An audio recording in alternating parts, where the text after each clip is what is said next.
The following program is for adult audiences only.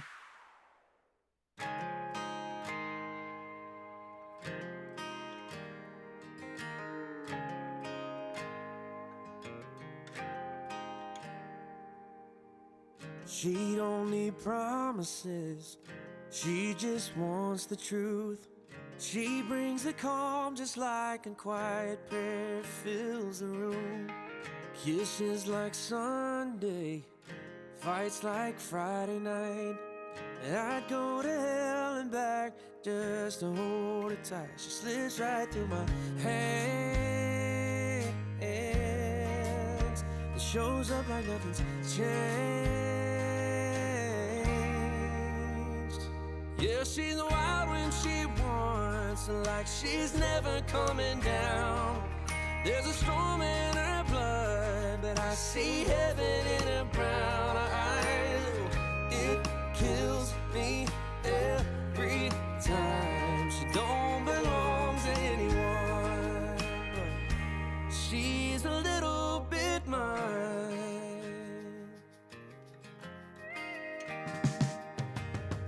Dancing like no one's watching, barefoot spinning round. Firecracker, 4th of July, she's moving at the speed of sound. She makes it look so easy as she walks away. Can't help but wonder what will make her stay. She slips right through my hands. Wonder if she'll ever change. Yeah, she's wild when she wants, like she's never coming down. There's a storm in her blood, but I see heaven in her brown eyes. Oh, it kills me every time. Yeah, she don't belong to anyone, but she's a little bit mine. Yeah, a little bit mine.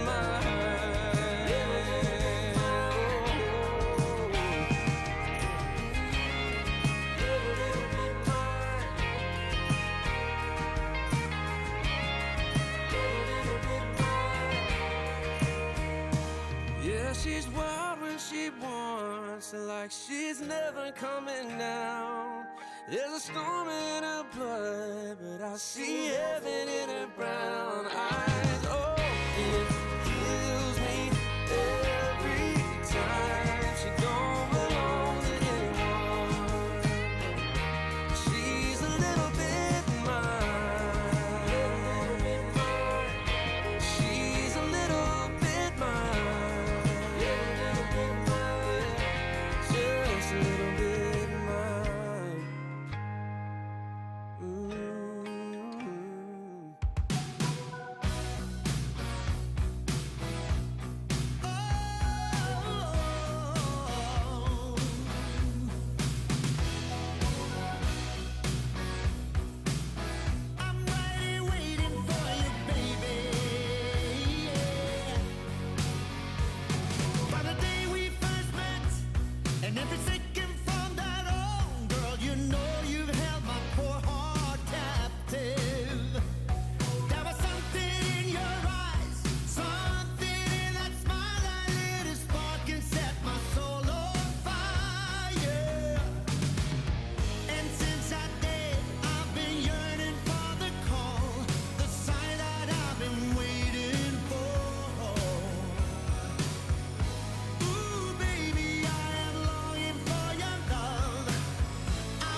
It's time for the Mixin and Chillin blog.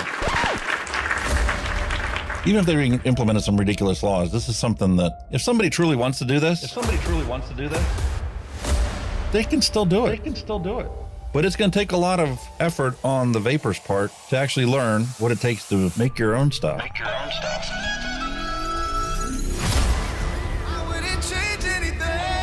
I don't know what the heck happened to the last hour of my life, but it certainly wasn't streamed on YouTube like I thought it was. Restrictive policies block progress towards smoke-free world. Many people incorrectly think that very little nicotine content cigarettes are less carcinogenic than current cigarettes. This risk misperception by people who smoke could reduce motivation to quit under a nicotine reduction policy. That's a bit of a problem. Someone who specialises in helping people kick the habit is Dr. Colin Mendelsohn. He joins me now. Look, vaping is a far less harmful alternative to smoking for adult smokers who just can't quit, and that's actually the majority of them. The road to quitting smoking is paved with candy. Double chocolate clear from TFA. Published in the Vaping Post, we have long-term study. Vaping increases odds of quitting heavy smoking. This is Kenny Thompson, the Vaping Heed. He's got a YouTube channel. He's been on here a lot longer than I have. I'm not going to stop until this is legal and available for everyone. You know, I cover things from all around the globe, but that's because science has no boundaries. I mean, you know, the FDA and everything would know that vaping is safer than smoking, but they'll have the pressure off the tobacco companies or the states that are in the MnC and all that. It's just a financial thing, and unfortunately that takes precedence against everything. And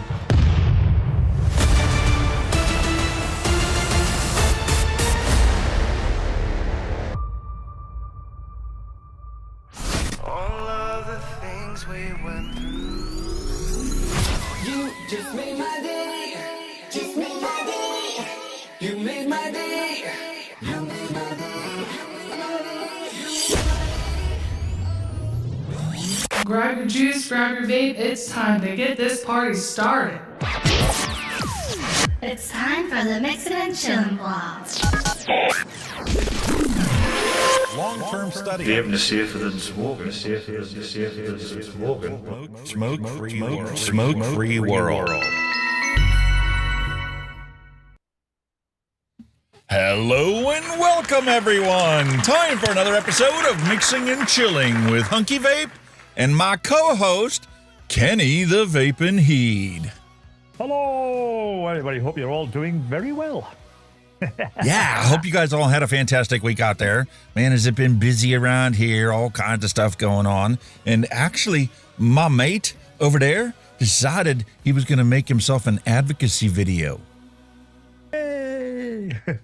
I mean, I sat down to watch this thing and I'm like, is this an episode of 60 Minutes? What's going on here?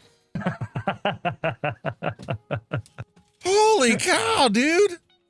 Like, I think we should go and watch it right now. I was like, I literally, as soon as I got done watching it, I messaged him and I'm like, dude, what the hell happened? Is that really you? It was an experiment. Like, the audio was perfect. He had jump cuts and he had like zoom ins on his face. He had graphics and overlays. And I'm like, okay, you no longer had to focus on your microphone anymore because you got your audio perfect. So now all of a sudden you decided you were going to one-up me on your video editing. And at the same time, make an advocacy piece that is way better than anything I've ever done. Get away. I think he deserves a round of applause.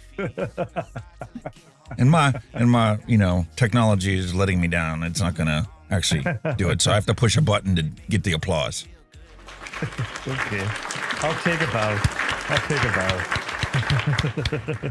I'm telling ya, it is fantastic. And he spoke from the heart and he spoke from the truth. And I'm like, this is professionally written and scripted. Dude, you could make a career out of just doing these.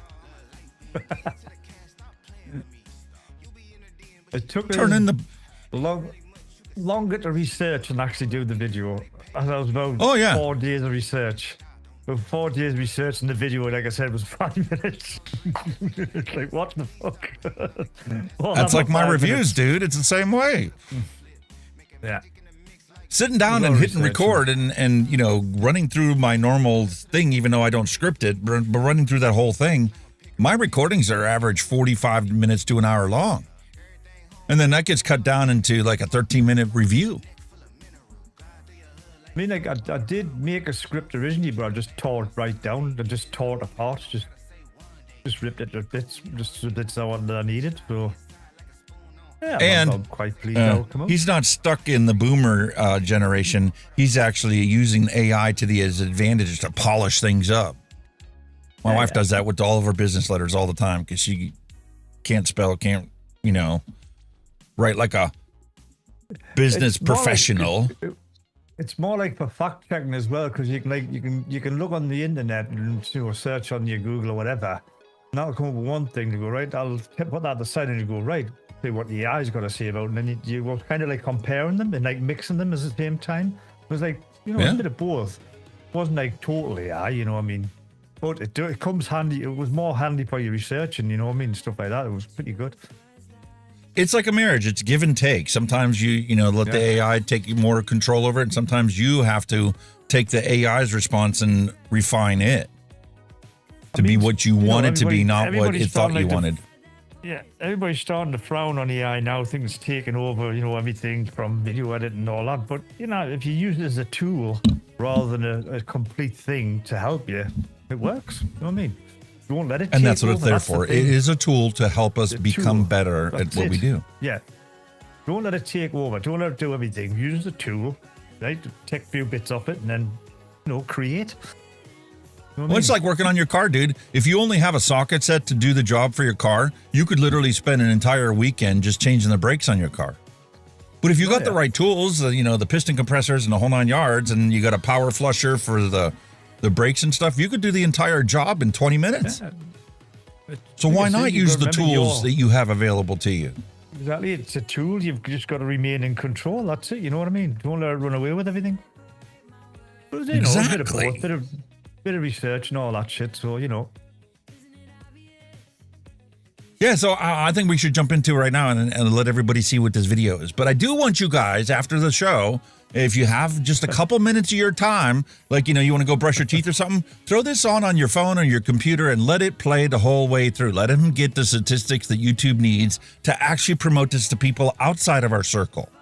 You know what I'm saying? The algorithm's a royal pain in the wazoo to deal with, especially when, you know, it tries to censor stuff. But nothing in this video is worth being censored at all. Matter of fact, he even age gated it, and I talked him into taking and dropping the age wall, because it's like, you didn't vape in the video. You're simply talking about what's going on in politics. None of this isn't anything that you wouldn't see in the evening show, like 60 Minutes or even the news. He's like, okay, I'll give it a try. That's just pure habit, because that's what YouTube do. You know, if I don't do it, they do it. So well, we've been chastised our whole life, and there's the fear of God in all of us every time we upload another video, no matter what it is, and we just like automatically lock everything down just out of habit. It's like, why? Yeah. If I'm reviewing, you know, tools for vaping, why does that need age gated? I'm talking about tools that jewelers can use, and all kinds of other, you know, people may choose to use them. Oh, Neil Pitts, I did take a closer look. You were asking about the non-marring pliers, and I did happen to check on Amazon. I paid $14 for these things. You can buy 2 of these now for $9 on Amazon. Oh, the cheapest chips, them on Amazon. I've got a full set. I've got 2 of each. Set suppliers, them, metal ones, and then some cutters. Yeah, I bought all kinds of tools whenever I was first getting into vaping, you know, jeweler's tools, and there's like little forming tools that have like rounded points on the ends that you can use. That's right, yeah. I'm like, oh, this would be cool. I could literally wrap a coil on the end of this pair of pliers. What I need now is a magnifying glass. I had one with a light on, but I flung it out. But when I'm doing my coils, I told you, man, take a webcam and just drop it as an overhead cam, run that into OBS, and then you can put your mug and the overhead cam on the same time. And it's nice because if you have the monitor in front of you, then you look at the monitor, not what you're actually doing. It's easier to stay on camera, number one. And number two, it's blown way up so that you can easily see the holes to put the coils in. Like, oh, shit, is that getting in? Is that? Right. You know, like, don't have to put any hair around it. It's like 38 gauge wire, like a hair, really, when you think about it. So you're like... Well, believe me, I'm definitely going to need that when I start making my own coils. Oh, yeah, you cannot see jack shit. I tried doing it before, and now it's gotten even worse. I mean, when I first started with this channel, it was like, I could leave my glasses on 24/7 and not have to worry about it. But now, anytime I'm actually reading anything that's more than, or less than a foot away from my eyes, I got to take my glasses off to look at it. I can't see it clearly with my glasses. They're too strong now. I'm due for an eye test. We're supposed to get one every 2 years. I don't know how it's like in the US, but I haven't had one for about 3 years. I need to get a new eye test. Yeah, I screwed up. My wife tried to talk me into getting bifocals the last time we got glasses, and I'm like, I don't need bifocals yet. I'm not that old. That's a horrible one. Because like I say, these are bifocals, so when I want to read something on there, I'll look up like that so I can see. It's a pain in the arse. A stiff neck, you're like... Yeah, there's always gotta be trade-offs with them, no matter what solution you pick.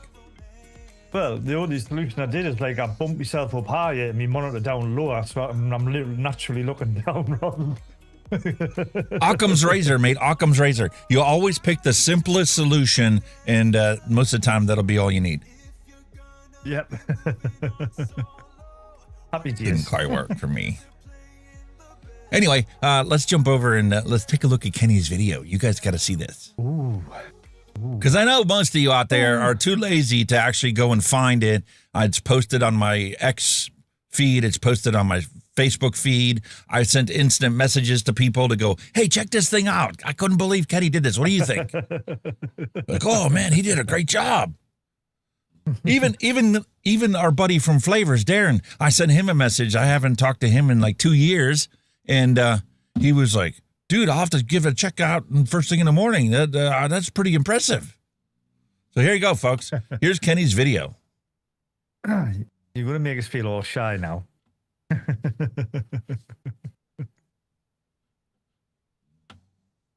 We were told this was about health. In June 2025, the UK government did something unprecedented. They banned an entire category of consumer electronics, the disposable vape. By October 2026, they were going further, doubling the price of e-liquids with a new vape tax. But if you walk just 10 feet past the vape shop, you'll find aisles of Deer Cake vodka, Rose gin. One of these industries kills 30,000 people a year and costs the NHS £5 billion. The other has 0 confirmed death and is the most successful tool we've ever had to quit smoking. Why is the government at war with the cure but at peace with the poison? To understand the present, we have to look at the money. Smoking is the UK's oldest addiction and the most reliable tax farm. For decades, the Treasury has relied on the 82% tax on every pack. But as smoking rates fell, a multi-billion-pound hole opened in the budget. The new 2026 one-off tax on cigarettes isn't just about health, about revenue protection. The government needs smoking to stay just affordable enough to keep the tax coming in, while they hunt for a new target to tax. That target? The vapor.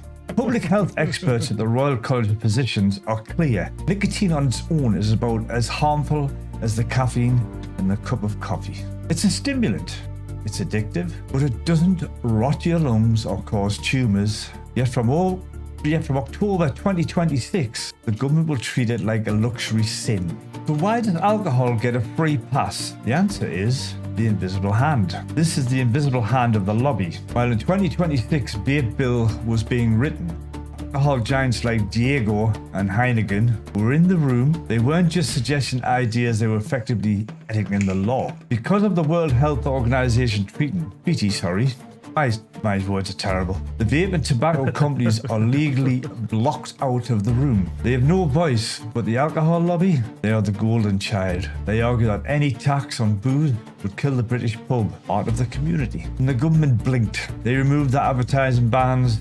They scrapped the minimum pricing. They let the $5 billion burden on the NHS stay exactly where it was. This image is marketed as a mature treat. But if a vape used the same colour and the same flavour profile, it would be seized by the trading standards as child bait. This isn't science. This is a double standard built on cooperative power. We also need to talk about the mess we've made. Before the 2025 ban, the UK was throwing away 5 million vapes a week.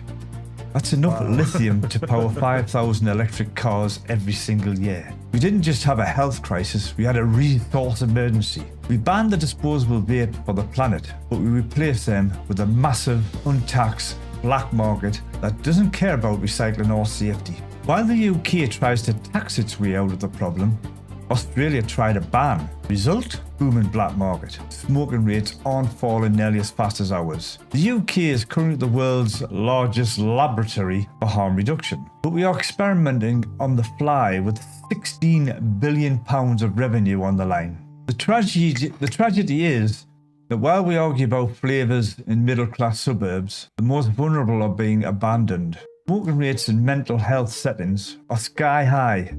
Yet funding for support services in these clinics was cut by 17% last year. We are taxing the vape cure while cutting the support cure. And here is the ultimate failure. By making vapes look medical equipment and taxing them into the ground, we've done something dangerous. We've made the cigarette look rebellious again. In 2026, for the first time in a decade, more teens are trying cigarettes. The smoke-free generation is failing before it even starts. So what is the vice gap? It's a 16 billion revenue protection scheme disguised as a health policy. It's a surrender to the alcohol lobby and a war on a tool that could have saved millions more lives. Is it about health, or is it about who has the loudest voice in Westminster? The bottom line is the policies represent a profound contradiction in public health while the government implements the world's first smoke-free generation law and taxes vaping. A tool with zero confirmed death into a luxury bracket. It continues to allow the alcohol industry to self-regulate a £5 billion NHS burden. But what have we discovered? The revenue trap. The Treasury is protecting billions in tobacco revenue while the vape cure faces a 176% price hike. The industry gap. Alcohol lobbyists successfully watered down the 10-year health plan while nicotine firms were legally barred from the room. Shadow market. Raising prices has already triggered a £1 billion black market with illegal vape seizures up 101% in hotspots like Central Bedfordshire and Bolton. The youth paradox. For the first time in a decade, underage smoking is rising as vapes are stripped of the branding that once helped adults quit. So, is the vice gap a genuine public health strategy, or is it a calculated revenue protection scheme? Are we over-regulating the alternative while the most dangerous habits get a free pass? Let me know what you say, folks. Let me know what you think. Please post in the comments below. Hope this has been helpful. In the meantime, I'm going to skedaddle now. So I've been Kenny's Vape Lead. It was Vape Safe. You're very soon the next one. Oh, I'm getting all emotional. That was bloody fantastic! Wow. Oh, man. Yeah. You're giving me goosebumps. When you watch it back, you're like, ooh, ooh, ooh. You just keep punching, you just keep throwing the hits. It's like, it's all 100% true. And it's the exact same thing that's happening here in the United States. Just take a look at Texas and the laws that Texas passed. The lobbyists that speaks the loudest are the ones that get the attention when the laws get put on the books. Oh, and the alcohol lobby always swamps everybody out of the room. Well, you know, the outnumber the vape industry, you know, financially, you know, they're worth billions compared to the, you know, the vape industry. So, like you said, it is so easy for us to point the finger and go, oh, it's big tobacco that's trying to drive the vaping industry, the mom and pop vaping industry out of the books. Oh, no. It's the big pharma that's going to lose all this money. But people don't take into consideration how much alcohol is affected by people consuming other intoxicants and other mind-altering substances. It's the only reason why cannabis hasn't been legalized across this country. I honestly believe that. because people would rather take and drink a can of something with some THC in it so that they can get their buzz on for a Friday night and then not spend Saturday and Sunday with a hangover trying to recover like they would if they drank a case of beer. I mean, it's not just the personal thing, because, it's the social aspect. People, when they get drunk, some people are violent and, they go into A&E and they're violent towards the staff, and they don't need to be in A&E. They just need to go home and freaking sleep it off. There's the cost of, it's something, I think it's something that's overlooked a lot, all the time. Domestic abuse through alcohol, there's so many problems related to alcohol. It's unbelievable. I'm surprised it's went under the radar for so long, but again, when they're fucking hiding suitcases full of money at MPs, what do? There's not much you can do. And it's a sad reality that the vape industry didn't get together earlier when the money was actually flowing like hotcakes. It's a sad reality when you take a look back and you come to realize one of the greatest inventors of these vaping products 10 years ago got rich on it, drove his Lamborghini, and literally ran out of ideas to put videos up on YouTube. He made that much money on his products and his videos. He literally went out and bought a Lamborghini and then started a second channel going, all right, guys, I need you to give me ideas on what I can do to make videos. If vaping was like the alcohol industry and it was self-regulating, I don't think there'd be that much of an issue. And we've always said there were juice manufacturers. There were juice manufacturers that got into the scene, sold a crap ton of their liquids to the point where all the owners of that business went out and bought big, massive yachts and had second homes and third homes and vacation homes and went on all kinds of elaborate trips. They were literally making more money in a day than you and I could make in an entire year. Yeah. And then when things got tough and the regulations caught up with the industry, they just sold everything and bailed. Yeah. They left everybody else hanging in high and dry. They left you and me hanging high and dry, trying to figure out, all right, man, we've been, ex-smokers now for 5 years. And, well, I used to get Vape Wild liquids. They were my all-day vape, and they up and left. They're gone. I got to find a different vape juice now. I find the saddest thing about it all is that a lot of people still don't know what's going to happen. A lot of people are walking around oblivious, buying their pods, buying their juice. They've got no idea what's going to happen. They're still oblivious. In the last 2 years, we've had 2 more vape shops open up in my area, okay? One guy is an Indian-owned company. Another person is, somebody that's been a lifelong resident in this area. His families have always been here. And it's a typical story. He used a vape. It got him to quit smoking. He didn't do it because he wanted health improvements. He just did it as an alternative choice to a cigarette. And he liked it tasted better. He doesn't cough. He started to feel better. So he wanted to empower other people to quit smoking too. It's the classic story, except like the typical, mom and pop vape shop and the vape content creators and the vape creators that made these products for us and had China actually manufacture them, and they sold them under their names or whatever. We used to have thousands of brands of vape products to pick from. Literally more products came out than people could review, and there was literally 50, 100 reviewers back in the day. Easy. Now you got it down to maybe a dozen or so of us left. A handful of and, he didn't bother looking into what are the regulations before I open this business. They didn't have professional educational upbringings like MBAs that would say, okay, I'm starting this business. If it really takes off, how am I going to deal with that massive growth that needs to take place to satisfy all my orders? And what regulations do I actually fall under to try and run this business legitimately? They just opened up shop. They took $1,000 or $5,000, whatever they had to their name, and they started, selling e-liquid or selling vape coils or selling cottons or Addy stands or whatever. And once they got into it, they blew up like crazy.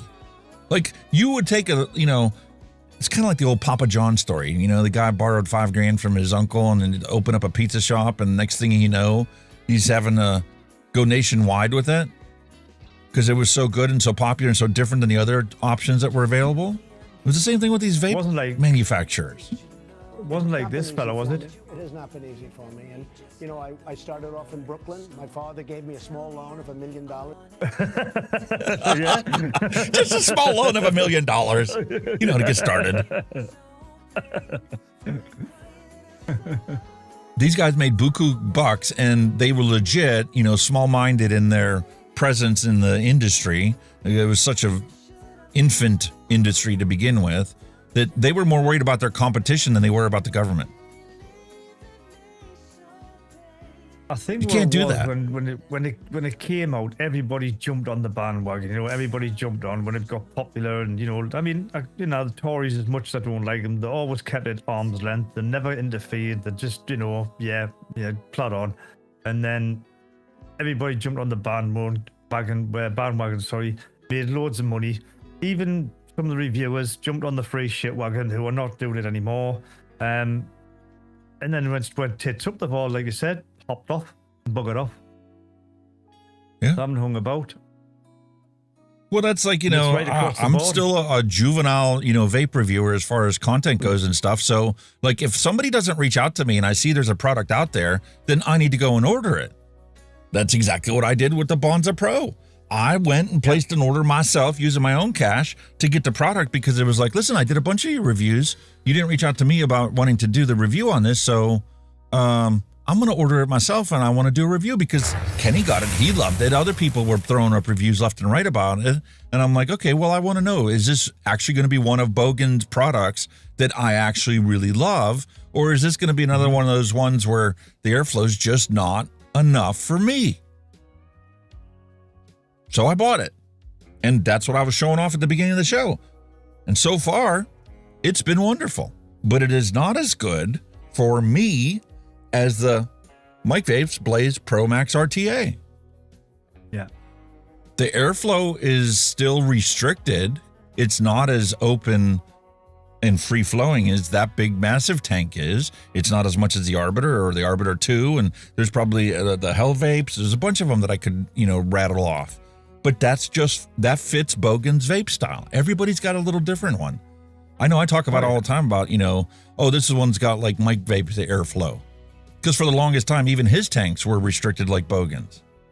It's only the latest versions that offered a little bit more airflow that actually got into my comfort envelope of, oh, this is a perfect, you know, restriction. Just a hint of it. Yeah. But your hint and my hint of a restriction is completely different sometimes. Well, this is it, isn't it? I mean, some people take everything. Some people love it. Some people hate it. You know, you can't please everybody.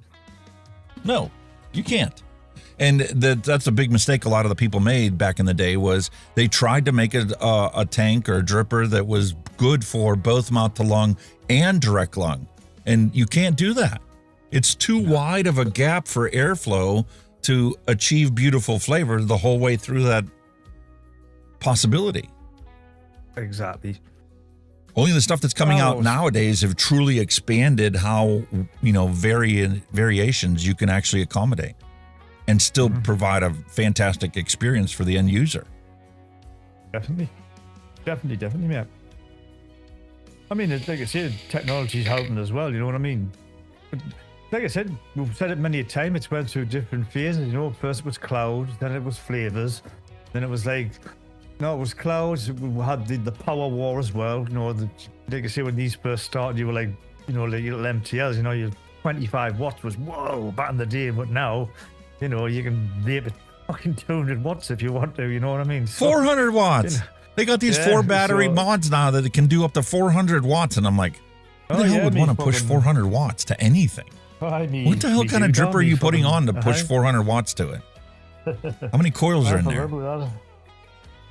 And then for me, the biggest one that's like, listen, 2 years ago, I got into this thing to give this thing a try, and it was great, but the reason I quit using it is because the condensation always accumulated liquid in the bottom of it underneath the burrow. And it's like, why does everybody love these things?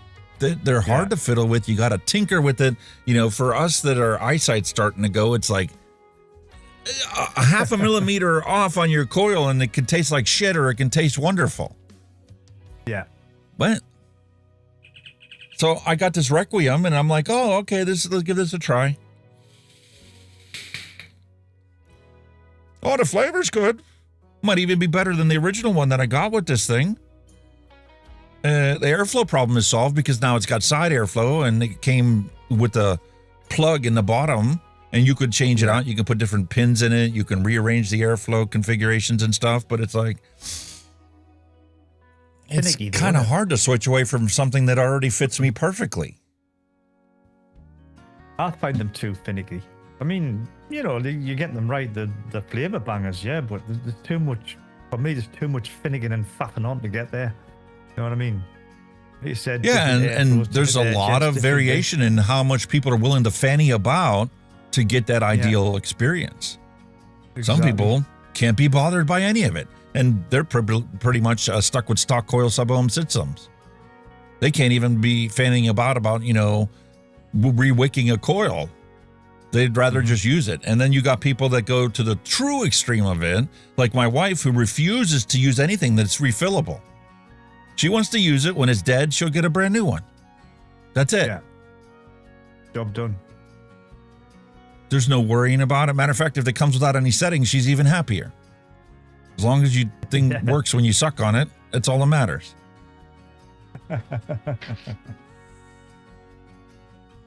William Dobson's like, hey man, you need 400 you need lungs made of asbestos to vape 400 watts. Well, there's a couple of people that do it, didn't it? I mean, Birdman did it, and what was the other guy who used to do it? Vaping with the Batman. He used to fucking like he's watching. That's what Mallory said too. Christ. She's like, Birdman's the only one that would regularly try and push 400 watts and still not have enough. But vaping with the Batman, when he was out, he used to be banging loads of wattage as well. He used to love it. You're like, I reached my limit. I was looking for, you know, more airflow, more clouds. I wanted a bigger cloud checker. And then once I got the Steam Crave Titan, I was like, okay, this is more than of everything that I could possibly want. Like, for me, it was too much. I'm like, okay, I found my limit. I can go back to exploring other things. But it was always, you know. You win. You win. Yeah. Up until that point, I was always searching for a better cloud checker, more airflow, more power. A Steam Crave Titan 4-battery box mod with a dual mesh coil. I could cloud out this entire room in just like 5 or 6 chuffs. That's all it took. Yeah. Oh, it doesn't take much out of them now, like, not at all. And I tried to compensate for the fact of how much clouds it was making and only put a 3 in there, and I still got a buzz by the time I took the 4th or 5th chuff. Like, I could put 1 milligram in there and, you know, be comfortable and enjoy it and still feel it. Yes, Mallory said Birdman will make a nuclear reactor dim a little bit. He probably would. Yeah, he probably would. Didn't say that. He'd probably design a new nuclear vape now and him. You know what I mean?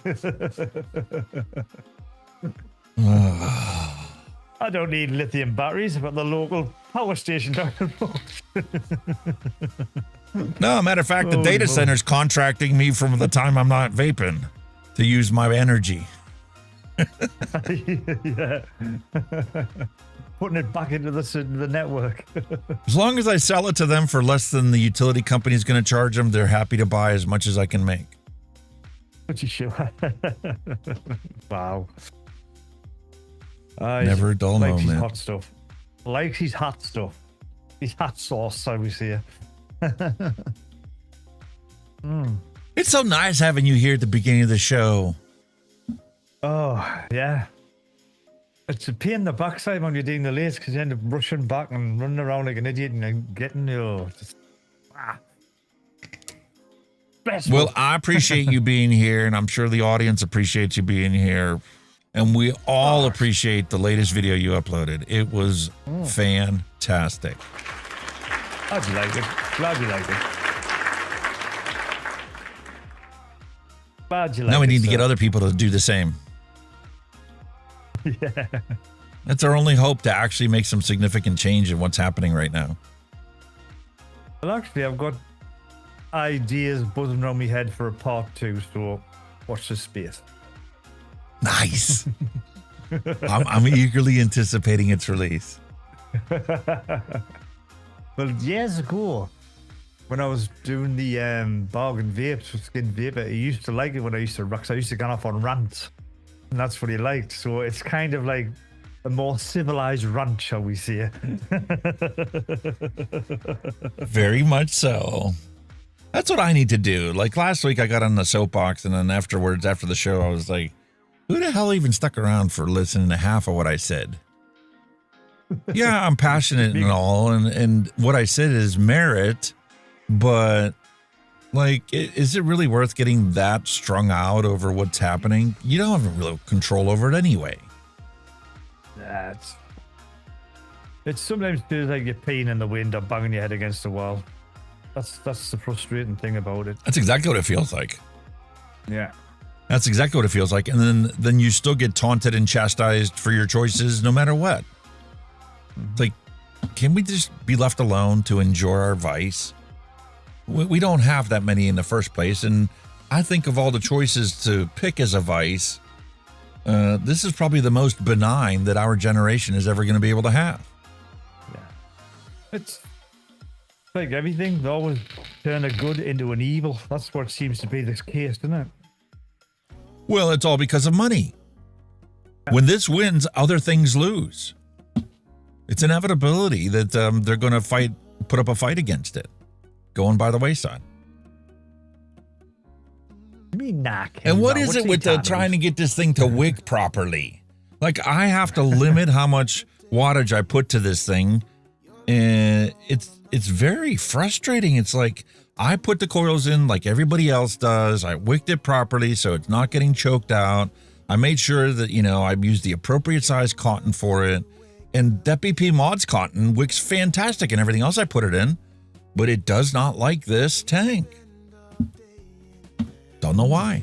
It's an odd one. Odd one. It's a case of faffing and fiffing and faffing, isn't it? Well, the thing is, it's already got a million choices on the airflow configurations to pick from. So if I can't get it with a stock setup the way it comes in the box, what's it going to be like if I try and do mouth to lung with it? How hard is that going to be when I switch to 2.5 mil coil? This is the thing, isn't it? And you can only push it 13 watts. Wow. Really? Jesus, what? Like, I was never a true mouth to lung vapor. I mean, I've got the mouth to lungs. I still review them because it's one of the tools people can use to quit. But a 1.2 ohm coil is just like, where's the vapor? I didn't see anything. Yeah. I know it's there because I have 30 milligram in here and I can feel it, but it's like the flavor's flat compared to what it is in a cloud chucker. I mean, you're literally talking about orders of magnitude difference in the volume of vapor that's produced. And they don't do that much compensation for pod mod system juice. They bump up the percentages. I think it's dependent on the flavor because yourself when you make some juices need more heat to shine while others don't. That's kind of why you'll see if you go for like a pod kit, you'll hardly ever see a custard one that needs heat. You know what I mean? That plus you also cannot dismiss physics. Yeah. When you take and put just 1 cubic centimeter of vapor into your mouth, there's no way you're ever going to experience the same flavor, no matter what concentration of flavoring they put into that liquid, as you're going to get when you put 1,000 cubic centimeters of vapor into your lungs that pass by your tongue and the whole 9 yards. Yeah. It's not possible. And it's all on what you're acclimated to. If you're acclimated to just mouth to lung, and that's the flavor expectations you normally have, you take one shot of this and you're going to be choking on it, coughing up a lung.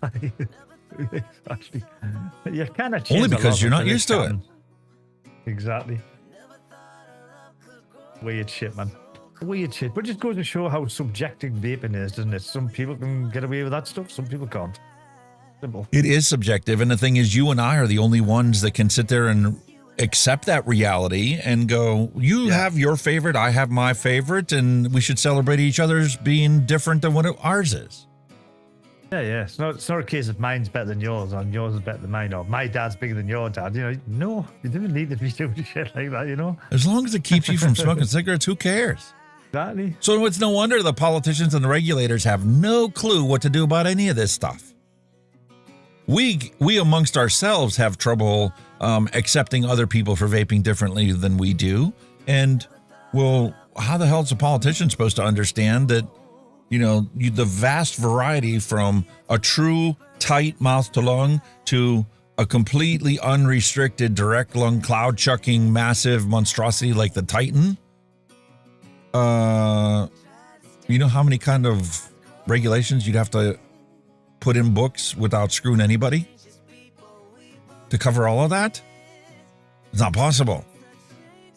The thing is, another thing they're not attacking so much as the hobbyist stuff. The big cloud truck and stuff. It's all these little things you buy in the shop. That's the big, the push. You know what I mean? Yeah, because those ones have all the lobbyists fighting for that particular stance. The big tobacco, that's all they sell, so that's what they want you to buy. So they want you to, be banned any alternative besides their stuff. But up to now, they're not touching hardware.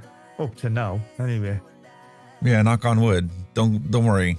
As I've learned anything across the world is once they accomplish one, they keep moving forward. Yeah. Here in the United States, the big advocates over the years and over the decades that vaping's been around have made compromises, and they all got slapped in the face when they made the compromise and they thought that everything was done and dusted. And then next week, there's new things that they're challenging to take away. It's like, wait a minute, we already compromised that. You were going to let us have whatever flavors we want as long as, we do this and this. Oh, yeah. Well, we didn't make that agreement with you. It was always somebody else that made the agreement. We never wanted to give you this. I mean, when that ban, the tax hike comes in, it's still a honeymoon period, because after that, it's a bit like what they're doing when they banned the disposables. I think they've got a year to get rid of all that old stock, because it's all going to have tags and fucking stupid shit on now to say it's taxable. Just like your cigarette packs had the little stamps on them. Yeah. So basically, I mean, on the plus side, if you're going to stock up on e-liquids, now's a good fucking time, because they're going to be selling it for next to now to get rid of it. Literally.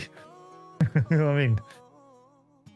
When you think about I keep finding that same problem no matter what shop I walk into. I want to buy rebuildable stuff, materials and supplies, coils and cotton and stuff like that. You walk into the shop and they're like, oh, sorry, all we have is pods and disposables. Yeah. We don't carry any of that rebuildable stuff anymore. Nobody wanted it. Nobody bought it. Well, no, because you were charging $100 for something they could buy on Element for $50. And even with the mandatory $7 they have to charge you for signature fee. What happened there? My father gave me a small loan. That's just went on its own. I swear to God, I didn't touch a fucking thing. Isn't it weird how this stuff goes off on its own? Attention everyone. According to Mallory Gates, a lot of people think we can take down a 20K puff device in 1 or 2 puffs. That is all. No, you can't. You think that's bad? We had 35,000 puff devices, 70,000 puff devices, 75,000 puff devices. This one here is 100,000 puffs. That is guaranteed to last you a month. And for the die-hard, all-day disposable user that chuffs on these like they did their cigarettes at 3 packs a day, this will still get you 3 weeks. Minimum. Meanwhile, politicians think that, some teen can pick this up and have it down by Friday. Yeah, good luck with that. It is not physically possible. Nah. And they're not stopping, folks. They're going to keep refining and keep redoing these things. They're not done at 100,000 puffs. They're not. No. They'll keep going. I mean, I'm surprised, like I said, they can do 100,000 puffs with the size of that device. You know, you're like, what the hell? Look at stock coil sub-ohm tanks. Man, they were like a single mesh coil. You know, they had round wire. Then they went to double round wire. And then you had dual mesh or dual round wire coils. And they got it up to what? SMOK had an 8 coil stock coil. Yeah, 8 coils. 8 core, yeah. Fucking 8 hell. core?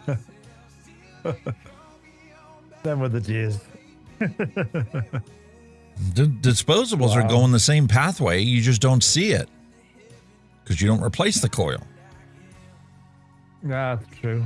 They went from one full rotation of mesh that the whole coil fired at once. Then they put an anode rod in the middle of that circle, and that became your ground, and the one side was positive and the other side was positive. And they would fire that thing where they would fire the left side and then the right side.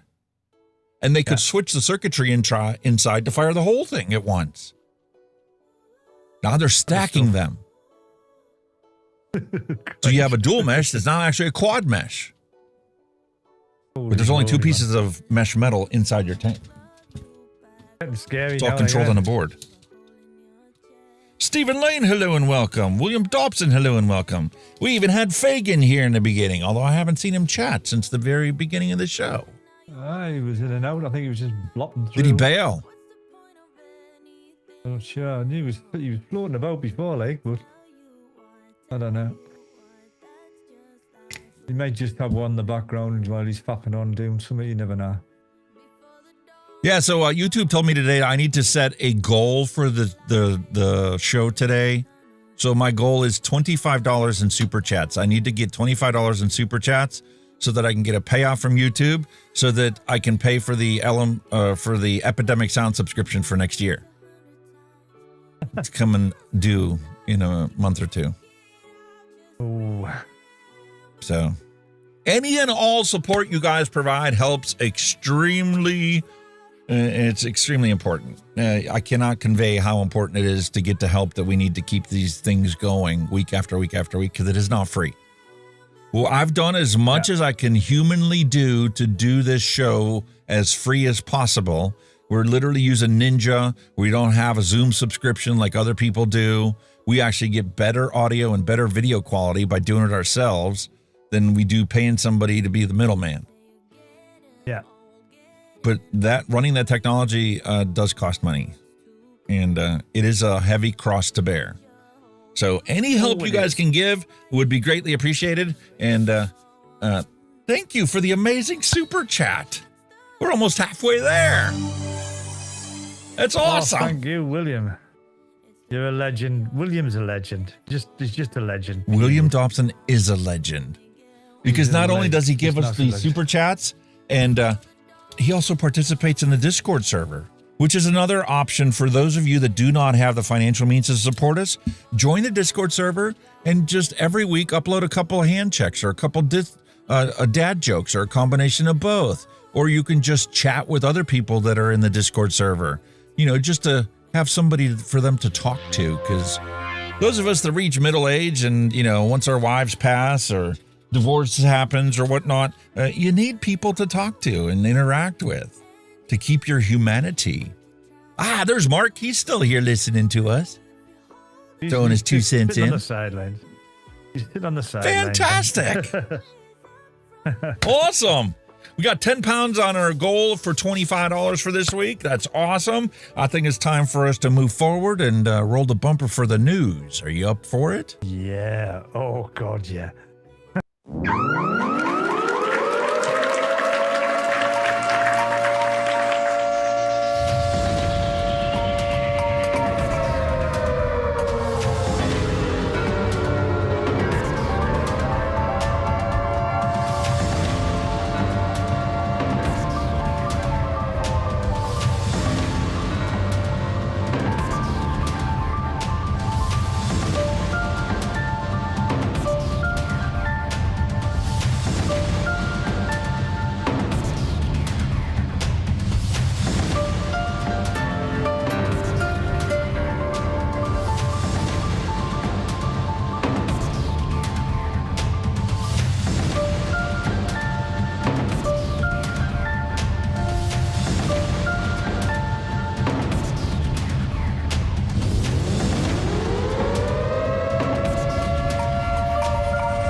Hot diggity dog diggity. Yes, ladies and gentlemen, I have been without a cigarette for 2,405 days. Well done, sir. I never thought I'd ever see the day when I can look back and go, wow, I've been an ex-smoker for 6 years, 213 days? Doing well, sir. You're doing very well. How many things have taken place and transpired that normally I would have fallen off the wagon and gone back to smoking? But now, man, here we are, not smoking cigarettes, and meanwhile, 41,567,756 people are now dead because of their cigarette combustion. Yet. And the number is still 0 for the number of people that died exclusively from nicotine vaping. 0. Big fat 0, folks. Despite what the fear-mongering stories and news agencies would like to tell you, because, they're all financially compensated for all those lovely scare stories you see in Facebook and other social media platforms. And here's the wonderful progress from our federal government. Yes, in their infinite wisdom, FDA Center for Tobacco Products has renewed authorization for 5 IQOS products to be marketed with exposure modification claims. Like, this shit won't kill you like your cigarettes will. They're actually legally allowed to say that, even though you can't buy any of these in the United States. Oh, well, there you go. That's great, isn't it? They got market authorization for them years ago, and they started to open up shops and test markets. And then, well, lo and behold, the other big tobacco company says, nah, man, they didn't authorize our shit, and you're using the same patent for your coil that we have in ours. So we're going to file a patent lawsuit against you for using our coils in your authorized products. So they all had to come off the market. All these test stores closed up before they even really sold anybody anything to quit smoking or use as an alternative to smoking, heat not burn. And there's the FDA chugging along in its normal rotation and cycle, only authorizing 44 nicotine alternatives to cigarettes and reissuing the modified risk claim that they're now legally allowed to say this won't kill you like your cigarettes do. Even though it's not available for sale anywhere in the United States. It's not about public health. That's a bit of a pointless exercise, isn't it? And as Kenny pointed out, Australia is definitely not the example to follow on the world in the face of the earth. Oh, hell no. No. Border Force officials seize record haul of illicit tobacco, including vapes. Yeah, including vapes. So here's the original article that this story is on. And wouldn't you know it that, 9 News from Australia uploaded it to YouTube. So had I have only shown you this and not pointed out the fact that this is actually a YouTube video that is linked in the description below, they probably would have copyright claimed us. They probably would have copyright claimed this whole situation. So we have our obligatory commercial to get through. Yeah. There's the lovely obligatory commercial. Here's the link for the actual video. And here's the actual story that was published talking about this lovely Border Force seizures. So let me mute that. We'll play this. Then we'll blow it up and see the whole actual story. What a bunch of rigmarole to go through just for copyright compliance. It is, man. It's just getting ridiculous, man. Now we got to go turn the volume back on since the commercials are over. We'll say hello and welcome to Big Dusty One, who just joined the show. And let's see what's going on in Australia. A number of illegal vapes and tobacco products have been intercepted by Border Force in a major blow to the black market. Officers today serving up a stern warning to anyone involved in the booming trade. Smuggling tobacco in a packed Look at suitcase this. or cargo. Did you see that? Smuggling. Who on God's green earth would think of doing this? Are you ready for it? Tobacco in a packed suit. The entire suitcase is nothing but contraband tobacco. The whole thing. Okay, now there's not even a pair of niggers in there, is there? Well, see, that's the best part, dude, because that is literally the equivalent of a suitcase full of cash. They're going for 60 quid a pack down in Australia from the local corner store. I can see why she's doing it, because sometimes people are so brazen and it's so under your nose, they do get away with it. So I can see why she's doing it. She's being brazen and saying, look, I've got a suit. And this might be a first time caught. She might have been through there many occasions with a suitcase full of fags and not got caught. You know what I mean? How many times has she visited relatives or whatever down in Australia? Exactly. And, she's had layovers in other countries, and she's standing in the airport and she looks over there and they're like, these cigarettes are only 70 pence.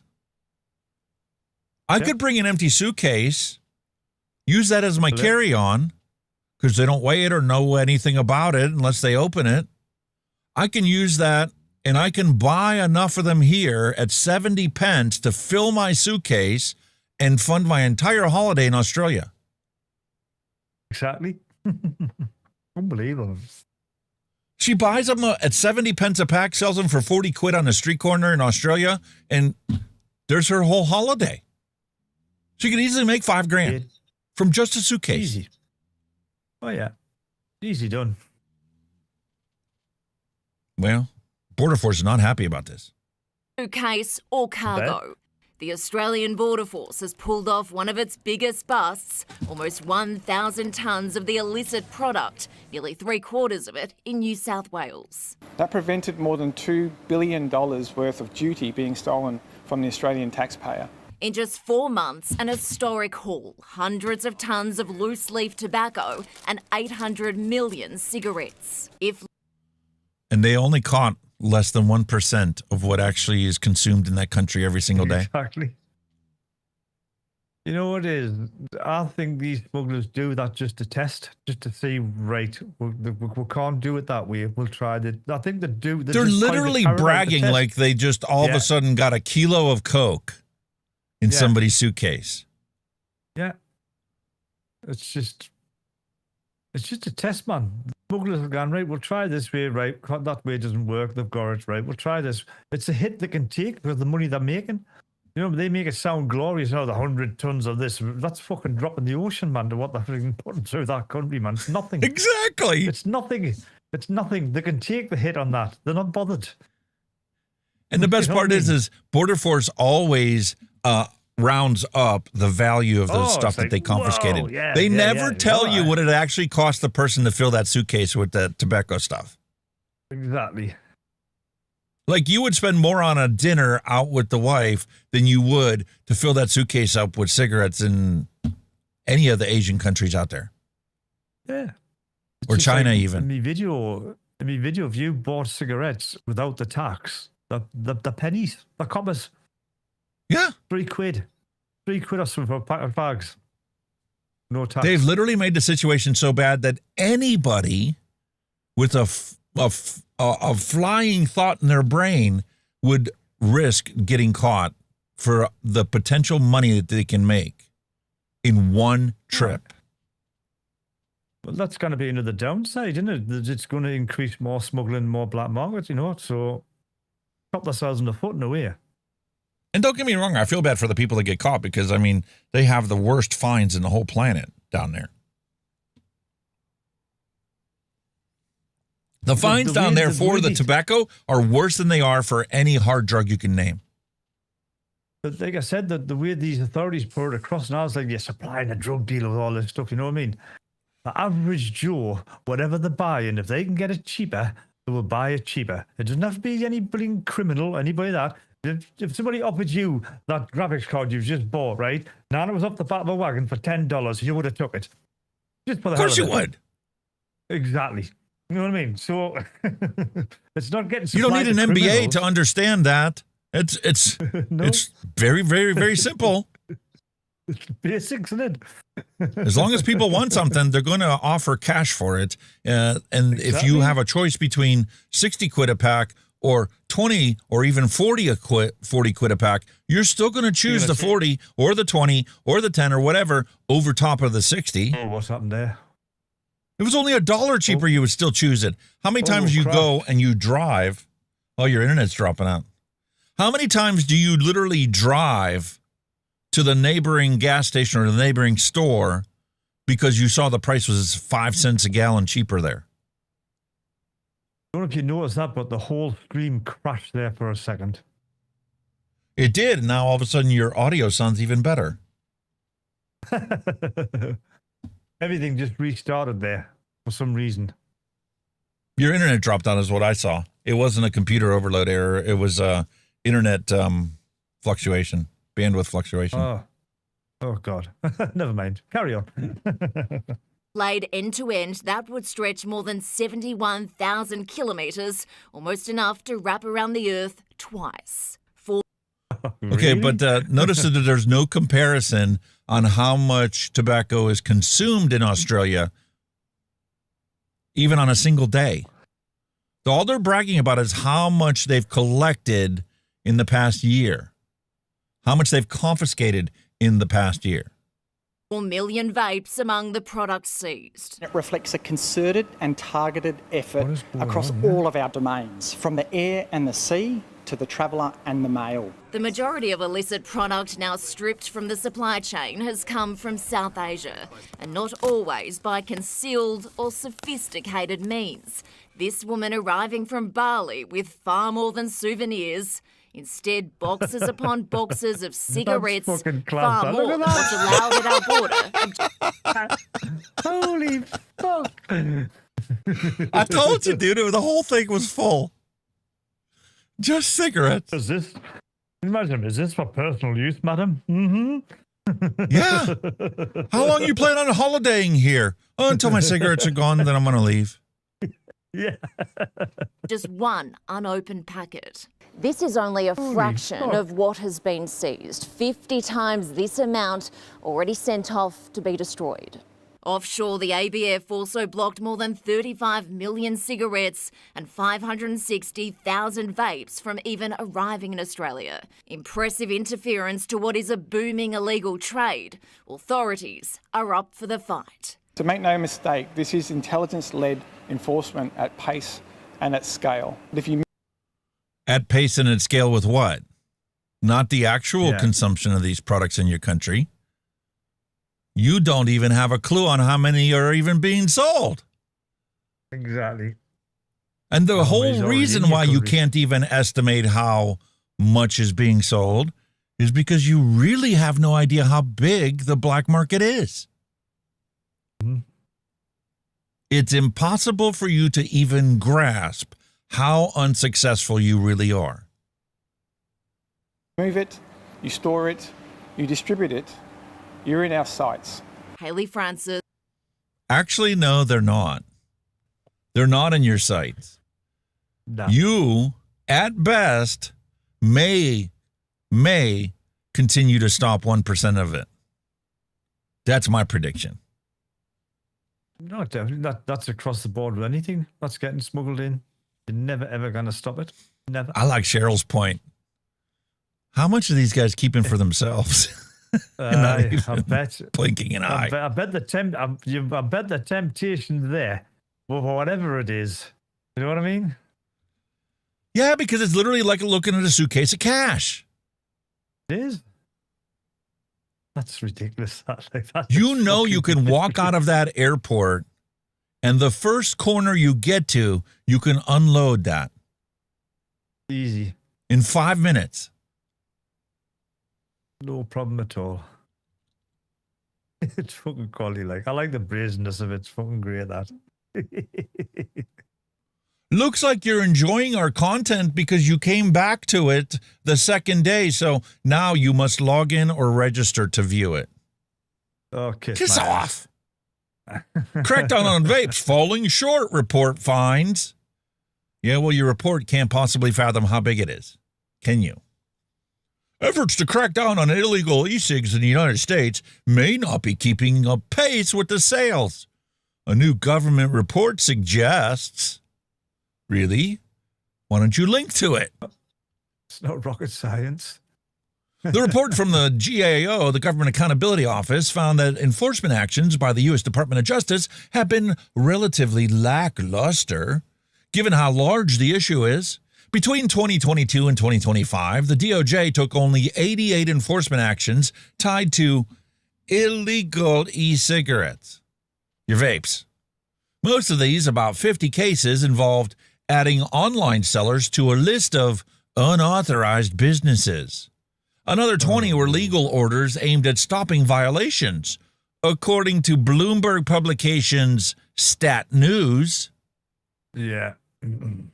Illegal vaping products are still widely available. As of June 2024, about 6,000 e-cigarette products were being sold in the United States of America, according to the U.S. Centers for Disease Control and Prevention. Here's how dumb these suckers are. Are you ready for it? I thought that all the vape shops in Pennsylvania are going to have to close because of this PMTA registry bill that just got passed. I read and found a news article stating that there's currently over 10,000 vape products listed with the state of Pennsylvania. Wow. Holy shit. So, and the worst part is I can't find that article again. I would love to show it to you, but I cannot find it for the life of me. I don't know if it was retracted or pulled or whatever, regardless. Yeah. But that single story alone, saying that there's 10,000 products in the state of Pennsylvania on the registry list for tentative taxation and distribution within the state that complies with the PMTA registry law, is far above and beyond what this news article says, that there's only 6,000 e-cigarette products in the United States. Yeah. How do I know that 10,000 is a realistic figure? Well, you can actually go into the UK's website from the government and search how many products are registered for sale in the UK, and you'll see it's well over 40,000. Yeah. And in the entirety of the EU, well, you would assume that everything that's in the UK is also available for sale in there. And I know for a fact that there's at least 10,000 products that are exclusively available in Europe. So right there's over 50,000 products available for sale in Europe and the UK. Yeah. You mean to tell me none of those make it here as illegal items for sale? No, of course not. What? Only 20% of what's available in Europe, Americans have a choice to buy here? Wow. Bullshit. Sorry. Yeah, right. Meanwhile, only 41 of those have been cleared for sale in the United States by the Food and Drug Administration. Many of the unauthorized, unapproved products are flavored. No, asshole, they are all flavored. Mm-hmm. Even the unflavored products have a flavor. It's the inherent flavor of the vegetable glycerin and the propylene glycol that's in there. And it's modified by the nicotine that's in there, even if in its purest form, where that flavor is completely minimized, but it still has a flavor. Yeah. Meanwhile, they say that many of the unapproved products are flavored with fruit or candy, which experts that are never mentioned, will never be mentioned, say attract young users. Yeah, right. Is it a far cry to think that because 98% of the products in the marketplace are flavored products other than tobacco, that maybe adults insist on buying flavors other than tobacco? You would like to think so, wouldn't you? Especially when you look at some of the numbers, and the numbers reflect the fact that we have almost as many adults vaping flavored products in the United States as there are children. Because there's only 27 million youth in the United States, and I've seen figures stating that there's 26 million vapors in the United States. There you go. That doesn't take away from the fact we still have 33 million smokers in this country that could benefit from finding these products. But the math doesn't math. And I know the math doesn't math because I keep track of how many people we have that are vaping, how many people we have that are smoking. And we all know there's 490,000 Americans that die every single year because they haven't switched away from cigarette combustion. Yeah. And here we are, the United States Border Customs and Border Protection is going to brag about how many of these things they've confiscated and kept out of American youth hands, just like Australia just did. Oh, we got 3 million vapes worth $76 million, representing just 4% of what China reports as e-cigarette exports to the U.S. in a single month. Just drop in the ocean, but isn't it? So, you confiscated 4% of them. See, there you go. On the other side of the coin, right? They're saying that they're worth £76 million. But if you didn't have all your bullshit going in, that's revenue you could have gotten from £76 million, which you can't get now. You can't get. You've either destroyed them or they've gone to the black market. So you're not winning. You can also do a little bit of math here, dude. You got $76 million is what their appraised value is for the 3 million vapes that they confiscated, right? And they tell you that it's 4% of what China exports to the United States. So you could multiply that 76 million by 20 and realize we're in the billions of dollars of revenue in the United States. It's just lost. It's all lost revenue. Because the 76 million times 20 also needs to be multiplied by 12. Uh-huh. Let me pull the calculator up because this is like really getting to be like staggering numbers. 76 million times 20, because, 5 times 20 is 100%. And we're rounding up, which is it's going to be a low number. All right. And then we need to multiply that by 12 to give us an $18.24 billion industry.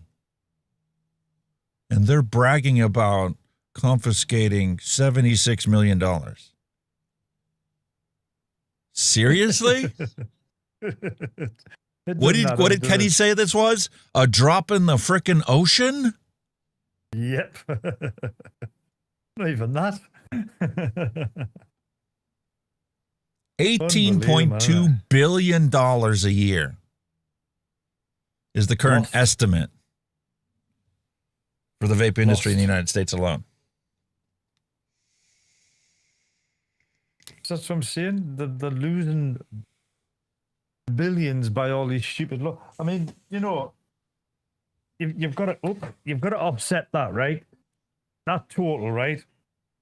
You've got to offset that from the MSA. What they're getting MSA compared to what they're sitting there, it would totally offset by a mile.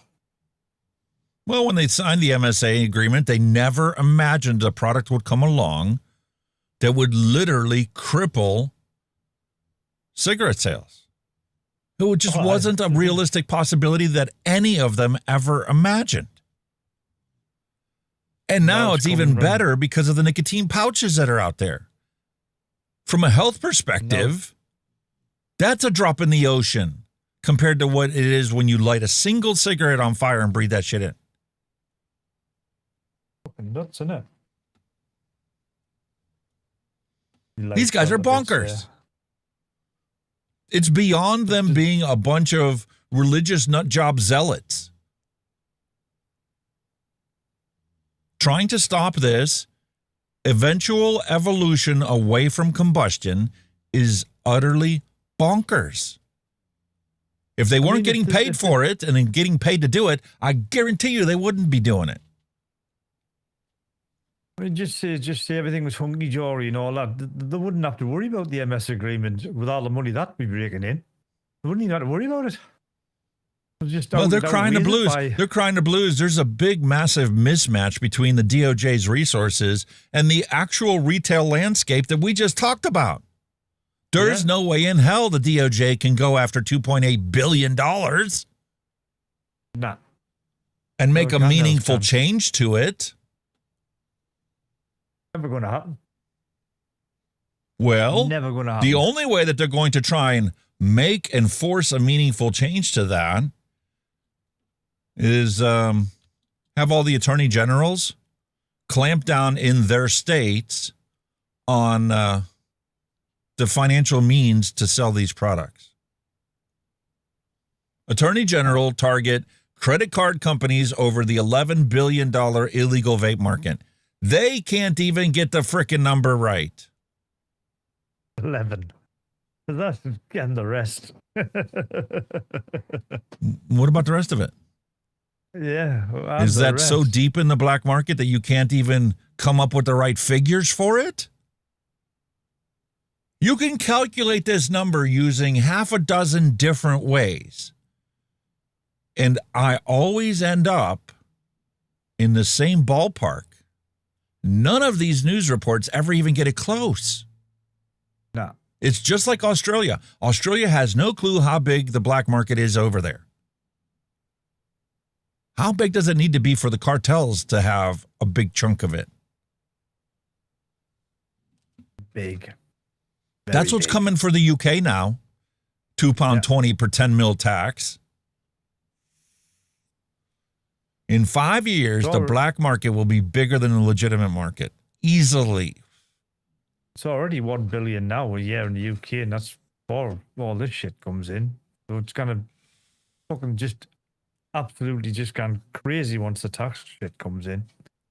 And there'll not be a thing, there'll just not, there'll be nothing they can do to stop it. Not a thing. Well, that's not stopping the attorneys general here in the United States, the whole coalition of them, urging Visa, MasterCard, American Express, and Discover to identify and remove merchants that sell these products. If you want to be a bank, it's your responsibility to weed out the vape sellers and get them off of your financial institution. So what about the purchasers? What right do they got to tell you what to purchase? Your money. They don't. They legally cannot stop you from placing an order for anything you want from anywhere else in the world. Exactly. They can only regulate interstate commerce. And the state regulations can only regulate what is sold in that state. They have no control over who sells what in Europe and if you choose to be one of their customers. Exactly. The only way that they can try to regulate it is like this. Urging the banks to weed out the people that sell you this stuff. And banning them from allowing the transaction to take place. They can't chase the vape, so they actually chase the money. Well, if my bank done that, that bank would be getting ditched and I'd get another bank card that didn't do it. Fuck them. You know what I mean? It's just going to cause a lot of shit. Well, that's what they're doing. That's what Nom Noms is doing right now. If you're in the United States and you want to place an order from Nom Noms, and I hate to call them out, to rat them out, but it's so well known that I'm not revealing any actual trade secrets here. But if you in the United States want to place an order for flavors from Nom Nom, you need to place an in-store pickup purchase and then notify them that that's your order, and they will actually give you a personal link to pay for it. Because their credit card companies over there already clamped down on this. And they don't even sell anything vape. All they sell are flavors. Flavors themselves dealt with this in Australia. Yeah. But if you see, the thing is, they're not classed as flavors for vaping as such. If you class them as vapors for food, then they've got got nothing on it. They can't stop it. Nah. But in Australia, they're still bragging about how they got more than $1 million linked in illegal vape sales that they confiscated. Look at how a good job we did. $1 million. Brian Ferguson, thank you for the amazing super chat. You know We're what now it is? $15 to our $25 goal this week. That is awesome. I'm so excited. You know what it is? It's like the cartel must be sitting laughing at that and be going, "Yeah, I made $1 million in an hour. Fuck you." We You know all what I mean? have our own responsibility for our own actions, and as vapors, the credit card companies need to leave us alone. We should be able to choose how and where we spend our money. They should have no say in it. Period. Nah. Thank you, Brian. Very, very much appreciate that. Legend. Thank you. And whenever they can't actually control the vape and they can't control the money, well, then they control the narrative by scaring the crap out of you. Vapes are bad. Vapes are always bad when it comes to, the news. New Jersey police chief, illegal vapes normalize lawlessness in our communities. Let's just get tougher. What? A bit over the top like this. Lawlessness? What? Whoa. What happened? And I'm fucking riots or something like over a vape, you fucking, oh, yeah. Have you noticed, like in the past 3 months, how the number of stories about vaping crime have just been crazy in the news? 14-year-old boy goes and robs a vape shop. Oh, he's the best one for us. This is the best one for us. It was on the news. It was a news story. I think it was a couple of years ago. It was on Breakfast TV, right? How this high street is selling drugs, hard drugs, anything you want out the shop. And it just so happens to be a fucking vape shop. Yeah, man. Always. And the crimes are always taking place, even if the crime had nothing to do with the vape, it always took place in front of a vape shop. Yeah. I think there's actually going to be a documentary about it. If I get it, I'll try and get somewhere where you can watch it, where they've actually went in undercover, and fucking bought whatever from under the counter and all the shit at these shops, vape shops and all that shit. But they're supposed to be making, I don't know if it's going to be a panorama documentary or something, but they're going to knock something out about it, and I'll see if I can get it over to you somehow when it does happen. That was like the news story where they posted on there that there was a shop that they walked into, a news reporter walked into, and purchased 100 milligram nicotine pouches. Yeah. Like, what? How could you put a 100 milligram pouch in your gob in the first place? That's not a real number. No, it's not worth thinking about. And here you go. They're crying to blue. 6 years. 6 years after New Jersey banned flavored vape products, there's still stores open. Jay Hayes closed his shop too early. If he wanted to actually be a criminal instead of a cop, he could have stayed open. Yeah. They're kind of regulated, man. They can't be at every store, every minute, every hour of the day. Can it be? It's not that enough people. New York, look at New York. There's the perfect example. As hard as they are on vaping and they try and tax it and ban this and ban flavors and ban everything, there's still people selling this, and there's still shops that are exclusively vape shops that are popping up left and right. There's still shops over here actually still selling disposables. Of course they are. Still selling them. Think about all the shops that binned all of them, those disposables, non-rechargeable, single-use vapes. Oh, yeah. Literally binned them because they wanted to be good citizens and comply with the law. Yeah. A lot of people still selling them.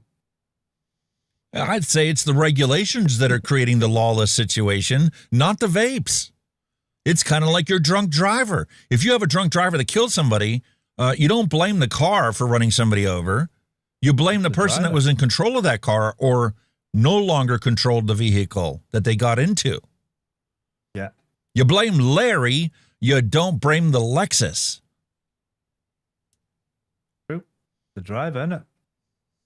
Well, walking into many illicit smoke shops or convenience stores across New Jersey, and you'll likely see walls of brightly colored disposable vapes with flavor names that read like candy aisles. They're widely available despite being completely illegal.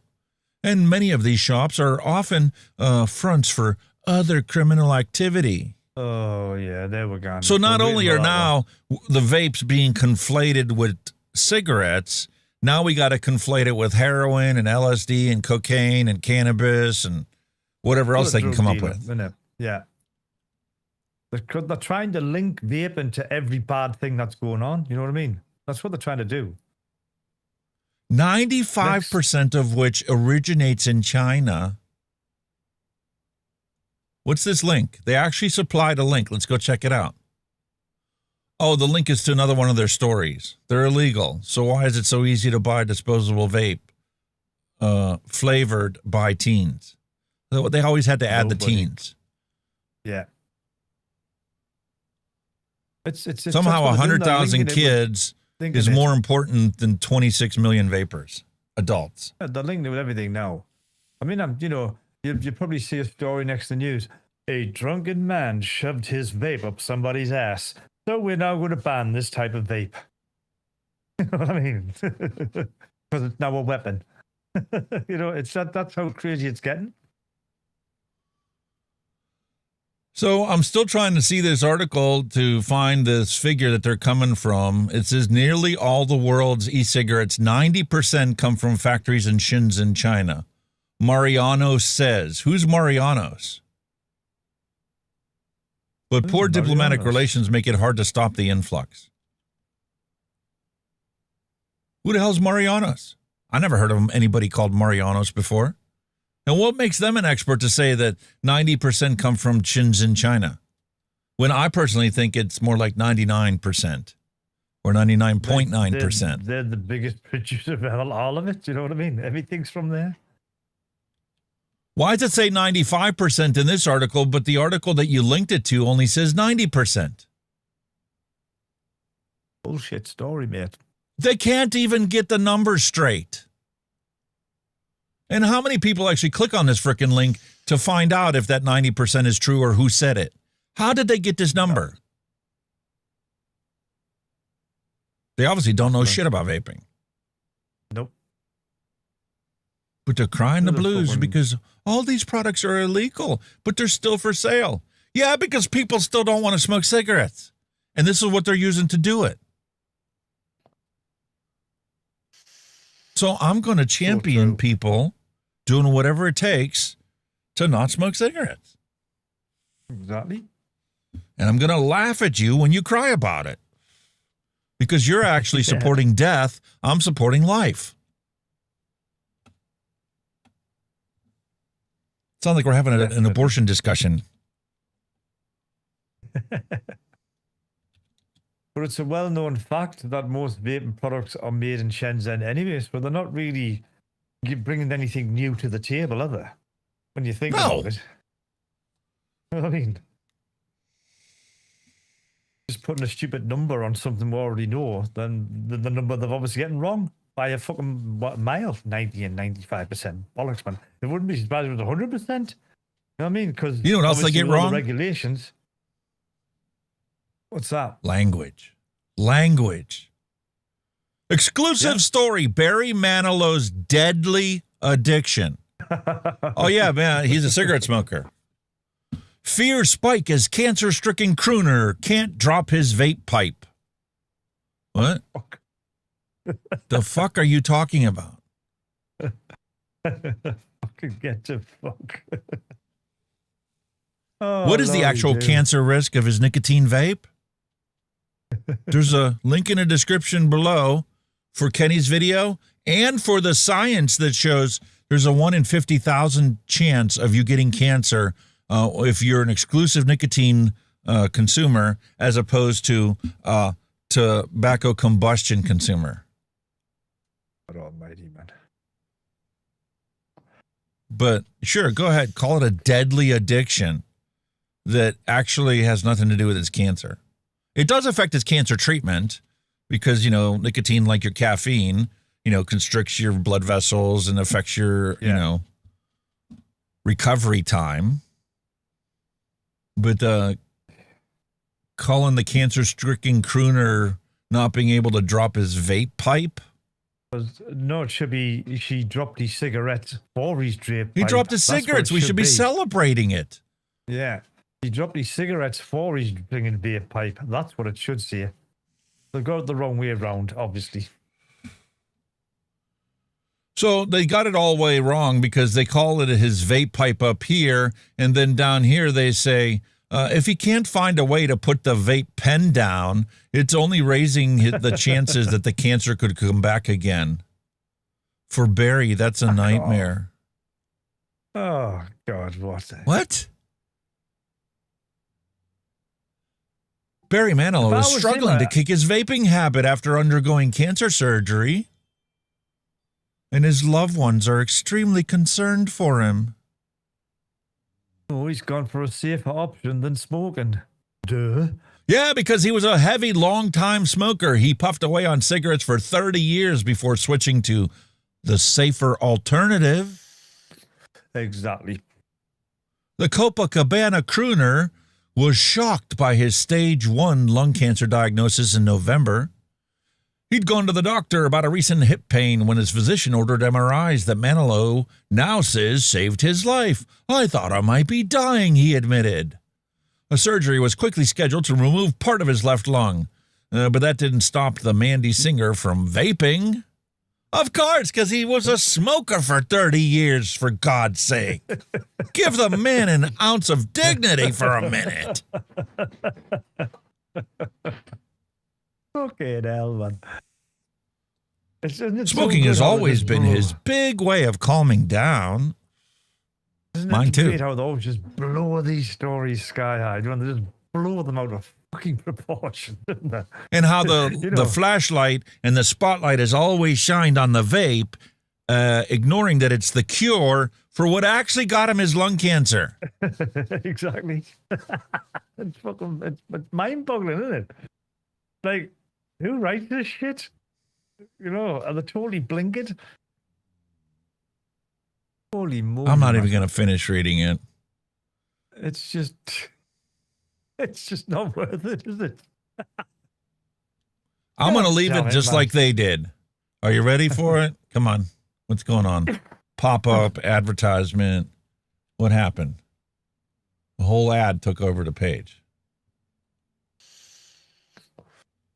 Oh, dear me, but it's beyond frustrating. Exactly. It is like... It is beyond frustrating to read how they're doing this atrocious coverage of news. Honest to God, like, really? Medical coverage? No, not medical coverage. Media coverage and campaigns drove the decline in youth vaping, don't you know? All these wonderful scare stories that we pay for are doing a fantastic job to protect the youth. So while you're at it, give us some more money. American Cancer Society, we need to put more billboards up. We don't have enough of them yet. But you got one in every town across the entirety of the United States. No, we need to have 2 in each town. Give us more money. What? No. Why is the Lung Association now shifting their campaign to badmouth nicotine pouches? You don't breathe nicotine pouches into your lung. Why do you even say anything about it? I thought your job was to protect the lungs. You're a body part organization. The body part you picked is your lungs. A nicotine pouch has nothing to do with your lungs. Zero. And again, they've touched on the Varley bullshit as well. They're saying that was the scaring tactic.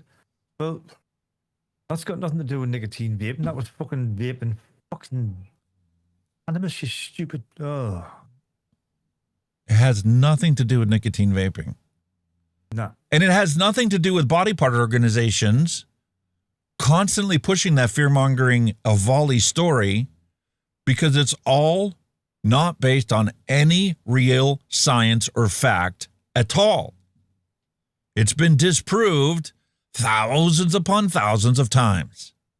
But they keep talking about it because nobody puts their fire to the brimstone and say, shut the fuck up. You don't know what you're talking about. Get the hell out of here. Go do something else productive with your life and your existence. Nope. We got to put scientific papers out saying that the whole reason why youth use of any nicotine product is the lowest rate in recorded history, or at least the last 50 years, is because of our fear-mongering campaigns. That's the only reason youth rates are down.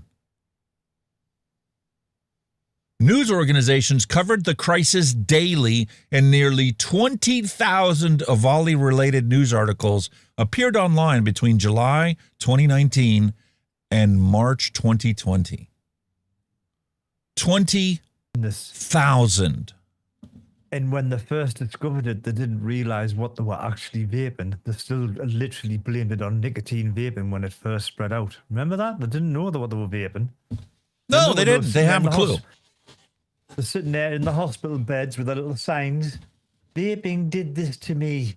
Vaping did this to me. It killed my lungs. Yeah, but you were fucking vaping weed, you stupid little twat. You know what I mean? Not once in any of those 20,000 published stories did they ever, not once, ask them, what were you vaping?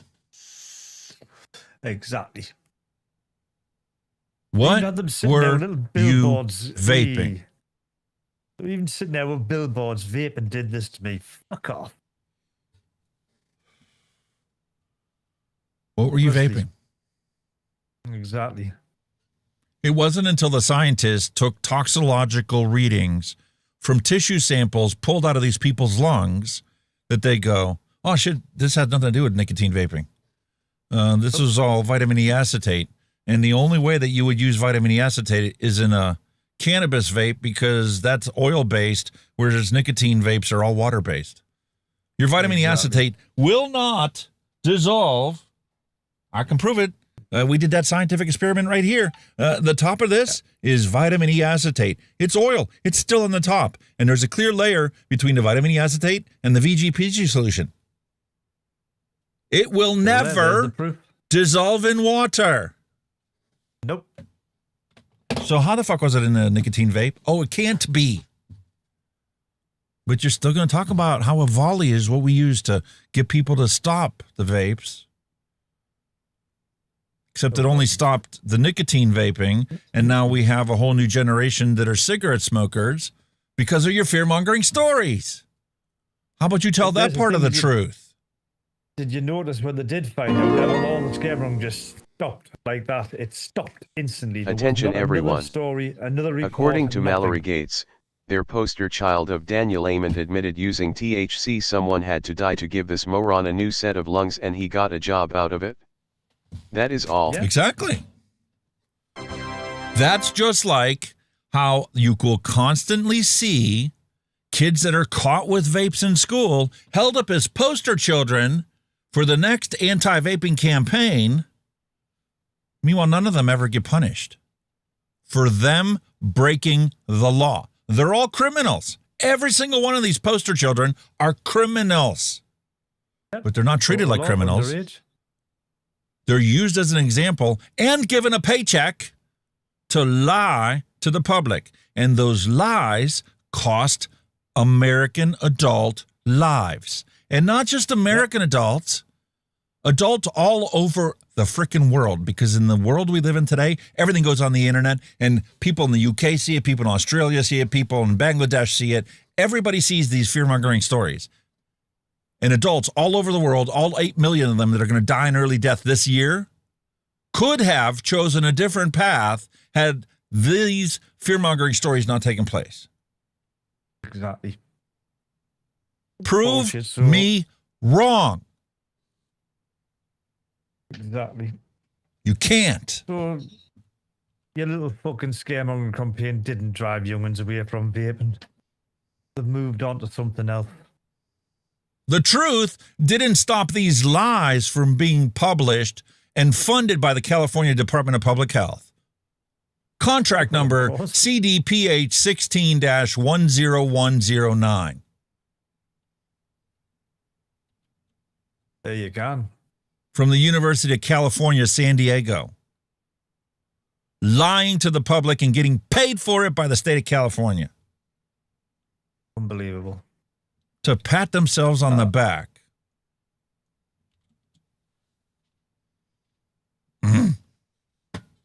Can you update your chat thing? Because my chat's not moving. I don't know why. Did you get that one? That's the last one I got in chat. The last one I've got was Robert Lawyer when he was commenting on that suitcase. Long way back. Hasn't updated, that's all. No, don't worry about it. Might have to refresh your sources because all three computers have the chat on it for me. I'm sorry, both computers and both chats are on it for me. I don't know why I got 3 out of that. Well, congratulations for those of you out there that have quit smoking and live in the state of Iowa. You now must pay for pediatric cancer research every time you buy a vape. What? Unanimously passed in the Senate in the state of Iowa is a brand new tax on vapes and other nicotine products, to fund pediatric cancer research. The whole reason for picking a nicotine vape or nicotine pouch up instead of lighting tobacco on fire is to lower your risk of cancer to a product that isn't supposed to cause the cancer. But we're using that as an excuse to fund pediatric cancer research, which has nothing to do with any of these products because they're all underage.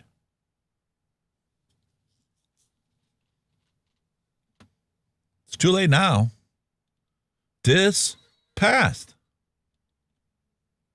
The Senate passed a bill on Wednesday to implement a nicotine tax on alternative nicotine products like nicotine pouches and vapes, with funding to go towards pediatric cancer research at the University of Iowa. Well, there you go, folks. That's who benefits from this new law. Neil Pizzolo, and welcome.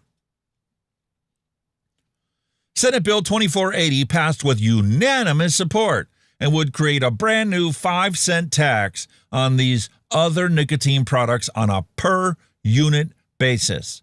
Containers of nicotine pouches containing up to 20 pouches each would pay 5 cents, adding a proportionate tax for each box or carton or case or can that has more than 20 pouches per container. Vape products would also be paying a 5 cent per milliliter tax on nicotine and nicotine analog liquids. 5 cents per milliliter. In addition to whatever tax is already on that same liquid, is another 5 cents. Yep. So you can fund pediatric cancer research because you don't want to get cancer and you chose something other than a cigarette. Oh, and by the way, this 5 cents goes on to an entire pack of cigarettes versus 5 cents per milliliter for what you use to not smoke cigarettes. Literally making the cigarettes cheaper than the vape.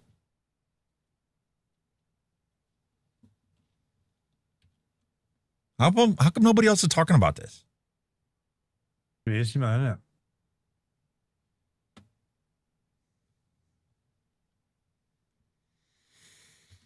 All right, time for a good news story. What could you possibly make with a vape, a disposable vape? We've already seen the story where somebody took the batteries from all these disposables and recycled them into making a battery wall that he ran his house on. We've already seen it used to make a battery pack for an electric bike. That's now right, they're taking these disposable vapes and turning them into musical instruments. No way.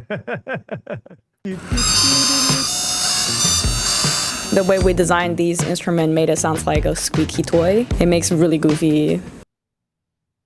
Sorry, I don't have the actual link to this YouTube video. There you go. There's the link.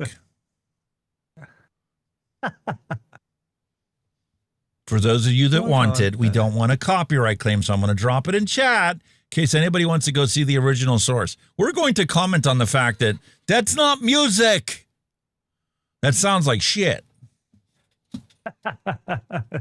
Like if you took an actual clarinet player and strangled him by the throat, it would still sound better than what you're trying to call music using disposable vapes. But hey, can they come up with any other way to destroy vaping?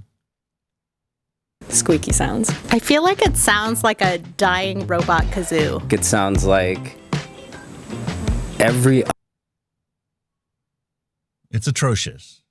Doesn't sound like anything worthwhile. Why are you even getting a laugh out of this? This is crazy. You've got to laugh at it, haven't you? You've got to laugh at it, mate, honestly. I mean, you know... We use salvage vapes, low-pressure sensor, lithium battery, and mouthpiece. They made a crude Ocaria-like device that plays notes when the player sucks in air. Sort of the opposite of a wind instrument. And presses buttons. Well, I always said that a blowjob was a figure of speech. Look. Not when it comes to your vape, it's not. And wouldn't you like to know it? They open sourced how they did this, so you all can go and take your disposable vapes and you can turn them into musical instruments to annoy your grandchildren, just like their squeaky toys annoy you.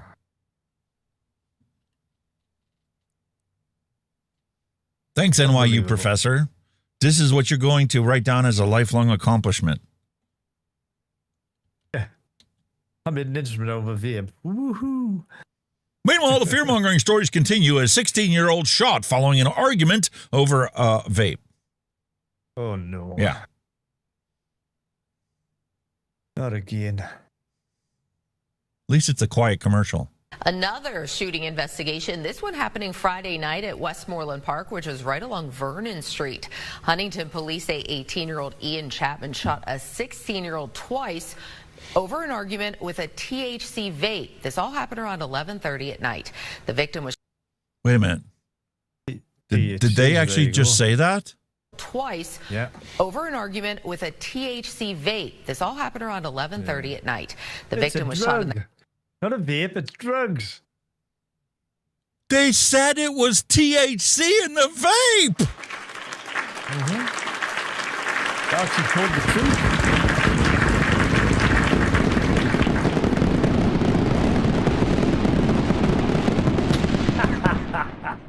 Be still my beating heart. They told the truth. It had nothing to do with nicotine vaping. I've just nearly fell off my seat listening to that there, mate. What? Oh my Did I hear that right? I feel bad, man. Right? I feel bad. I hit the applause and the fireworks button more than I did for your advocacy video, but I never thought the day would ever come that they would tell the truth. Oh, yeah. They didn't put it in the headline of the story, though. No. How many people actually clicked on the link to see what the story was about? Should have put over a THC vape, but they didn't. They put a vape. Here you go, folks. The Lung Association's new campaign. I was talking about this earlier. The severe dangers of nicotine biohacking. We can't bash the safety of the products. Therefore, we must bash the products on the scientific fact that we have left. The only one we have left is they're addictive. Yep. And somebody that has never had it should never touch it, in our mind. Let's not look at the counterfactual of, well, there's probably a percentage of these people that are choosing to consume a nicotine pouch that have never lit up a cigarette that would have lit up a cigarette if these things didn't exist. Possibility. That is not something that we're willing to consider or concede. We are the Lung Association, and therefore, this is our new campaign, because nobody wants to give us money for anything else anymore. They figured out that we really don't give a shit about lung cancer because the doctors paid us off a long time ago. So the things that you could actually do to improve your lung health, we're not going to tell you about. It's kind of like the Diabetes Association that sits there and tells you to go ahead and eat all this stuff and eat that stuff and eat this stuff without any consideration of how the things that they're telling you to eat actually spike your blood sugar higher than other alternative choices that they never mention. Yeah. Well, they can't mention a cure because they'd be out of a job if they did. You know what I mean? It's simple as that. You know why they're doing this, right? This isn't just some, social influencer or social media influencer that got big and was talking about biohacking and how we're a big health nut, and now we're using nicotine in addition to our multivitamins and our other supplements to improve our health outcome. Which, by the way, I will be finally putting content up on the Hunky Health channel. I finally got my thing set up. Look, I got my beautiful DJI Osmo Cam. And it's set up on my stick, and I'm going to go walking for the dogs. Camera in one hand, dog leash in the other, and you can watch me continue to lose weight. I'm down 30 pounds so far this year. Well, I'll be. And I wasn't even trying. What's it going to be if I actually put some effort into this? Anyway. The whole reason why the Lung Association is going after biohacking nicotine pouches is because the tech industry is biohacking themselves, all of them. We talked about Palantir having nicotine pouch vending machines that their employees can go to anytime they want a little boost of energy to be more productive and to think clear and to focus better and get their tasks done in a more expedient timeline. Well, the tech bros are all in on Zyne. And this ain't the same Zyne gate we had last week. Yeah. No, man. Entrepreneur Garrett Campbell has a 6 milligram Cool Mint Zyne tucked under his lip at all times during his mammoth 15-hour work days. Aside from when he's actually eating his breakfast, lunch, and dinner at work. Yes. 15 hours. Ugh. 15-hour workday. Some of these guys literally work 7 days a week until the project is complete. And then like crab fishermen, they take a month off before starting the next project. Well, you would need to recharge your bloody batteries. Jesus. I was always very against nicotine, says the software company founder. The 26-year-old saw his peers using nicotine pouches at college when they first emerged as the potential productivity boosting hack and considered it a degenerate thing to do. Oh, how the worms turned, eh? But then all of his fellow founders started fueling themselves with these nicotine pouches, of which Philip Morris International, owned Zyne, is the market leader. The company distributed 794 million cans in the United States in the last financial year, a 37% increase over the previous year. And they're expecting to do the same this year. Now, Campbell says, every single one of his friends that runs a company does so with a nicotine pouch in their mouth so that they can make us these goofy dog robots with Elon's face on it that disappeared because they knew I was going to show it to you. Oh, that's fucking creepy.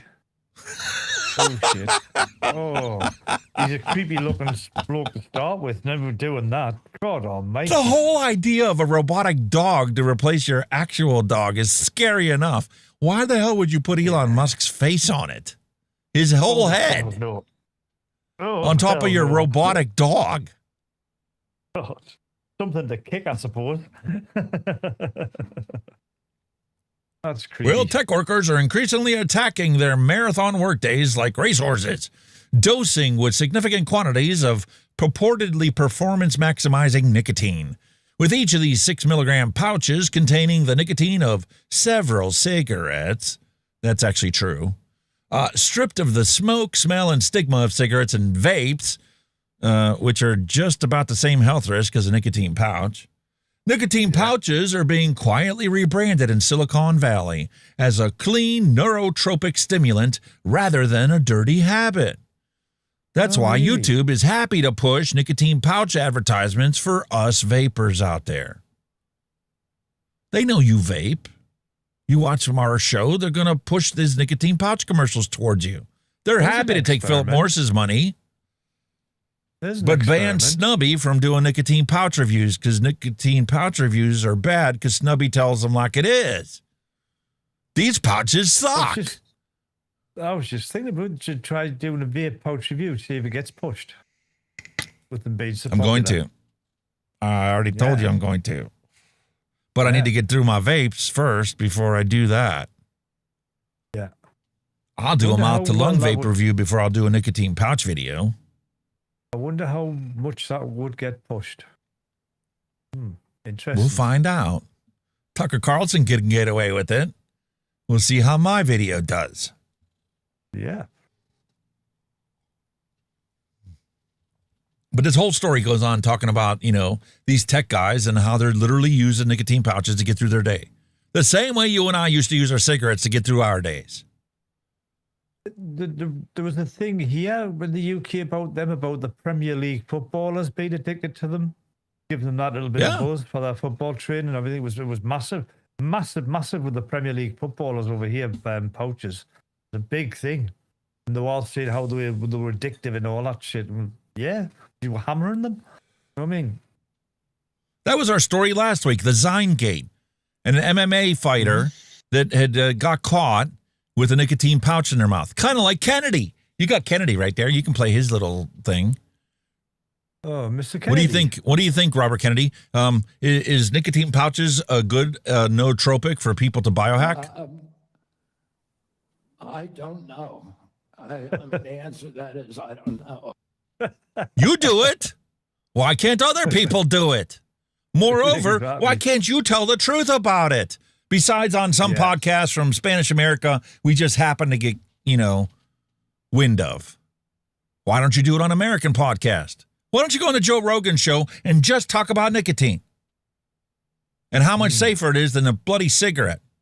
And instead of Joe Rogan sitting there sucking on a cigar, hand him a vape and ask him to try it and see if he feels better and thinks clear. Yeah. It's about time somebody tells the frickin' truth. If only. I know, wishful thinking. Wishful thinking. And the reason why you're actually seeing stories about this is because, quite honestly, Philip Morris is disappointed in their potential revenue forecast. Philip Morris trims annual forecast for their profit amid the nicotine pouch uncertainty. Well, the Trump administration was supposed to make an easy pathway for all these nicotine pouches to get authorized in millions of different flavor options. And, now that Marty McCary says, you ain't getting anything past me, they don't know what to do. They sent all their suitcases of cash. They sent their lobbyists. They talked to everybody they could probably talk to. And their promises were broken, just like ours were. Yeah. So now they have to be... cash and run with it. Pretty much. Yeah, they have to be accurate with their fiduciary obligation to their shareholders and tell the truth. It's not going to be as good as we thought it was going to be. Because we thought that they were going to automatically approve everything we turn in paperwork for, and now we don't know what's going to happen. And it may take up to 5 years for them to look at whatever paperwork we turned in last week or last month or last year. So we can't claim potential profit increase next quarter or next year if it's going to take them 5 years to authorize our stuff, even though they've already authorized half a dozen things and half a dozen flavors. Now some schmuck out there is arbitrarily saying, no, you know what? The cinnamon flavor, we can authorize that one, but you can't have cinnamon apple pie flavor. You can only have that in moonshine. It's quite surprising. Like you said, the big tobacco companies get everything past them, or seem to be. You know what I mean? It's like you said in your video, dude. The alcohol industry can offer whatever flavors and whatever colors they want, and nobody bats an eyelash to it. But my God, if it's in a nicotine pouch or a nicotine vape, all of a sudden it's child appealing. Yeah. Says who? Who? Exactly. Who said that? Who said Let's that? have a I don't conversation. like flavors. Because you're full of shit. And I want to tell you are. And I'm going to keep talking until I either drop dead or convince you otherwise. Yeah. You're right. Once in my life, I would like to see us follow some common sense, logic, fundamental science, basic physics that any high school student can understand. Well, oh man, the influencers are pushing the positive health benefits of nicotine pouches. Zine and Velo are all part of RFK's Maha movement. Wait a minute. What? Is this a good news story about nicotine pouches, or is this going to bash RFK and pouches? Or worse yet, are they trying to use the obvious bash of RFK being a lunatic to imply that the pouches are bad? Like if this lunatic said you shouldn't get a shot, for a vaccine because, you should have actual factual information to base your decision on balancing the benefits and the risks. Heaven forbid that he say something good about something else, also based on science. People want to judge everybody today on their 6-second soundbite. 5 years ago, that was a 60-second soundbite. Not today, folks. You got 6 seconds to judge whether something's good or bad. You're lucky to be able to judge whether 2 + 2 = 4, because that takes 6 seconds to spit out of your mouth. It's getting worse, man, isn't it? Absolute worse. Infuriating boiling of piss. This stuff ain't going away either. This is going to become a lot more common in the general conversation of things. Because Big Tobacco's not going to take this standing aside. They've got so much money invested in this. They've already built plants. We talked about it over a year ago. They were building a plant in Aurora, Colorado. We talked about how the mayor actually gave them the key to the city because they were opening up this plant. They were going to hire like 100 people. All 100 of these residents from that town are going to be making 6-figure incomes, whether you're driving a fork truck or pushing a broom or directing the pallets as they get loaded onto the tractor trailers. Or whether you're going to be a line supervisor watching how these sealed cellulose pouches are infused with the beautiful flavors and the nicotine content and then packaged and boxed. They're all making 6-figure incomes. They knew that a year before their PMTA was authorized. Tell me they didn't. Why would you invest $1 million plus to build this facility to manufacture these things if you did not already know that it was just a matter of time before they're authorized? It is, yeah. They'll find something wrong with them again eventually. They always do. Something will go, all right, Well, last week we talked about the Zine Gate up in Canada, the MMA fighter that had a nicotine pouch in her mouth, and how that was a bad thing. This week, the tables are turned and it's flipped in the United States. Because this week in the United States, the UFC-centered FRE nicotine pouch deal might change the case for investing into Turning Point Brands, a manufacturer of e-liquids that you use to not smoke cigarettes. They're also one of the ones that took their case before the Supreme Court.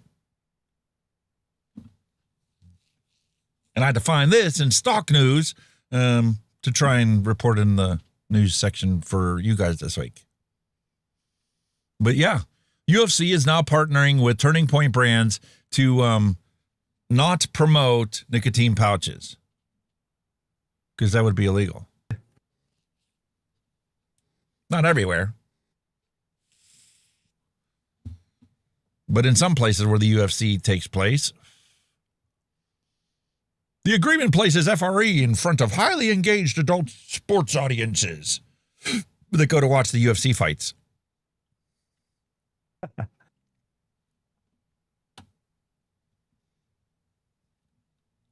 So Philip Morris is crying the blues because their revenue forecast is a shortfall of what they were expecting. And Turning Point Brands is still moving forward by partnering with the whole idea of Sports Arena now having featured pictures of their products at all the events. Meanwhile, in New York, Albany wants to tax the product that the FDA just got done authorizing as appropriate for the protection of public health.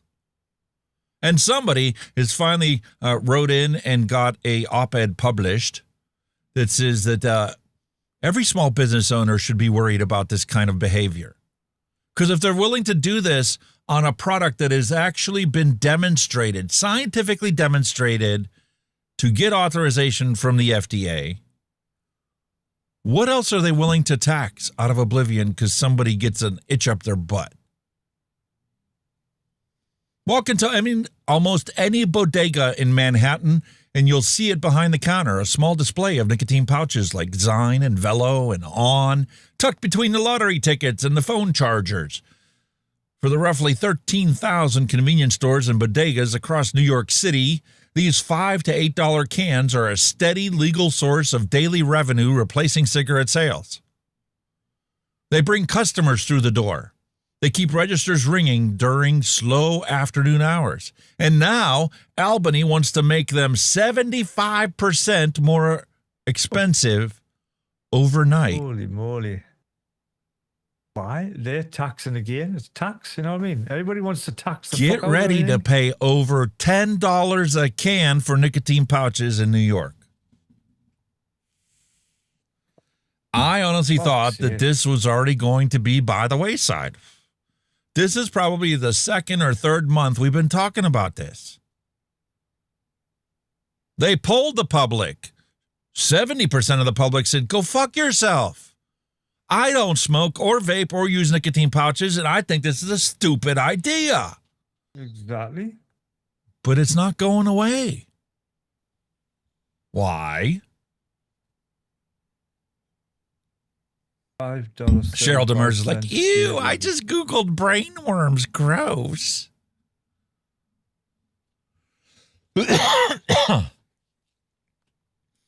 There's another guy that everybody likes to bash because he keeps exaggerating and overemphasizing the importance of nicotine and its bioavailability and biohacking capacity. Well, I don't even know. I don't know what his name is. We had his one video on our vlog one time, and that's the only vlog that ever has been taken down so far because it was labeled as medical misinformation. But the scientific study that he actually cites in there does say that nicotine can kill brain cancer. It can. But it also damages your healthy tissue as well. And the only way to get the concentration needed to kill the cancer is to inject it directly into the tumor. Yeah. Which minimizes necrosis of tissue that is healthy, not near the tumor. Technically, it is 100% true that nicotine can be used to treat brain cancer successfully because the damage done by the injection of that nicotine into the tumor cell is actually less than all the other conventional methods of treating brain cancer. When you shoot radiation into a brain tumor, the path from the gun to the tumor is also destroyed. And to minimize the destruction, they usually shoot it in from 3 different angles. So you're damaging 3 times as much tissue, but not as badly as if you stuck the gun and held it there the whole time, the same direction every single day that he got radiation therapy. Yeah. So technically, according to the science, Dr. Oz is 100% right. And your understanding of science is inadequate to realize that that particular scientific study does have merit and is a valid way to treat that. However, no doctor has generally accepted that as being a valid way to treat it. Because like Kenny always says, no matter how long and how much money has been given to cancer research, it's always the same therapy. Chemo and radio. chemo and radiation. That's all the options you get. Yeah. And that's been only in the scientific community do you actually have conversations about like genetic therapy, genetic immune therapy that's custom made for the patient. But that's not generally available. Those are only phase 1, phase 2 trials. Anyway, I don't know why I got off on that tangent. Well, it's just is what it is, mate. You've got off on a tangent. I think it boils down to the fact that I'm sick and tired of even our side always naysaying facts because it's too good to believe is true. So you probably, like I said, I'm still a firm believer that there is a cure for cancer, but if it did come to light or got used, you know, money, businesses, companies would disappear. Simple. Mate, why is everybody dealing with Buffer City today on our stream, on our vlog? According to my statistics that I have feedback on right here, I haven't had any internet connectivity issues with the stream today. We have been rock solid at 7,000 kilobits per second the entire stream. When we've done it twice in the OBS, it kind of lost it a bit in the OBS, but then it came back. You dropped out to me, but me going to the stream and me going to all 5 platforms hasn't been an issue at all, according to my data. It's only the downlink from YouTube that's been an issue for them. I love that, Mallory. There you go. Cheryl's like, no buffering or lag for me. The only cure for cancer is in Keith Richards. Do you guys remember back when Obama made relations with Cuba a thing again? And there was this story that made the news about how Cuba had the cancer cure for a certain type of cancer. And that was supposed to go into phase 1 trials in Chicago or Boston or someplace. How come we never heard any more about that? They had the cure for cancer. They were going to do the science and the studies here. Like, how many more people need to die of this type of cancer if there's actually a cure that works? Like, I understand there's the precautionary principle, but when you are literally facing death's doorstep in 6 months, you should let people do whatever the heck they want, whatever choice of treatment they want. It doesn't have to be FDA authorized.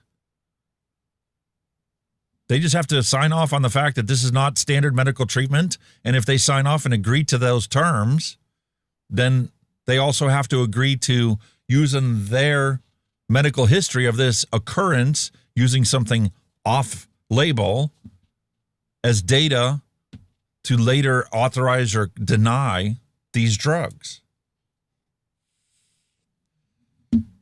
What happened to the land of the free where you could actually make the choices you want for life, liberty, and the pursuit of your own happiness?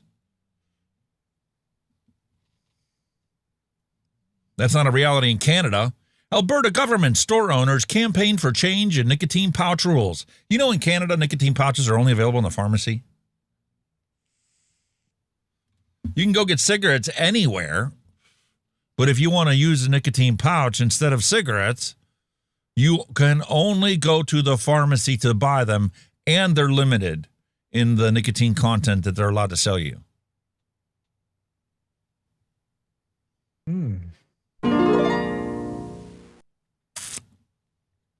Attention everyone. According to Neil Pitts, a pharmaceutical company probably bought the cure or shelled it. That is all. And this is why I disagree with Citizens United decision. Allowing corporations to be treated the same as people, allowing money to be free speech, ensures that you and I will be screwed until eternity for every penny they can squeeze out of us. Yeah. Because our voices are never going to be as loud as a corporation's trying to make more profit. Never. It's not possible. I mean, just touched on that thing when speaking of cancer. When I think I mentioned before about that guy who was he found like a cure for like the brain cancer, and he was took to court and everything, tried to shut him down all that time. I've just looked him up. He was called Dr. Brzezinski. Brzezinski, yeah, I remember him. That was him. That was him. They shut him down because he was using something called antinoplastin or something. I probably pronounced it shit. But I watched the documentary on that. He was in out of court battles for years and years when they tried to shut him down, and apparently he was getting some results with his treatment, and apparently he's still got a private clinic somewhere, and he's still got the FDA and all the law courts still chasing him to this day. The Doctors Association was trying to remove his medical license. The medical board was trying to remove his medical license. The FDA was constantly after him. The IRS was going after him. That's right, yes. Literally auditing him constantly. Just tried to shut him down and make him disappear, period. Because he's working pioneering and he was getting results. And they didn't like it. He was actually getting results. And it's kind of like cigarette smoking, dude. When you take a look at all the pharmaceutical products that are available for the doctors to prescribe us to quit smoking, none of them ever told me it had less than a 4% chance of actually getting me to permanently quit. None of them. Even when they had me try all kinds of freaking ridiculous combinations. Have you tried acupuncture? What, to quit smoking? Well, yeah, it's actually better statistically than the hypnosis you've already tried, so why don't you give it a try? We already know the patches don't work, but they never bothered to tell me you could try more than one thing at once until they decided to prescribe two things at once. Somehow, the Chantix and the Nicotrol inhaler was going to help me work, because when they gave me the Nicotrol inhaler and I went back and said, this makes me want to smoke twice as much as I did before. Oh, well, let's put you on this, the Zyban, and you can take this Zyban and continue to use that Nicotrol inhaler. Huh? You know what they didn't tell me?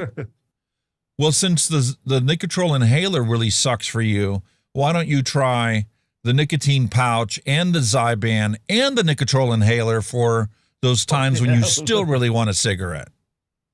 Because obviously your nicotine levels weren't satisfied if it made you want to smoke more. But we could provide you with a loading dose of nicotine with a patch, and then every time you wanted a cigarette, you could use the inhaler.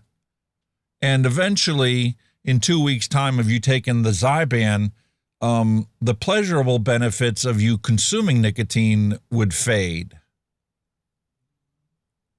Oh, they're trying to do OD your on Nick, like.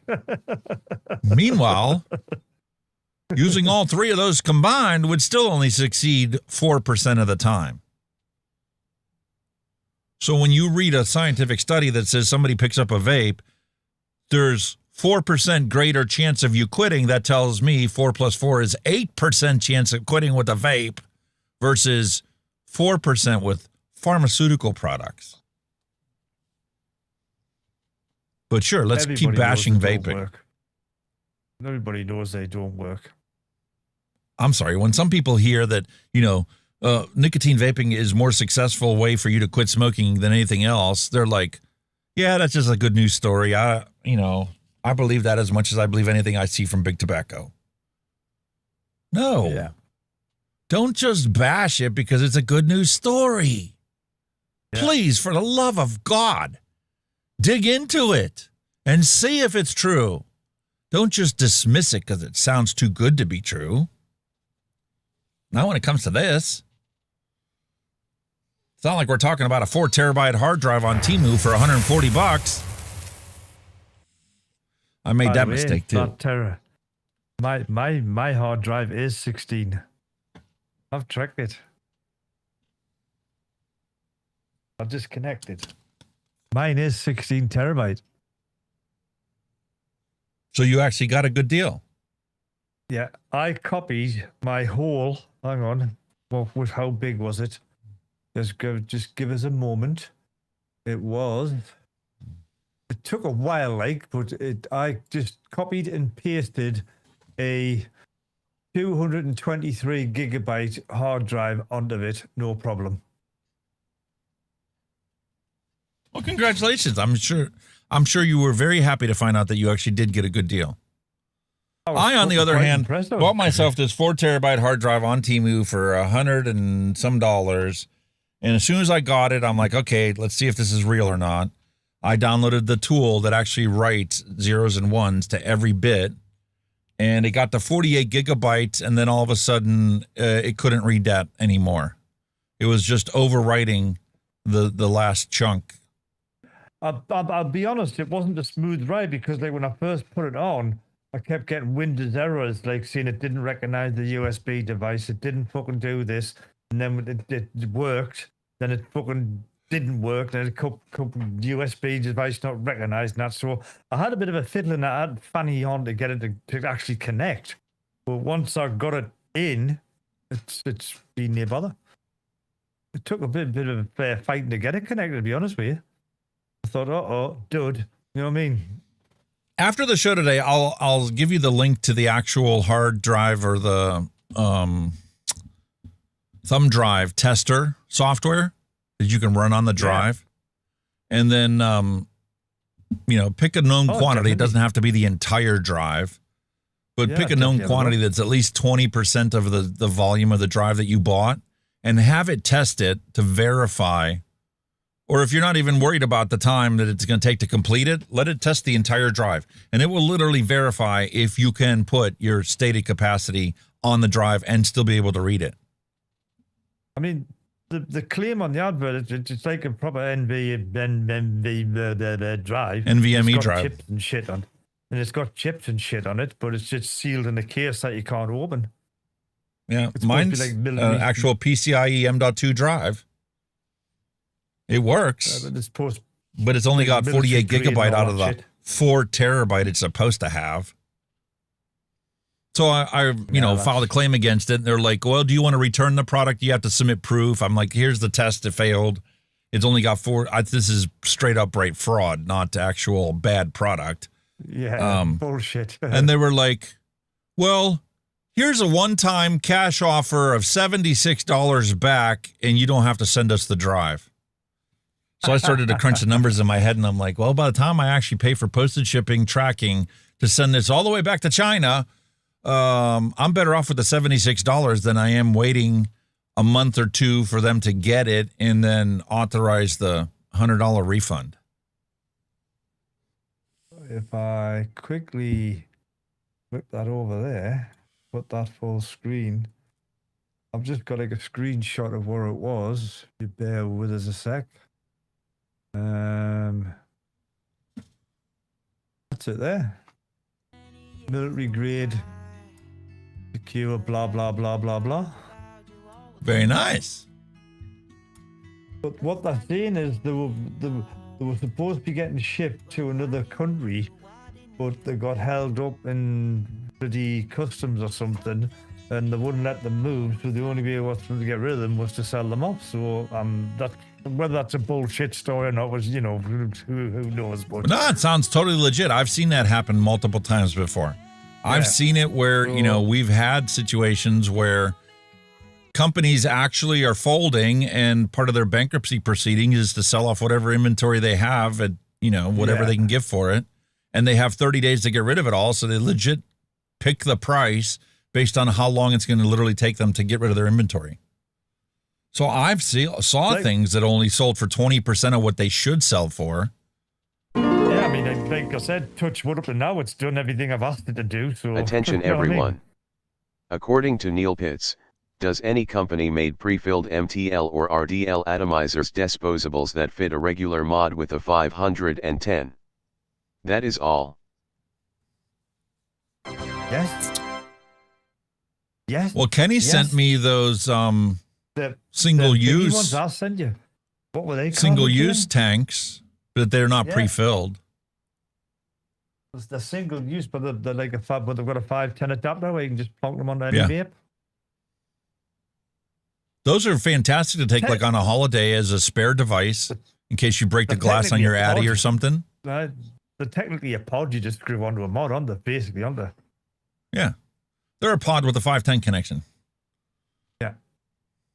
I've never seen anything pre-filled or anything like that, like.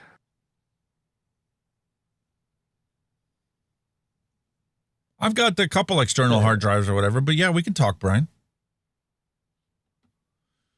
Well, here you go. A little bit more news left. I think we got a couple stories. Vape shop plan in North Vancouver's Edgemont Village prompts community backlash. It's the same crap that I've been reporting at here in Pittsburgh.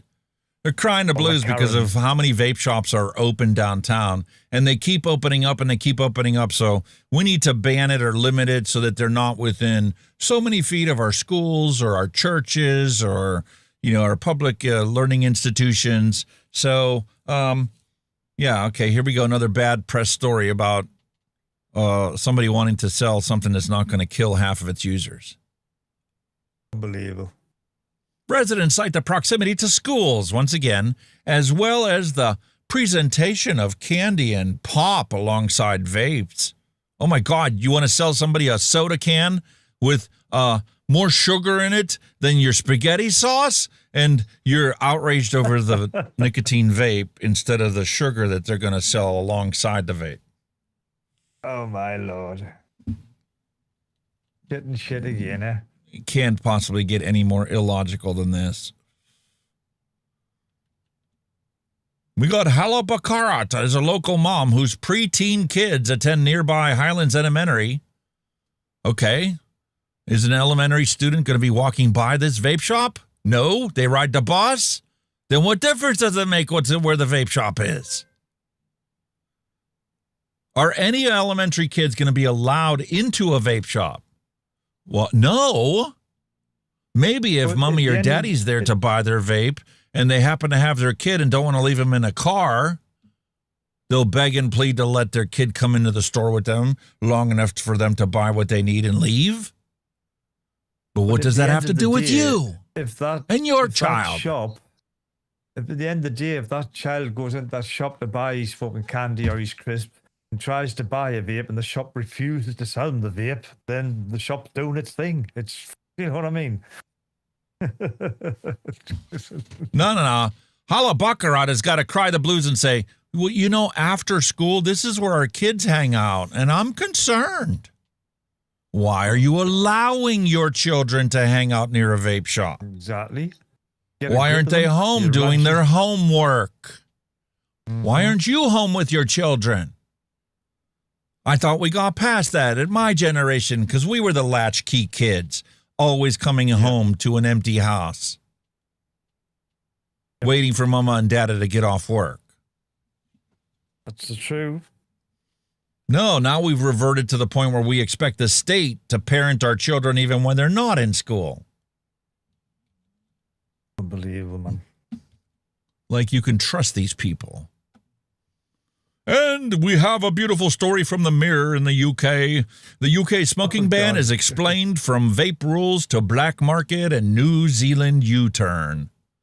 As the UK government heralds the dawn of a new smoke-free generation, which is another part of the UK Vapes bill, a generational smoking ban, the Mirror takes a look at the new smoking ban, including what it might mean for the nation's purse strings and criminal underbelly.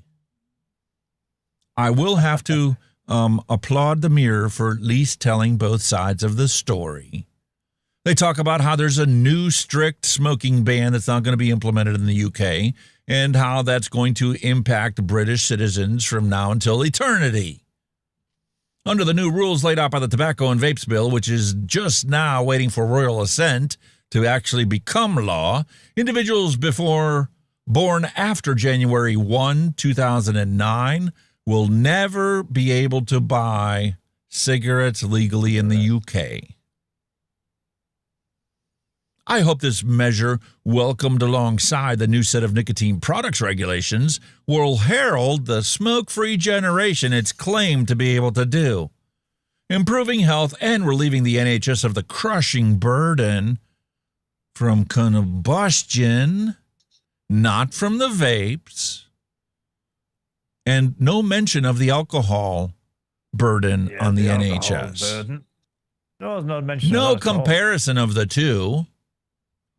For many, this is welcome and long overdue development, which should, in time, eliminate one of the leading causes of preventable death in the UK. According to a sobering statistic released by the Cancer Research UK, it's estimated that tobacco causes the death of one person in the UK every 5 minutes and is responsible for 55,000 cancer deaths annually. That's wrong. It's 80,000. Yeah, because it keeps going up. It's kind of hard to keep track of it all. And the sad reality is even if we got every single one of the people that smoke cigarettes over there to switch to vaping, it would still be at that level for decades until people's lungs and tissues started to regenerate without the nasty effects of the 7,000 compounds inside of a cigarette. Doesn't happen overnight. And my prayers are still with Robert, who smoked for 4 decades before he smoked or before he vaped for 1 decade and then got a lung cancer diagnosis still. When I went to get my lungs checked, he said it takes 10 to 15 years, depending on how much you smoke, for your lungs to fully recover.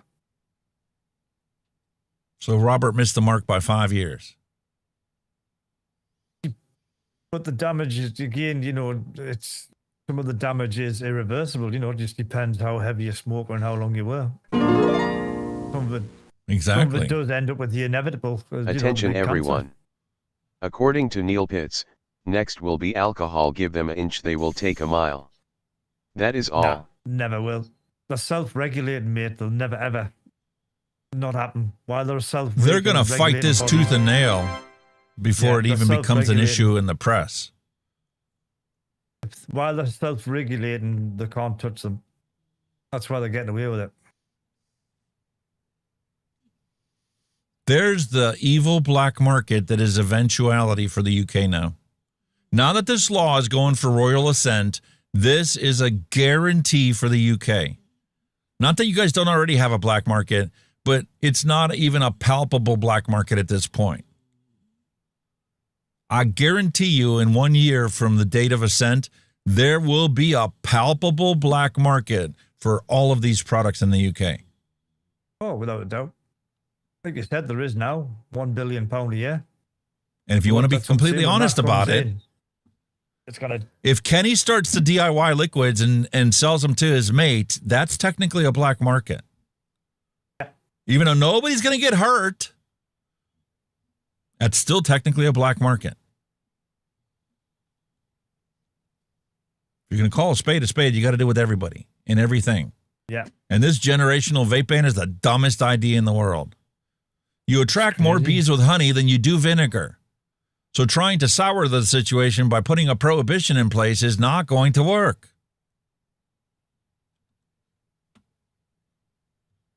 When are they going to learn? This craziness. It's straws. Good. They are clutching at straws because their livelihood depends on it. There are literally thousands upon thousands of people that get paid to bash this day in and day out.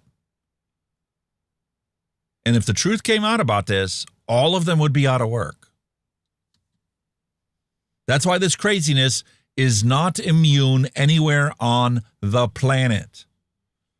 Even in Russia right now, who's at war with Ukraine still, it's not just the craziness that we hear from Ukraine building a massive ski resort on the western side of Ukraine according in the middle to of a Neil war. Pitts, if you say anything bad about it on social media, Kenny, they will arrest you.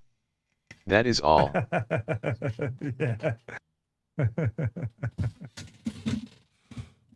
So how'd you like to be one of these advocates in Russia right now?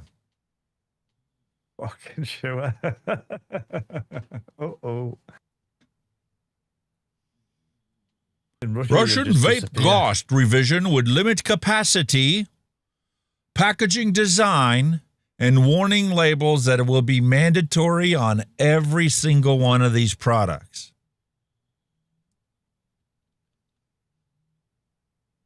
There isn't a country that is not trying to eliminate the cure for smoking. Not one. No, they're all And at it's it now, man. It's the same bullshit. It's just like our PMTA registration situation here in the States. Except now they're doing it on the entire country of Russia. On a federal level. Where's the money that will be lost? They're just trying to fucking fuck everything up because now they're going to lose a fortune. Every single manufacturer of these products need to have a registration and a fee that they're going to charge you every single year to keep your product available for sale. Devices and liquids are now going to be limited to a 2-year shelf life. No more walking into a vape shop and buying a dripper from 10 years ago. After the 2-year mark, 24 months, it must go in the bin. Wow. Volumes are going to be strictly capped. No more than 2 milliliter disposable systems up to 10 milliliters. And refill containers are limited to 30 milliliters in size. No 60s, no 100s, no 120 ml bottles of juice. Why? It's not logical. It's not scientific based. It's an arbitrary forcing of big tobacco products. That's it. Yep. Well, the Russians like their cigarettes anyway. The Russians, they like a smoke. Like the Chinese. Yeah, we won't even get in talking about Marlboro Mitch Romney and how he, doubled the number of Russians smoking cigarettes when he was at Bain Capital. Go look it up if you don't believe me. Now I got a bunch of other stuff I wanted to talk about that I'm not going to allow to talk about. Like Kyrgyzstan is now proposing a 6-month extension on the total ban of vape importation into the country. Oh, fucking hell. Jesus. They already put it in place. It's about to expire. So it's kind of like, the American Patriot Act that was supposed to protect us from the terrorists that got put on the books and was supposed to go away, but still hasn't. We are still subject to the Patriot Act, despite the fact that it had an expiration date.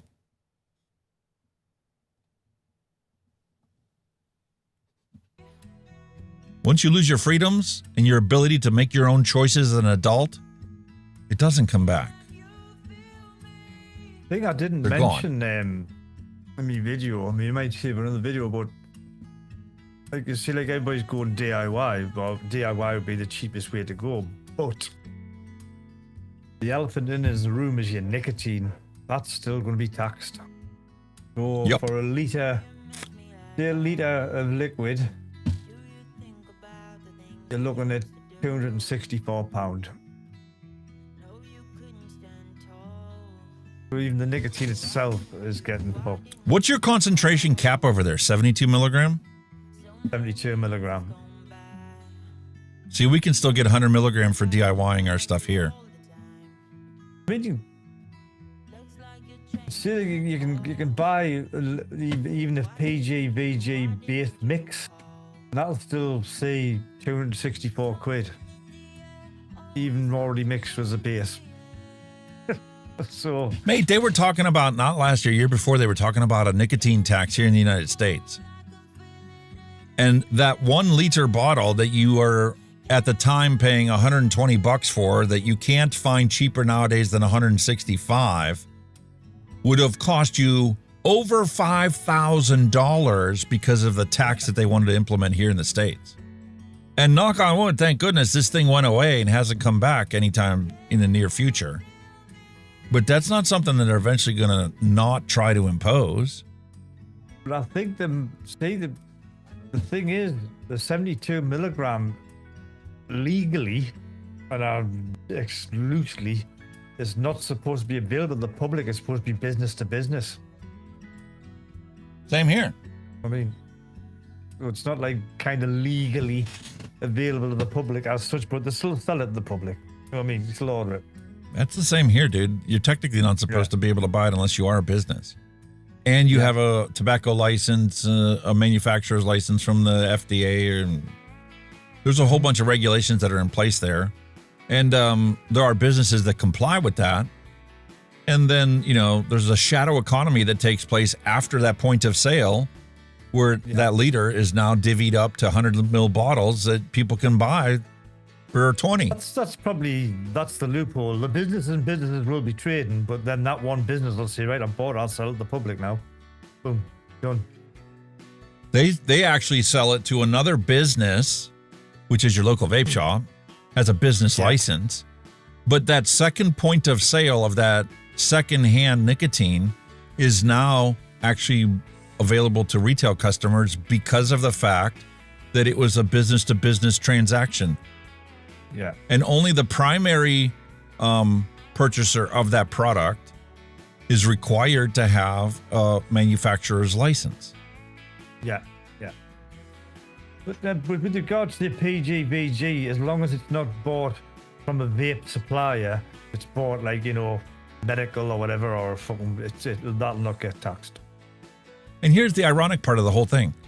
If you want to manufacture your own nicotine gum, you don't need a business license. You can buy it as much as you want. You can make as much as you want.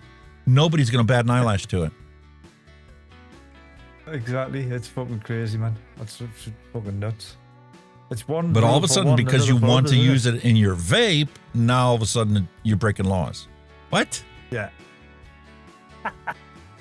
Fucking nuts, isn't it? Absolutely crazy. Hi, man. We've been really going hard with the news. We're at 2 hours and 47 minutes. Whoa. Well, it was good. There was plenty of it. And the thing is, the news that I have this week, the number of articles actually was less than it was the week before. Just good topic of discussion, though, isn't it? You know what I mean? I also need to shape how much news I gather when you're here, because we actually talk in between reading the stories. When I have other people here, they're too busy on their phone to actually, participate in the conversation over what I just announced is shocking news. Fucking get it. That's what it's there for, open to debate and discussion. You know what I mean? That's all about, yeah. I think people would rather listen to our conversation than the actual news itself. That's probably that as well. The news just stimulates the topic. That's all. Yeah.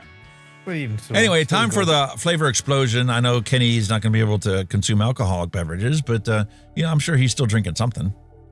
So let's find out what that is.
Up for your entertainment today, I reached into the fridge and grabbed a Captain Morgan Sliced.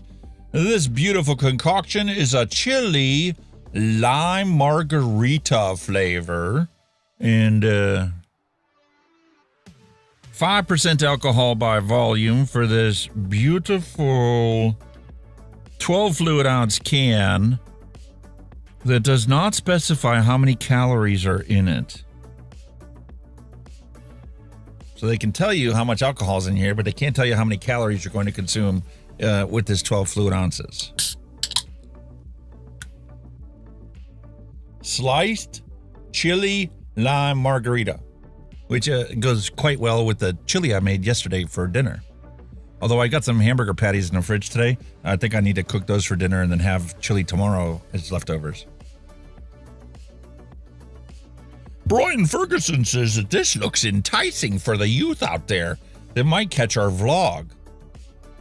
Well, fortunately for us, YouTube doesn't give a shit about your alcohol consumption on stream. Matter of fact, there are plenty of mukbang videos that both YouTube and the content creator have made millions of dollars on.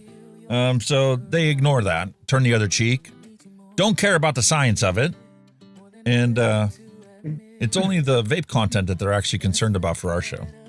So, sliced chili lime margarita is what I have today. My mate over in the UK, on the other hand... Fruit-based drink, Sam. Fruit-based drink, fruit-based juice in a rather large container. That's all right. What kind of juice you got? I've got mixed berry. Mixed berry juice. Because I'm is on it an actual early shift fruit tomorrow juice? Or is it a fruit-flavored beverage? It's a fruit-flavored beverage. It's what we call dilute juice. You get it in a concentrate, you mix it with water, blah, blah, blah. I've got some flavoring that I add to bottled water that's just like that. It's just a fruity flavoring that you add to your beverage. Yeah. Just to give it a flavor other than water. Yeah, it's a bit like, like your Ribenas and your, all that stuff. You just add like Kool-Aid without the sugar. Yeah, pretty much. Yeah. Lovely though. Nothing wrong with that. But I'm Nothing on wrong early with that. tomorrow, so I can't go in. I can't go into work half cut. Okay, let's be realistic here. I'm a man of science. I like to follow the science. I know from my understanding of biology that the alcohol that's contained in this 5% alcohol at 12 fluid ounces will be completely metabolized in my system before the show's over. Because after I completely consume this entire can, it will only take my liver 1 hour to eliminate the alcohol from my bloodstream, and I go back to being a normal human being. However, I cannot say the same for the caloric intake of this that is not marked on the can. In order for me to work off the calories from this can, well, I'd have to know how many calories are in it to tell you how many hours of walking I have to do before my body has used up that energy it just consumed. Pretty cool, huh? I still didn't fix it, though. A double spin, I still didn't fix it. Spin. He flipped both of us, but I spin when they command flip. I should flip like you do. Yeah. I gotta fix that. All right, so is this any good? I don't know. I think I had this before, but I don't know. I've had so many different beverages over the last 2 years of us doing Flavor Explosion. Let's find out. That's a possibility. Definitely a margarita. Definitely has some nice pucker factor to it. I can tell that it's a lime and not a lemon. But I don't get any chili. Maybe, no, not even a chili pepper. It's just a margarita with lime. Oh. It is a very delicious beverage. I have no qualms about that.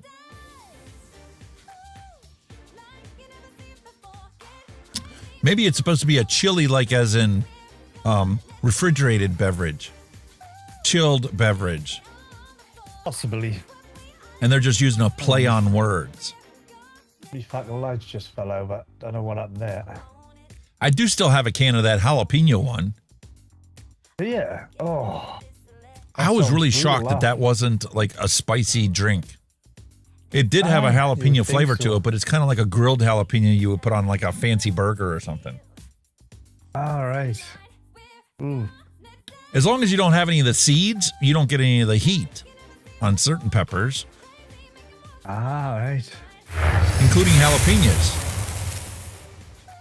With jalapenos, if you remove the white pith and the seeds, there's really very little heat to that pepper. That makes sense? Yeah, it's all in the seeds. It's all in the seeds, isn't it? Most of it. That's what I'm saying. When you get your peppers, it's all in the seeds, isn't it? All the friggin' spicy shit's in there. All right, mate, what you vaping on? What do you got? Show off your hand check. I'm still on my X-Slim 3. Still on this guy. And in the minute I've got... What have I got here? I've got some cookies and cream. That's like a single flavour. And then... I'm using pods instead of... Like on that pod, I've got this one. In this pod, which I've used, I've got my Blue Raz Dragonite. In this pod, I don't know what I've got on that pod, because that's the 0.8, and I didn't really use that one. Because that's not like warm enough for me. That's pretty much it. That's pretty much it. Nothing wrong with that. Nothing wrong with that, dude. Hey, bastard, hello and welcome. Wonderful to have you here today. I'm still chucking along on my 100,000 puff J&R Stellark C. Plus, I've got this one in an apple. I've got this one in an apple. They're both working fantastic. And I have the lemon heads over here. And my wife wants nothing to do with any of these three because they're refillable. Doesn't matter that, you can get an entire week out of it before you have to refill it. She's just not interested. Can't be bothered about worrying about having to fill a pod. And technically, it's still a pod system with a mod that's magnetically attached. Just started the review for the Bogan Bonza Pro RTA, and I can't stand that little tiny drip tip that he included with this thing, so I had to pull out my drip tips, and I got a beautiful carbon fiber drip tip to match the carbon fiber mod for the Freemax Maxis 3. Oh, I put mine.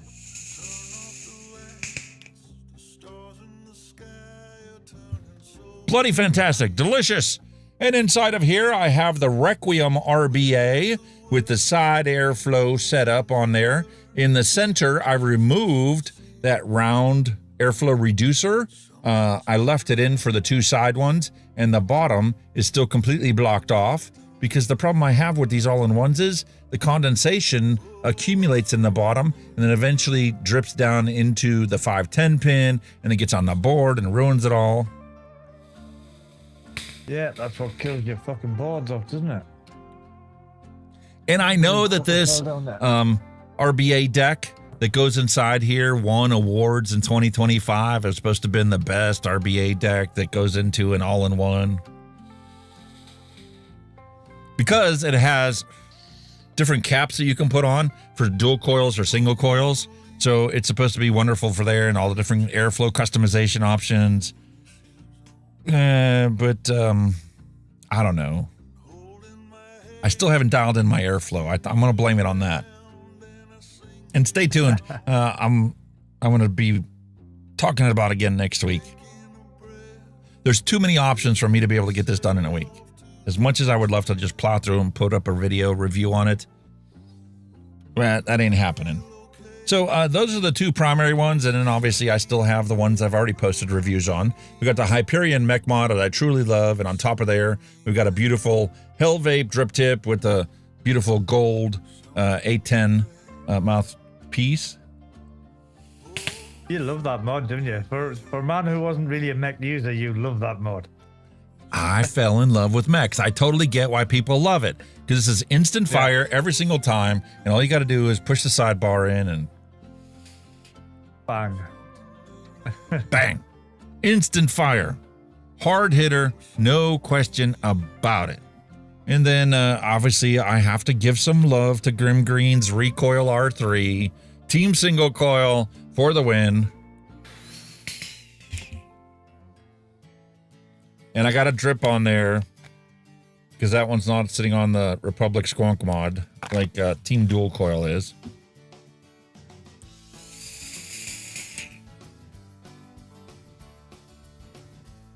Now that is an awesome experience with the vape.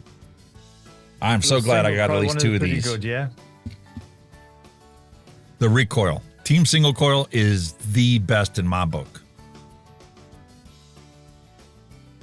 Love it. Love it. Love it. Very good. Very, very nice. And then obviously my all-day vape is still the Mike Vapes Blaze Pro Max RTA. You do like that, don't you? It's not that I don't like the Blaze Max RTA, but the Pro Max is that smoother honeycomb airflow. Attention everyone. According to Neil Pitts, Bogan's new Bonza mech is coming soon for Thundercloud. That is all. Ooh. I have it coming. I think I have that one coming. I've got 3 products coming from Thunder Cloud Creations. I have Mike Vape's mouth to lung tank, and then I've got 2 drippers. I think one's Mike's. I think the other one is Bogan's. And I'm going to compare those with the Blaze Solo dripper that I just ordered myself. His mech mods are pretty good because I've got his last one. They're pretty good. His mech mods are all right. But I bought the So stuff I have behind, plenty so of content to put up. Plenty of products to review. Fortunately, knock on wood, I'm not like some of those other people out there that have run out of stuff to, do reviews on. And I still have the Oxva DNA pod mod to run through the queue. I mean, temperature control, built-in temperature control, you don't have to fiddle a fanny around with, that will automatically cut off the power to your pod if it's empty. What a brilliant idea. It is. And it's a reasonable price DNA mod. It's the most affordable DNA mod ever released to the public. DNA and all. Yeah. Not bad. That's the technology they have built into it. Obviously, it's not like the other DNA mods where, you get to pick and choose and customize all this and that fancy, through the software, like my DNA reference mod. But it has the temp control built into it, and it's made dummy proof. So any bloke can go out and buy the thing, and you don't have to worry about running out of juice, because if it runs out of juice, it just won't fire your coils. It'll just keep getting lower and lower in wattage. And then you'll be like, how come there's no visible vapor? And then you go, oh, because there's no juice in here. And you fill it back up, and it goes back up to full power, and you keep running. Simple. Cool. Love it. I'm just pissing. In order for you to get the contrast, you're going to have to adjust your shutter speed in your camera and the ISO. That's me. The lights are at the sides because I don't get me glasses and they're not fucking brilliant at the moment. Nah, it's good enough. Most of the people that watch our show don't actually watch it. They listen to it. It's a podcast. And I need to get me lights behind there and I cannot. That's what I'm saying. It's so frustrating. I know the feeling, buddy. Trying to get behind my desk to change that heat register vent. I'm literally on my hands and knees crawling back there behind my desk between the TV mounted on the wall and the sound panels that I have mounted on the wall.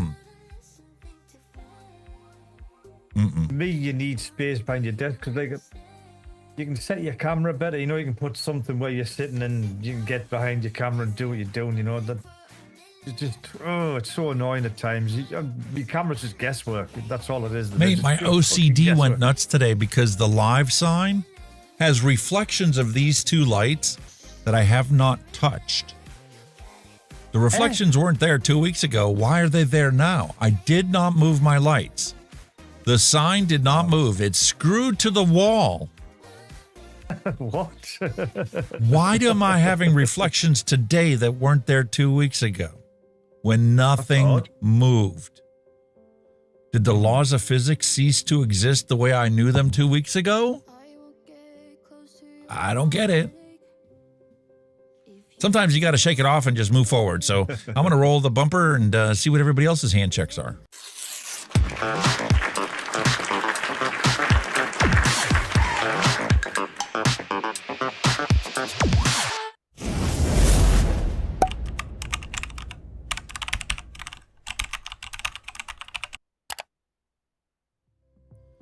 There you go, folks. Here we have our first hand check submitted for this week. This comes from Cheryl Demers with her beautiful lace work that she's got sitting underneath her boxer mods. 3 boxer mods we have before us today with 3 different drippers on them. And look at all the wonderful drip tip options that she has as well. That is bloody fantastic. Crochet work. That was something that I was told numerous times that I should just get into to zen out. I'm like, nah, man. I got Ghost Recon Wildlands. I got GTA for that. Which, ironically, I cannot tell you when the last time was I actually did any gaming. Do not know. The only thing that I can actually truthfully acknowledge as gaming has been Friday nights when Patrick has his show on. And I sit there and I watch and listen to his show and interact with chat from time to time and play Civilization. That's it. But that's not really gaming to me. That's a simple role play game that I can click the next move while I listen to and watch their show. There you go, that's a bit better. I found the major problem. As long as you are happy, that's all that counts. No, the camera settings were like for 30 frames per second, like, you know, for the stream. The shutter speed was 1/20th. It should be 1/60th. Well, I have mine set at 1/60th and ISO is at 100. No, it's like, you know, your 180 rule, your frames per second and the thingy. Yeah. Well, that didn't exist. So it's 20 frames. Yeah, that's why I have my shutter speed at 1/60th, because that's 180 from 30 frames per second. Yeah. And then you ISO adjust it to give you the brightness that you expect. Yeah. So. I think the base ISO for this is 800, but it needs to come up a bit. But I can't be asked to fuck on with And your it. ISO is strictly dependent on what lens you have on there. Yeah. So these two stock lenses that came with this thing, I can do ISO 100, but the one in the corner, I need to have an ISO of like 230 or something. Some oddball thing, but that's the only way I can match the brightness of the image from both of them. And both of those have been adjusted recently due to comments on my videos saying, why are your videos always so dark? I'm like, dark? I don't color grade my stuff. What are you talking about? I said, okay, you know what? I already have the lights. I already have the studio lights. Those ones are already set to 100%. So I'll just bump the ISO over to give you more light and a brighter face. Yeah, man. That's why I'm so much brighter than he is. I used to be the same amount of brightness as him. So anyway, that's some actual content creator stuff most people don't want to hear about. Let's move on to the next hand check submitted from Mallory Gates. Look at her. She's got a Grim Green Army hat. Cool. That is one thing I did not order. I did order shirts from him, and I got a sticker pack off of him, but I did not order a hat. I have my own that I do not wear most of the time. Latest reviews I recorded, I did put it on.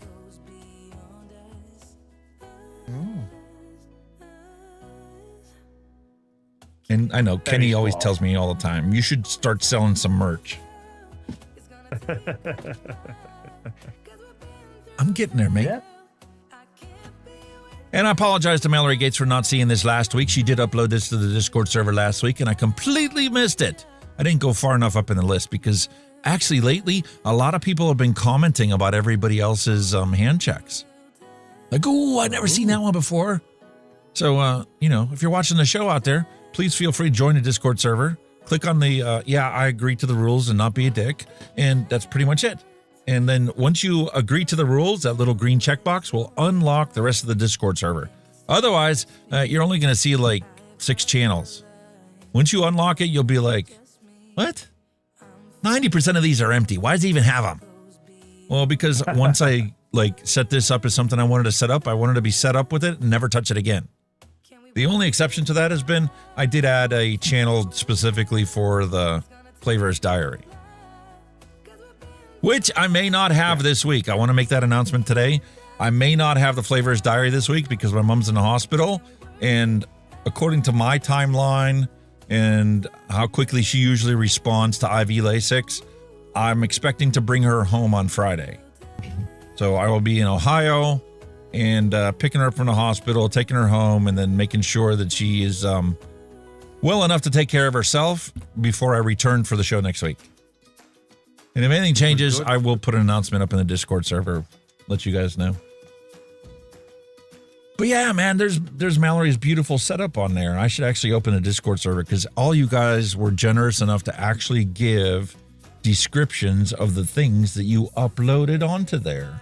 Oh, they're getting good on the describing stuff now. Oh, very, very nicely done.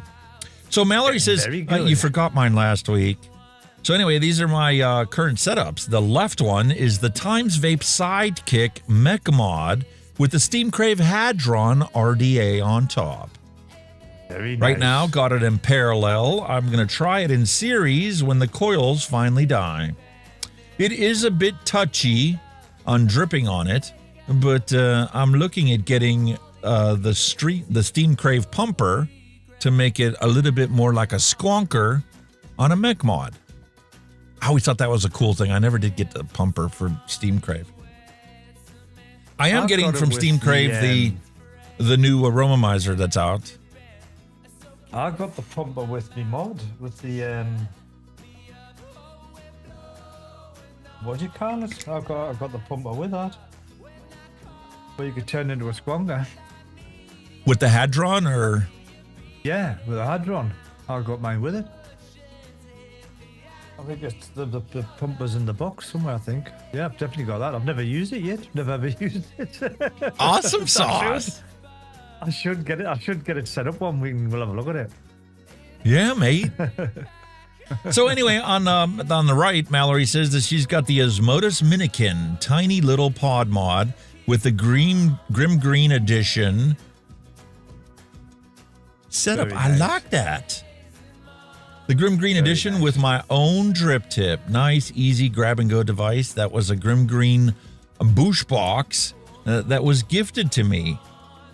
And then, obviously, the Anointed Grim Army Boonie hat with a pin on it that we saw just a moment ago.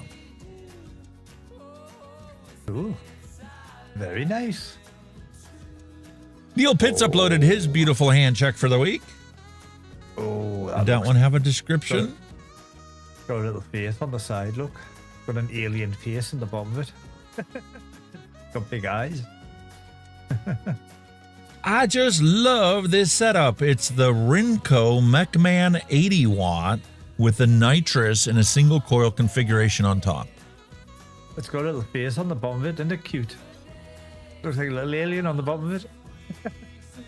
That's another company that disappeared. I don't know if they're still in existence or not. Rinco. Rinco. God, I've never heard them for a long time. I had a couple of their stuff. It's over on the shelf. They were like they were like your what do they call them? I don't want to be disparaging in my description of them. But they were like a cheaper brand of stuff you could pick up from them. Yeah. You know what I mean? It's kind of like Smoant. They weren't your Geek Vape or your big name brand, Hell Vape or that kind of thing. They were like a little Chinese company. Some of the, like I said, some of them little smaller companies that nobody heard of do some fantastic stuff as well. That was never really showcased. You know what I mean? And it never became mainstream because it was just like, here's our cheaper alternative to your big name brand stuff that you guys are willing to shell all kinds of money out for.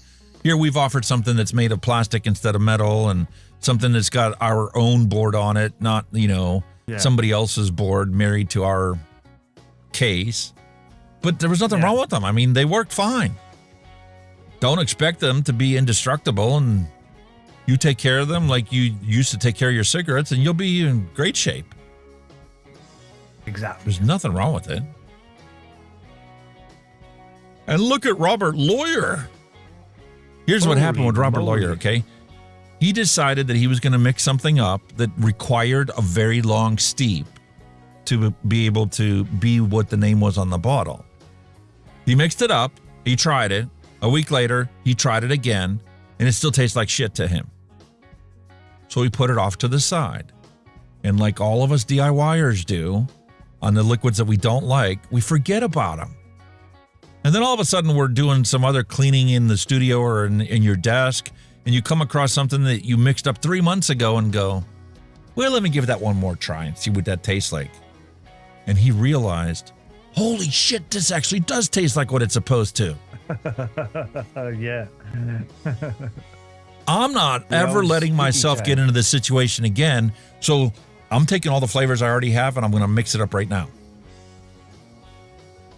I'm going to spend the next 2 hours, I'm going to mix it all up. Yeah. And then once a week, I will actually vape the whole thing through until it's gone. And whatever needs a steep time will automatically have the steep time by the time I get to it. Yeah, true. Yeah, mix them all up together. That's good thing. We've all done that in the DIY community. It's like, I've got 3 bottles here. All 3 of them are going to have to steep another couple of weeks. What do I can make up as a shake and vape to get me through the next week until this actually tastes like what it's supposed to? Yeah. Now that feeling. So that's why I could never DIY. I was too impatient, man. Oh, fuck it, I want to vape it. It didn't taste that great, but it's near enough. Why I think I sent you as many as I did. By the time you got it, they were already all steeped out, ready to go. There was maybe one that could have waited another month, but it was ready and it was close enough. I'll tell you what it is, like, with us being using this a lot, and I haven't really been using all the other stuff because I'm like going through a bit of a sort out in the cleaning stage. Plus, I still haven't bought any fucking batteries. I haven't used any juice at all. You still don't have any good batteries. No, I just haven't had time. By the time I finish work, the place where I go for them, like the brick and mortar, is shut. So it's like, and now they keep asking to work me days off. So I can't even go down on my days off. So I'm like, for God's sake, I've got 2 batteries and even they're not the greatest. They're about 4-year-old now, man. They've all had it. The knackers, they need chucking out. But I want to check this shop out as well to see if they do any recycling. Because theoretically, according to the UK fucking laws, anybody who sells this shit should have a recycling. Should recycle it. Yeah, so I want to check that recycling now because I've got shitloads of batteries. We've got a tip, but the tips are like 5 miles away, you know, and you've got to jump in the car and fucking sit in the queue and wait and then go, I need the battery, and then you go, oh, you need to be round the back, you know. It's just pointless. Unless you've got a fucking boot full of them. You know, enough to power a couple of electric cars for 2 years, you know what I mean? Can you guess what flavor it was that ticked off Robert Lawyer to make him mix up all the stuff he's already got? Probably a custard. No, it actually wasn't.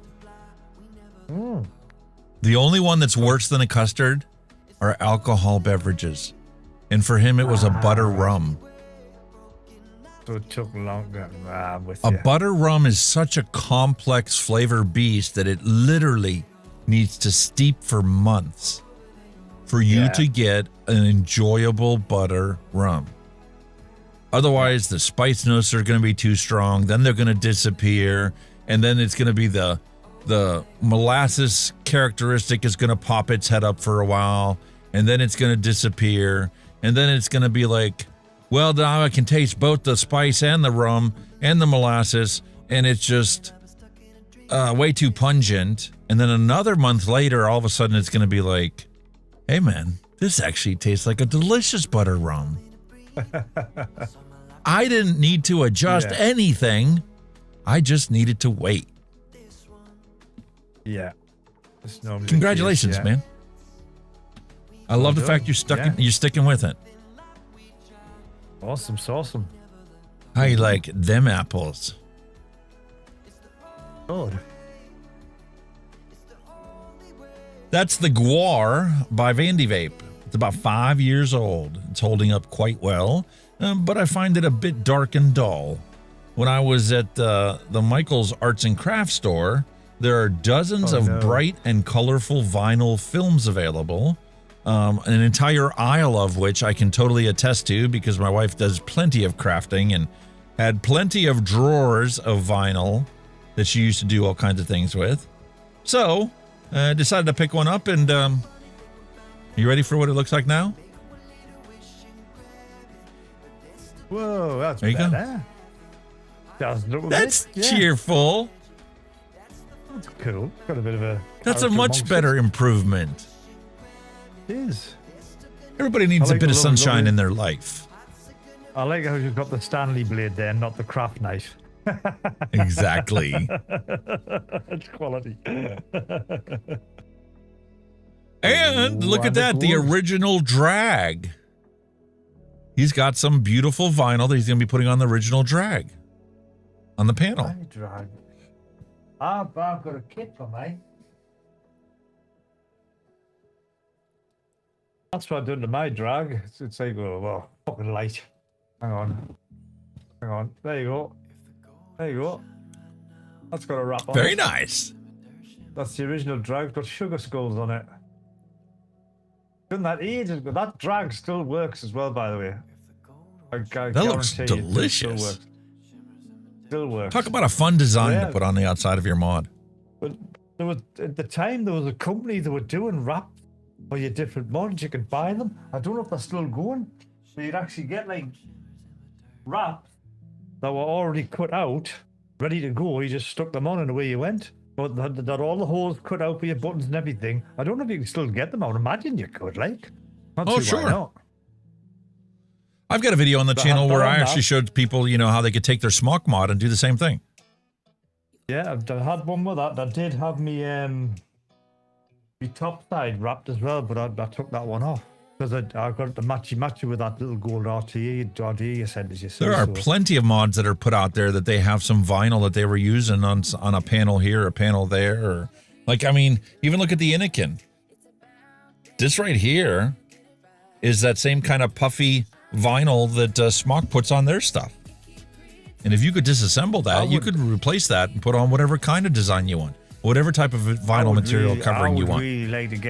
I would really like to get the engraving side, do a bit of engraving on them. I would love to do something like that. Yeah, a buddy of mine bought himself one of those laser engravers you hook up to the computer, but he couldn't figure out how to modify or write the software for it to burn the patterns that he wanted into it. They came with a piece of cheap software, but the problem is it didn't handle scaling well. Yeah. So like you would drop a thing onto it and then it would burn it, but then the thing that it actually burned was not the same scale as what he saw on his computer screen. Yeah, you need something like what they use on them cricket machines, for your stencil cutting. The cry cuts, like for the laser. Design space is what handles all that, and then when you print it prints it based upon the size of what you're printing or cutting on. Yeah. So there he is, man. That looks cool. He just got done modifying it and put his new vinyl on it. Hey. Doesn't that look sharp? Yeah. You can't even tell that he redid that. It looks like it came from the factory that way. It's awesome. I remember years Definitely ago, matchy-matchy. Remember years ago, when you had your tobacco tins, your actual square tobacco tins, and we used to sand all the paint off, and we used to get it was like what you get now, your little glass of screwdrivers like that, and we used to etch our patterns into the top of it, and go up the other side where they're etching it, and then we used to rub it so it popped up and looked like 3D. We used to do that years and years ago with battery tins, but obviously the metal's thin and pliable, and you can do it. People used to take so much pride in these things that they went out and used to non-smoke cigarettes. Like, whenever I bought this one, this is the DNA reference mod. This is a mod that is literally from a billet of aluminum that they carve out to drop in the DNA board, and they screw it back together. They solder the wire onto a single 18650 battery so you can't even change it. This was used for university studies. This only cost me $75 when I bought it. Wow. And they advertised it as the ugliest mod you will ever own. Oh, what? Well, you know what? As soon as I got this thing, I'm like, I finally got myself a DNA mod, reference mod. This is going to be great in reviews. One of these days, I'm going to take this into the garage, pull out my rubbing compound, pull out the buffing wheel, and I can give this a beautiful polished aluminum look that'll look better than chrome. Yeah. Never bothered Polished to. aluminium. Because I am very happy with the way it looks. I'm more about functionality than aesthetics. And as long as every time I pick that thing up, it functions properly, I don't care what it looks like. Honestly. After you polish it, you would have to try and lacquer it so you wouldn't lose the shine. Yeah. That was the other reason I didn't mess with the finish on it. It's right now a clear anodized finish. So that finish is stable the way it sits today. And that's shiny enough for me. I don't need to worry about whether it's got a flash Attention to it or everyone. According to Neil Pitts, Tim from Advocacy for Liberty is getting ready to start sell 3D printed doors for the Goer. Oh, That is cool. all. That's awesome, dude. The gua, whatever you want to pronounce it.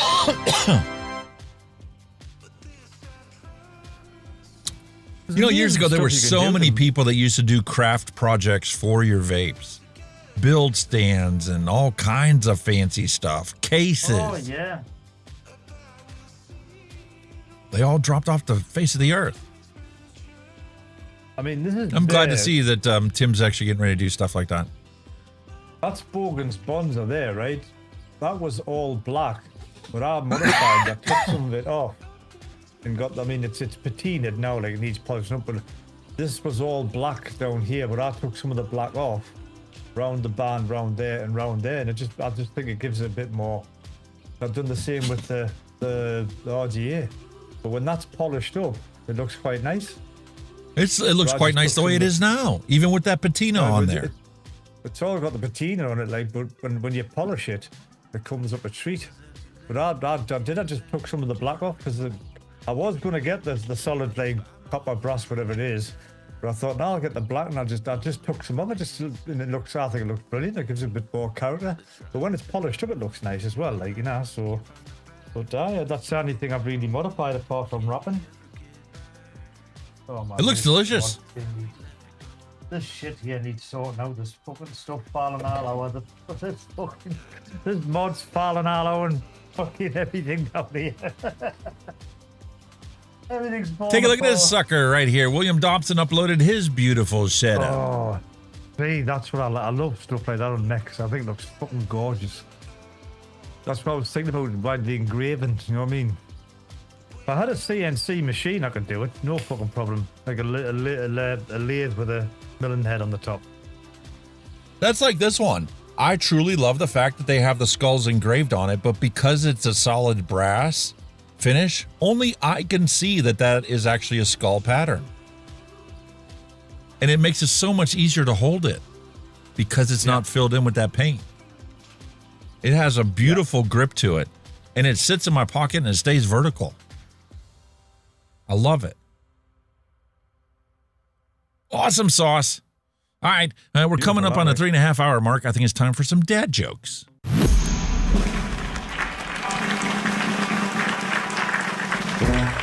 No more despair.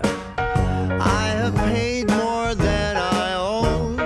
Now what you see is what I give you. If a vapor's been robbed, which detectives are assigned to the case? Sherlock Holmes and Dr. Watson. Yo, what is a vapor's favorite fantasy film? Cloud Wars, Episode 1, The Phantom Line. Hey man, what do you call advice from a vapor? Drip tips. Hey, is that a mechanical mod in your pocket? Or are you just happy to see me? Hey, don't throw your mod at people, or else it's battery.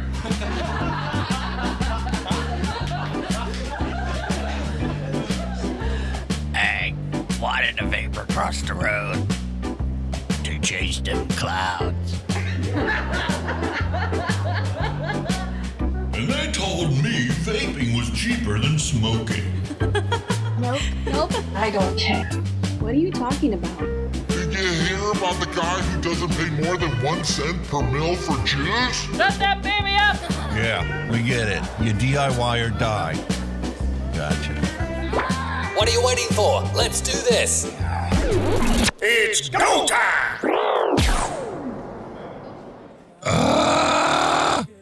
I see your killdozer and raise you a thump truck. Holy moly.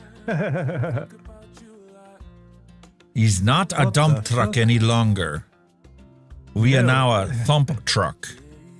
Fucking hell, something not mad that, like, isn't it? You couldn't possibly drive that down any city street I know of. Those trucks are massive. The wheels are about 15 foot in diameter, aren't they? They're huge. Yeah.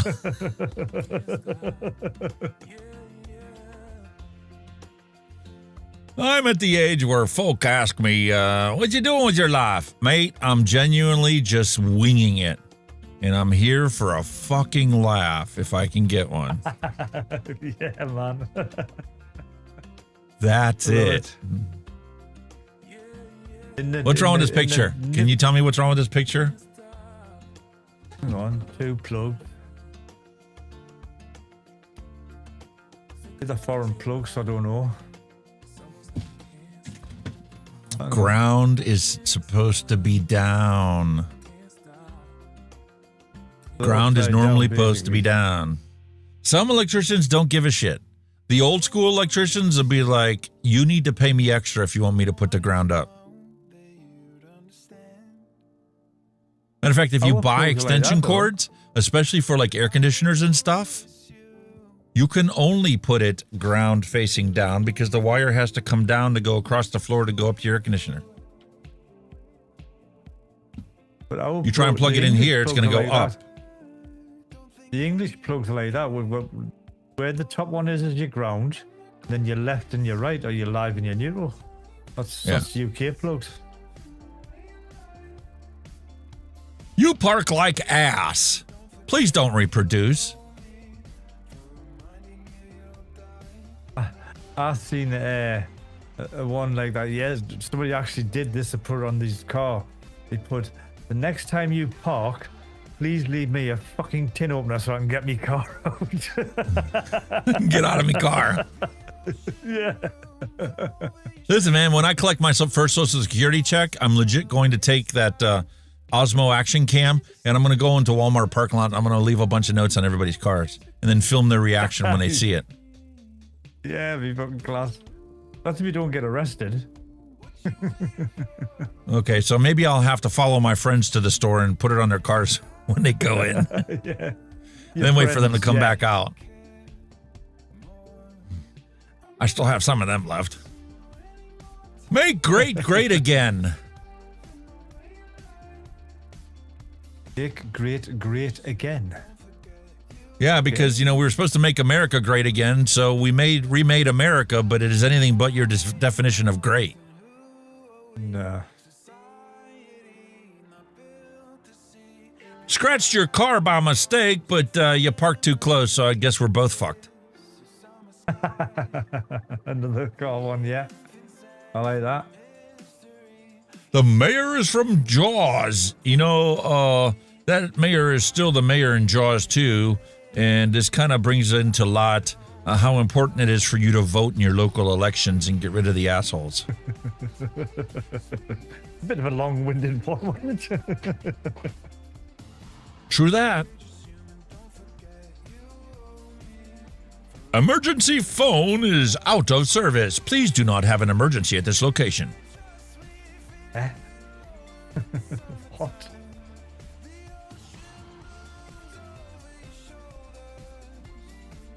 Not as if you plan one, is it? You know what I mean? Oh, I'm going to have an emergency. After certain things happen, you don't feel the same way about people anymore, no matter who they are. No, that one. That's true. A huge shout out to the people who haven't felt okay lately, but you still get up every day and refuse to quit. For you out there, you got this, man. You can get through this. Yeah. You know, if hurting others is how you feel powerful, I hate to tell you, but you're not powerful, you're pathetic. Pathetic, yeah. Rethink your life choices, please.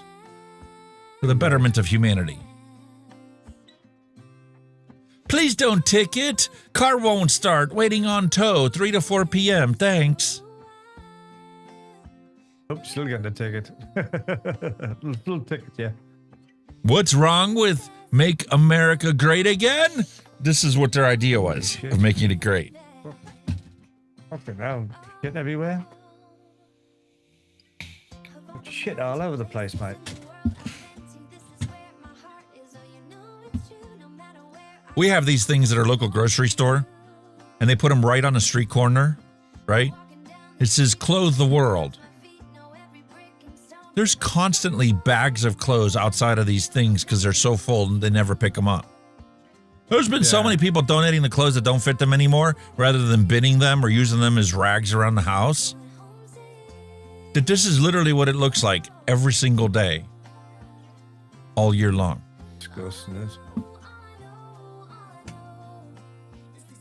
Clinic closed. Dr. S. Patel has ceased practice due to University of Pittsburgh Medical Center buying out the local hospital and shutting it down. All records are now unretrievable, and this building is vacated. Holy shit. To anybody looking for their health history, Dr. Patel left with nothing. There are no files here. Search for Metropolitan Records Access online. We have heard they might have some of your files. We digitized all your medical records and had no paper copies to give to patients when we closed up. What? True situation.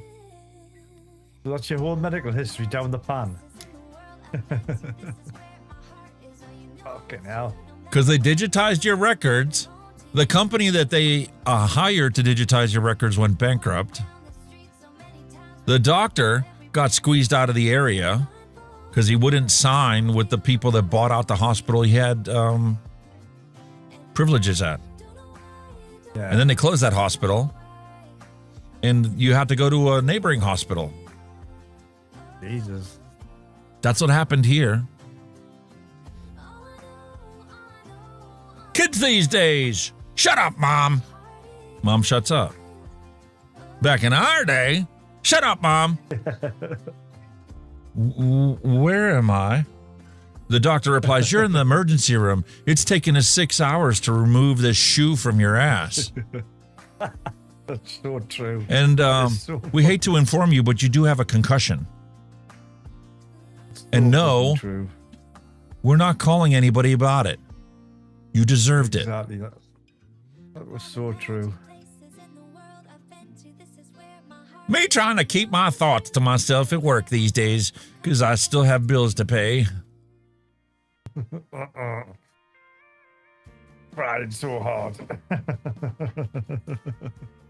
Can a man cook without a recipe? Let me know in chat what do you guys think. Can a man cook without a recipe? Yep. It mightn't be the recipe that you like, but it'll be something that's edible. Kind of like the chili I made for me and my wife. Yeah. She told me to go to Aldi's to go and buy the tomatoes and stuff we needed for it. I went to John Eagle because I didn't want to make 2 trips. I know we needed dog food. I know Aldi's doesn't sell our dog food, so I went next door to John Eagle. She says I should have gone to both because now my chili doesn't taste right.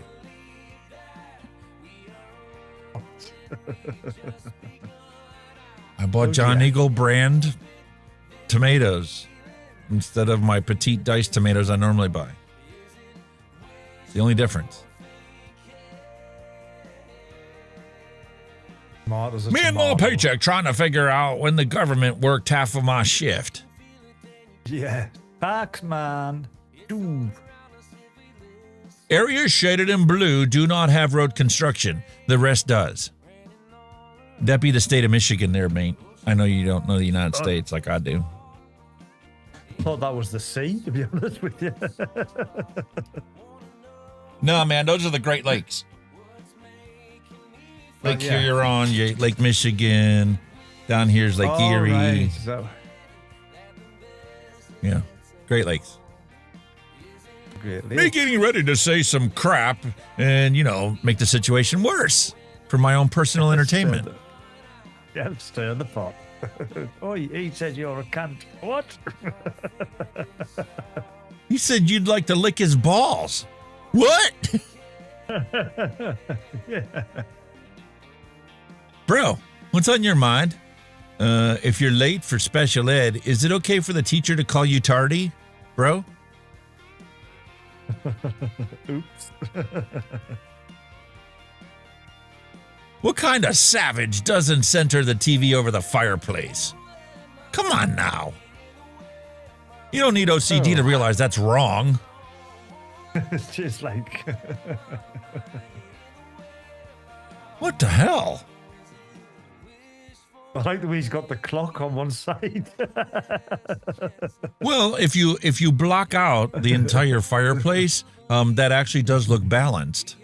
But when you put the fireplace in your view, you realize this is clearly a wrong strategy.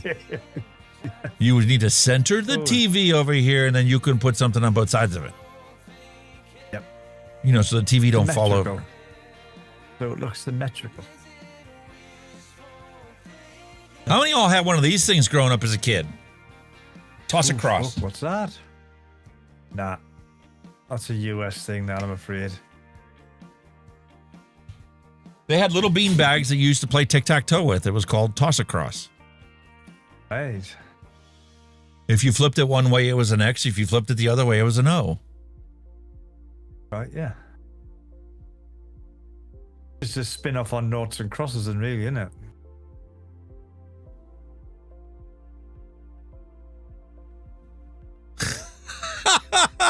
Robert Lawyer is like, what is in the foreground of that picture? Oh! I didn't even notice.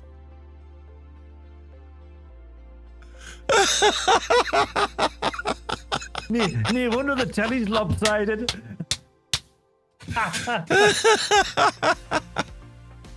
No wonder the telly's not straight. Oh my! Holy shit! Brian's like, yeah, I used to play that quite a bit as a kid.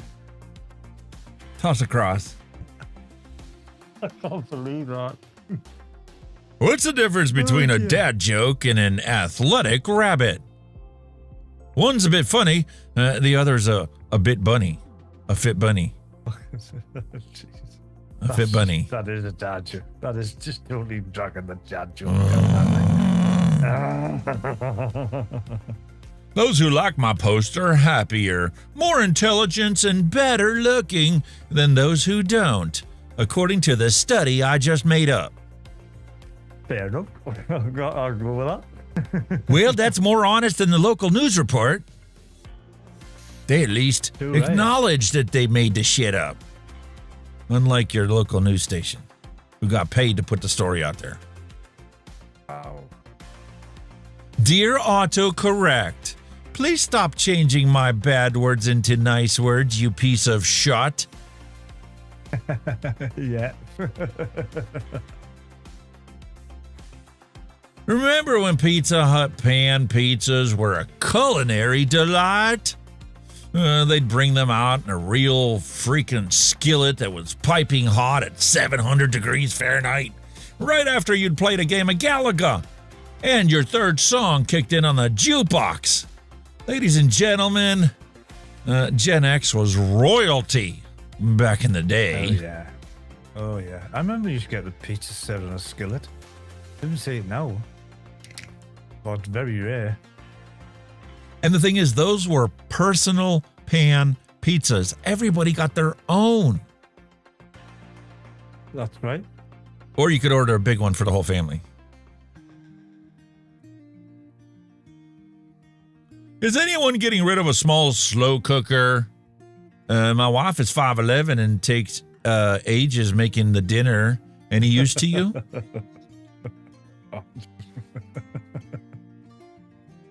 That's shocking. That's terrible. A Florida man was arrested for attempting to baptize an alligator in a Waffle House using a pitcher of iced tea. I couldn't predict a single word that would come up in this sentence. Miami-Dade GD. What? Miami-Dade Police Department. Miami-Dade Police Department. Look at the fucking clip of them. When people ask me how life has been going lately, you know, what are you supposed to say? I mean... How in fuck's name you? The fuck? I've been having stuff going on lately. I told Kenny about it, and his reaction is the same as it is today with this picture. Like, how the fuck did you end up where you're at, mate? Yeah. I'm kind of bemused here. Like, what am I supposed to say to you? I mean, you're pretty fucked. I don't want to say it out loud, but what else can I say about it? You're fucked. Oh, Lordy do. My pet rock isn't doing well. I actually kind of think it's stoned. What do you think? Oh, Lord. Well, it's better than the guy that fell off that ladder. Oh, without a doubt, mate. When God created ducks, he says, waterproof that chicken and give it a kazoo. Am I wrong? No, you're actually quite right. Yeah. Waterproof a chicken and give it a kazoo. That's the AI instructions you'd have to give to convert that chicken into a duck. Very good, sir. Very good. Very good. I like it. I like your style. Hey, man, maybe she's born with it. Maybe it's methamphetamine.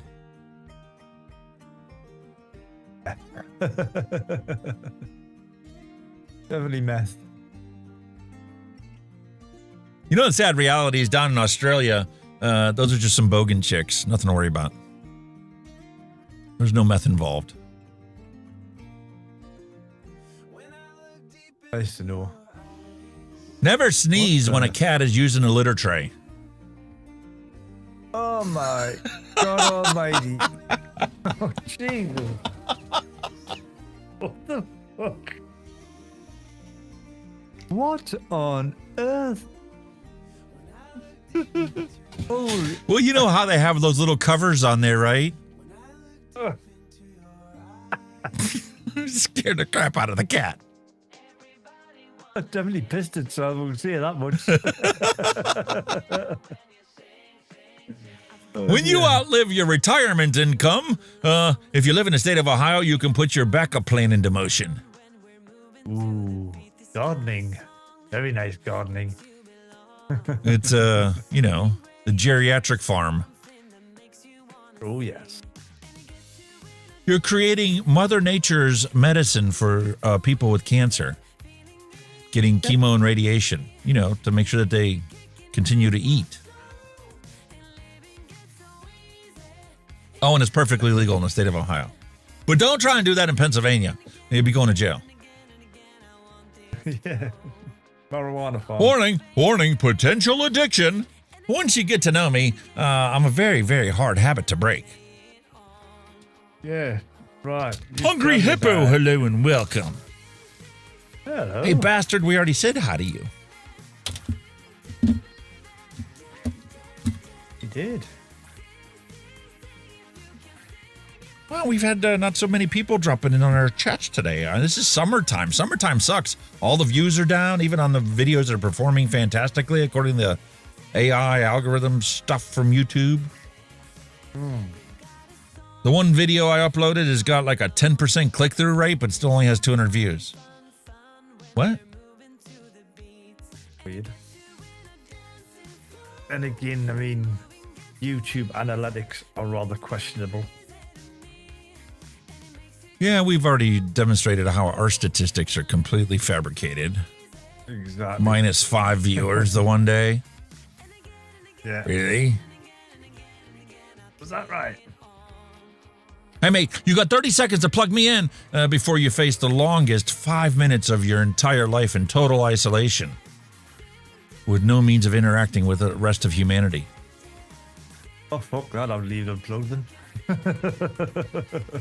See, that's the one thing Gen X can do, man. We can just go, all right, we grew up without these things. So what? It's dead. Yeah. Plug it in. Somebody calls me, I'll get back to them. Yeah. It's 1975, and I love riding my inchworm bike. How many of y'all had one? I did not. That looks fucking dangerous. It looks fucking... It's a Boingy spring with posi lock traction on the wheels so that it only moves forward. Yeah, but the back end, the pipe is actually splitting at the rear of the seat. So that's just decorative. It's not important. I was going to say it's not like, if that's structural, I'd be worried. Mate, they were going to put some duct tape on it, but it was the wrong color, so they just left it the way it was. Figured it'd blend in with the grass. Duct tape's the solution to everything, is it not? Well, it's either duct tape or WD-40. You get to take your pick. If it's not moving and it should, WD-40 it. If it's moving and it shouldn't, you duct tape it. Job done. Exactly. Move on. That's how it was done. So with that, I'm moving on.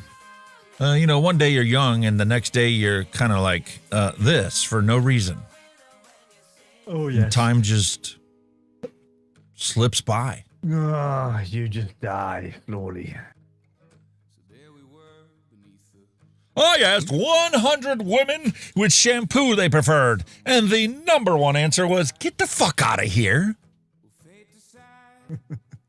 What are you doing in here?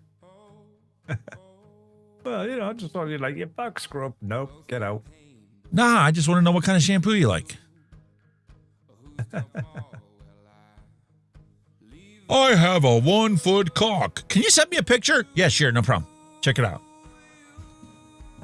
Fucking hell. Yeah, right. That would be not AI. It's 2026. I must tell you, this is not AI. That's an actual chicken with just one leg. Hey, the other one's probably tucked up and stand on one leg.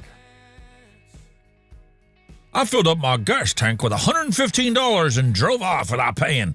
Today in court, I was fined $75. Follow me for more money-saving tips. That would be just about right now, that wouldn't it? Because the judge forgot about restitution.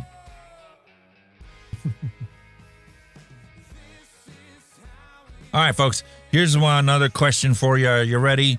What does the world most need right now? You can only use one word.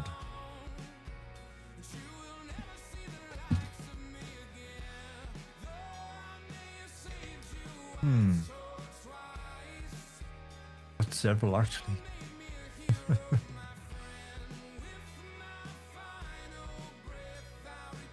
Peace would be a good one, with all the fucking turmoil going on in wars. Definitely.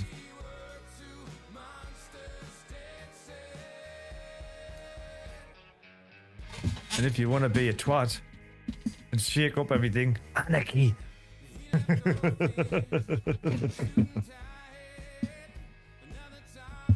The world just needs weed at the moment, everyone. Just weed. Cannabis is the solution. Yeah. That would chill everybody the fuck out, like.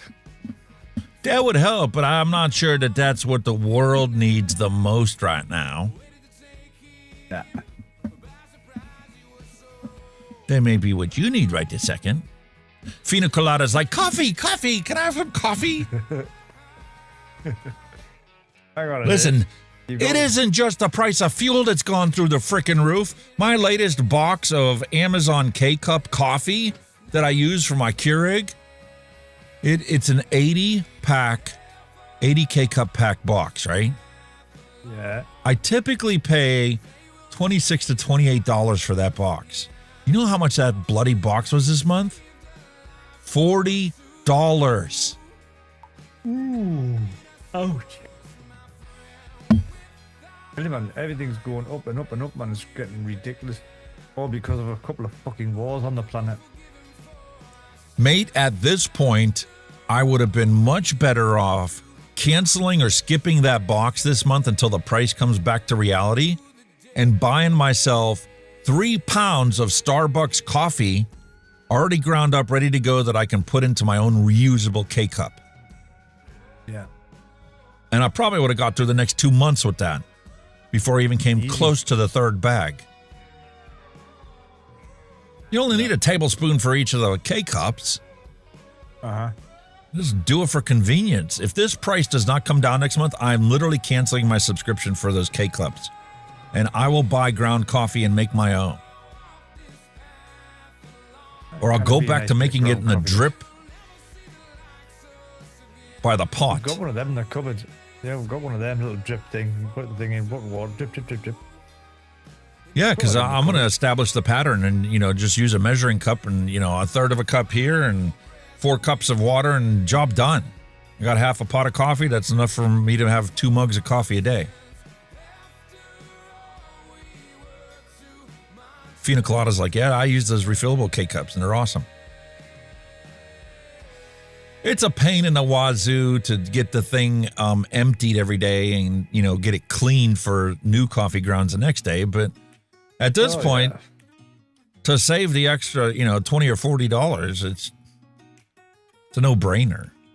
$20 or $30, I should say. I used to have what we'll call a coffee percolator. That's what we used to have over here. Basically, everything went in and just poured it like what you see on the American TV shows. You've got the glass jug there that gets all the black coffee. We used to have one of them. And at the time, I was selling me house that I had.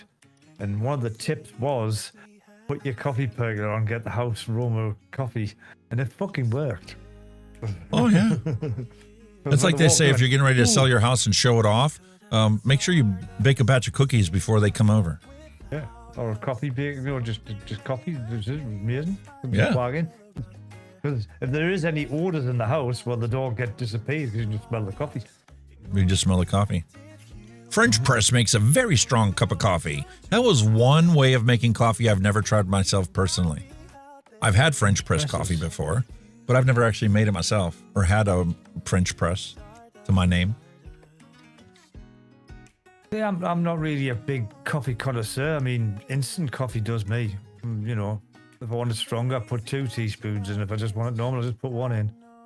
Same shit. Yeah, my wife's the same way with her cold brew coffee. She switched from doing cold brew coffee to using instant. Just mixing it up. It's just freeze dried. It's still ground coffee, just freeze dried. That's all. Yeah, that's the only difference. Not impressed with the start to the new Star Wars. Stop letting your dog shite here, you bastard. I hope you get some message on that one. I can't see should they? Well, that's pretty extreme. I would have simply wrote a note and left it on his vehicle.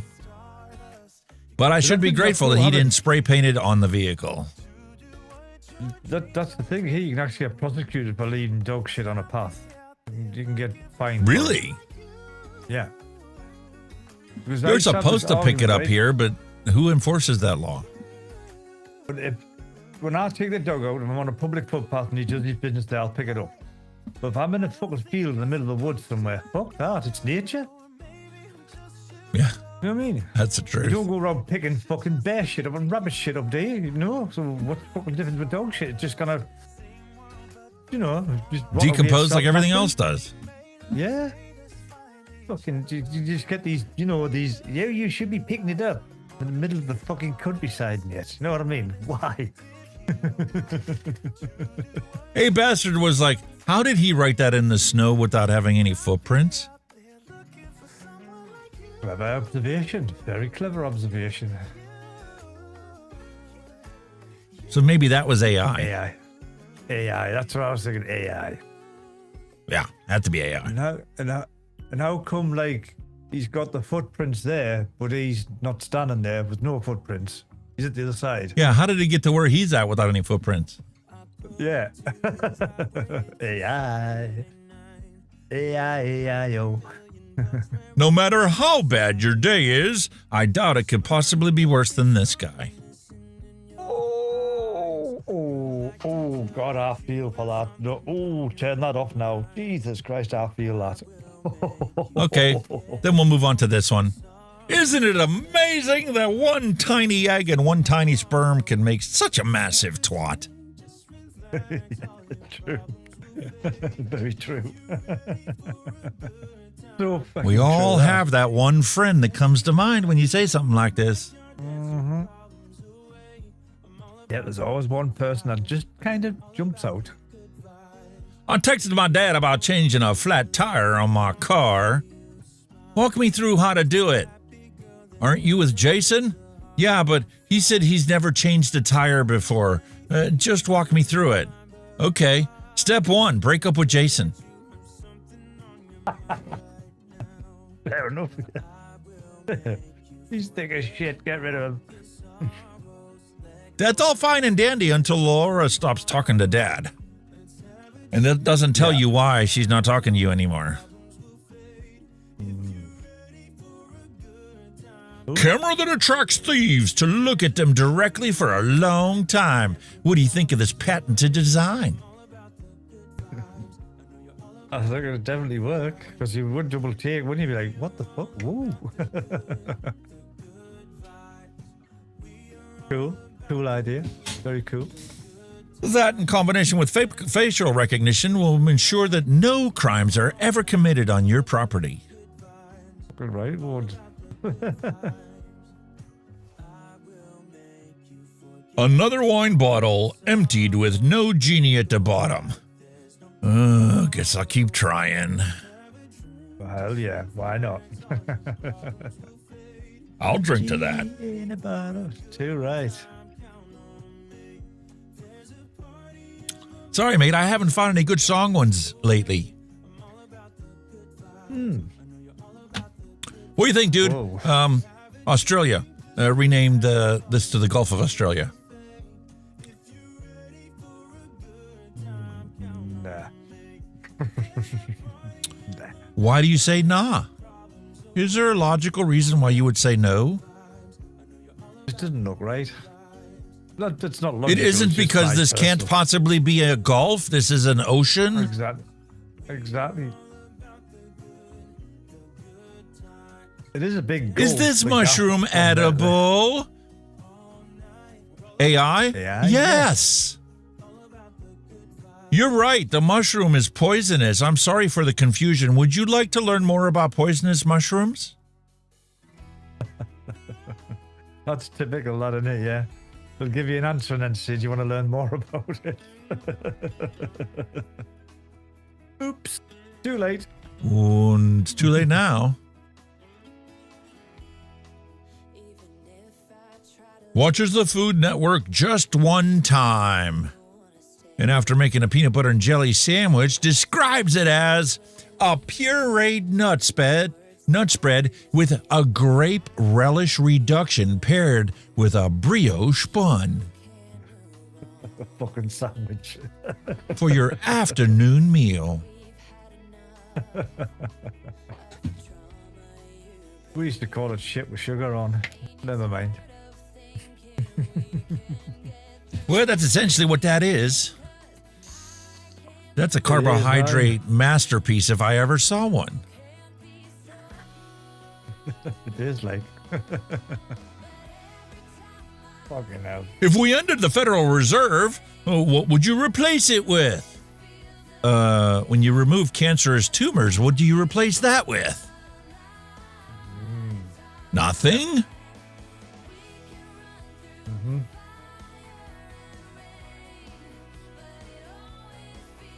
You know, the world you were born in no longer exists. Let's just face the reality of it. It isn't. It's gone.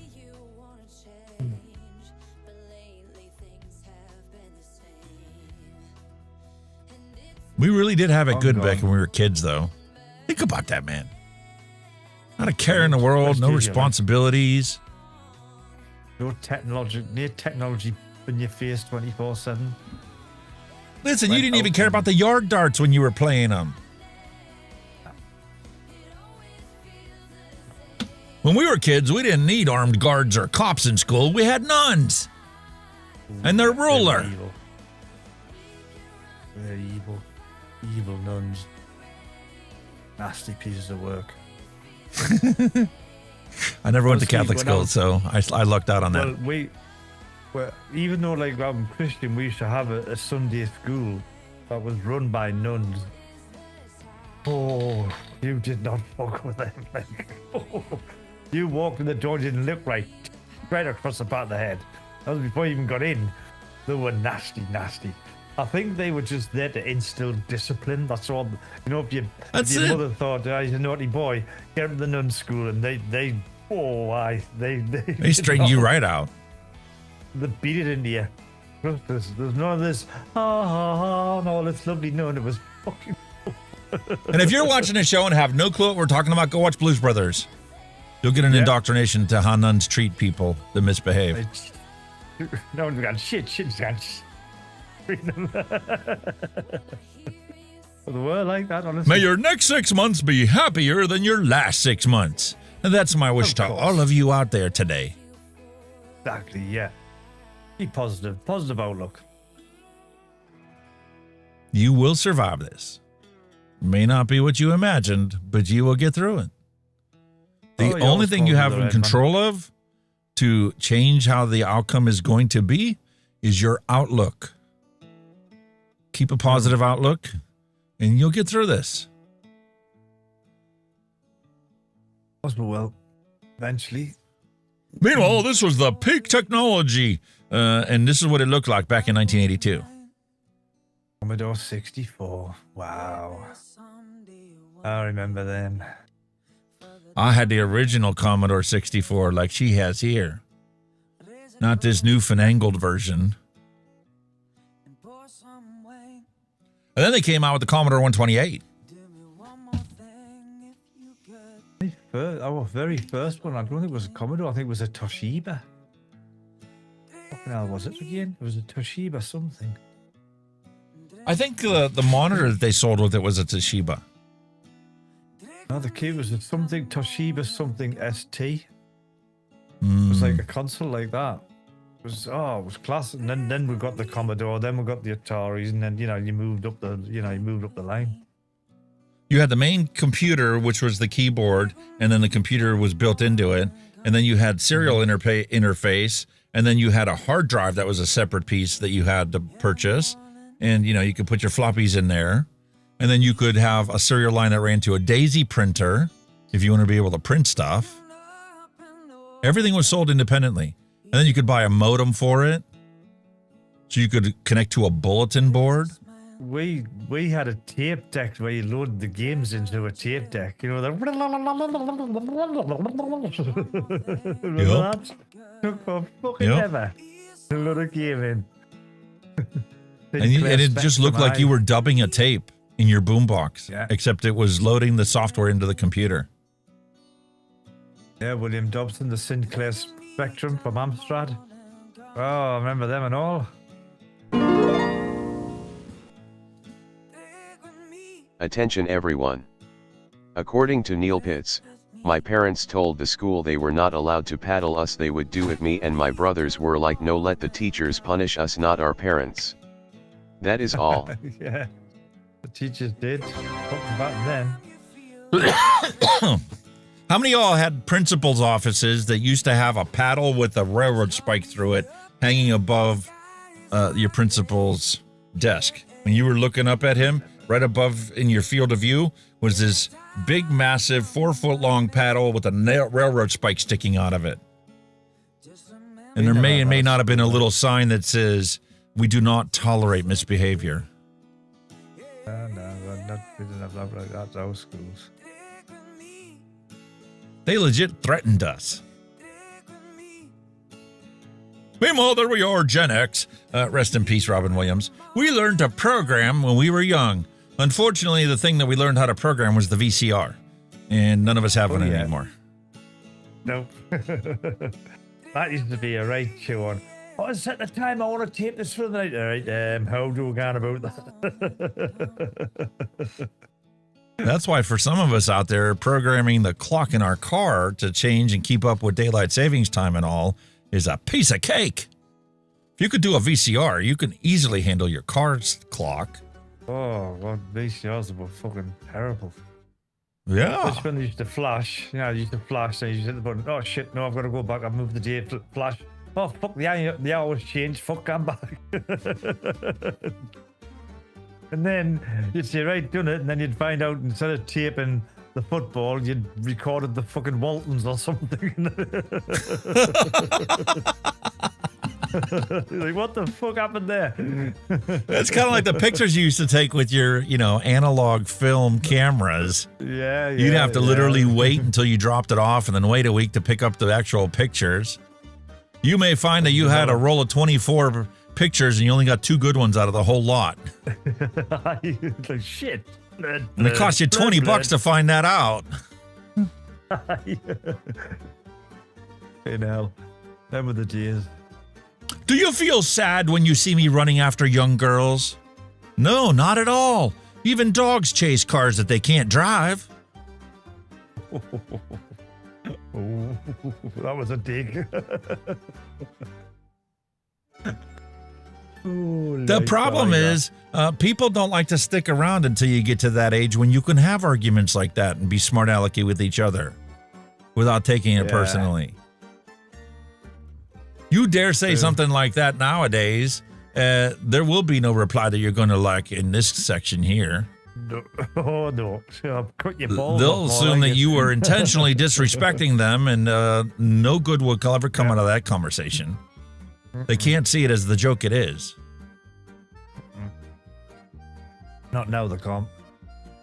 One day you'll look back and realize that the boring family dinners, the long car rides, and the ordinary evenings at home were actually the most extraordinary moments of your life.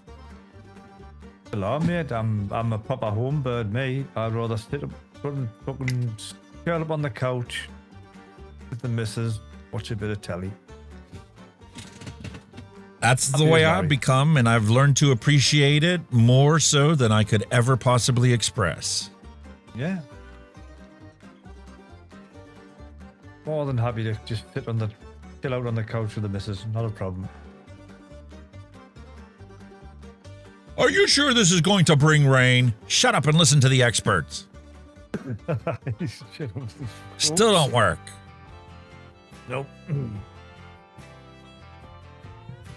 Going back thousands of years, nothing has changed. Right now. You know, the reason I canceled my trip to London is that I am not a big fan of the Obama administration having sold perhaps the best located and finest embassy in London for peanuts, only to build a new one in and off location for $1.2 billion. Bad deal. Wanted me to cut the ribbon. I said no. Number one, the Bush administration sold the property, not Obama.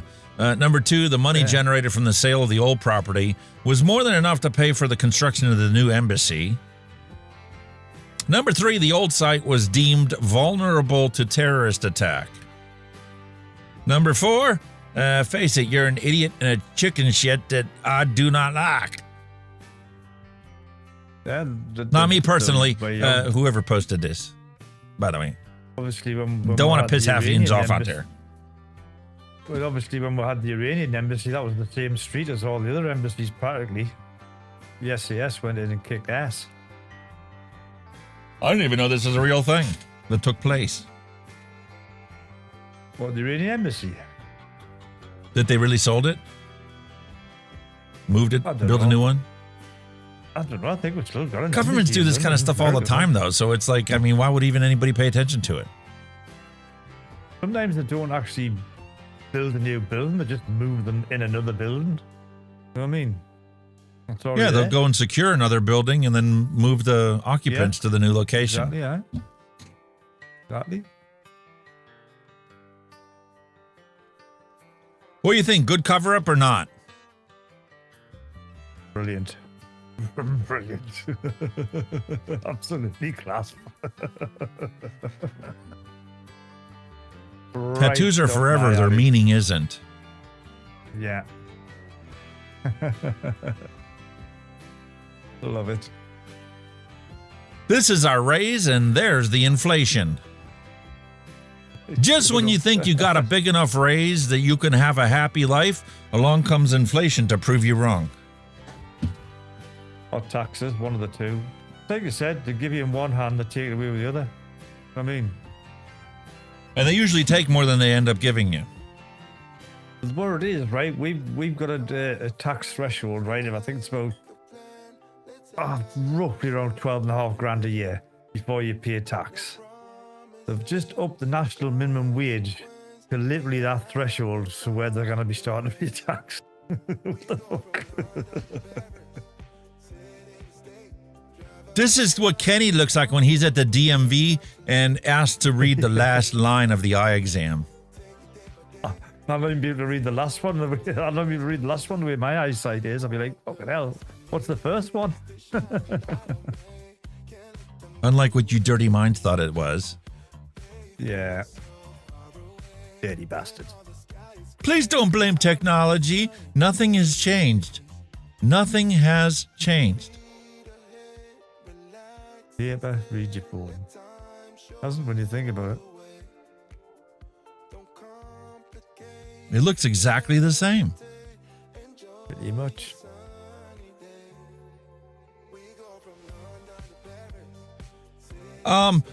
So like I'll have immunity, right? No, don't be silly. Only the manufacturer gets to have immunity. That's so true. It fucks up, it's not their fault.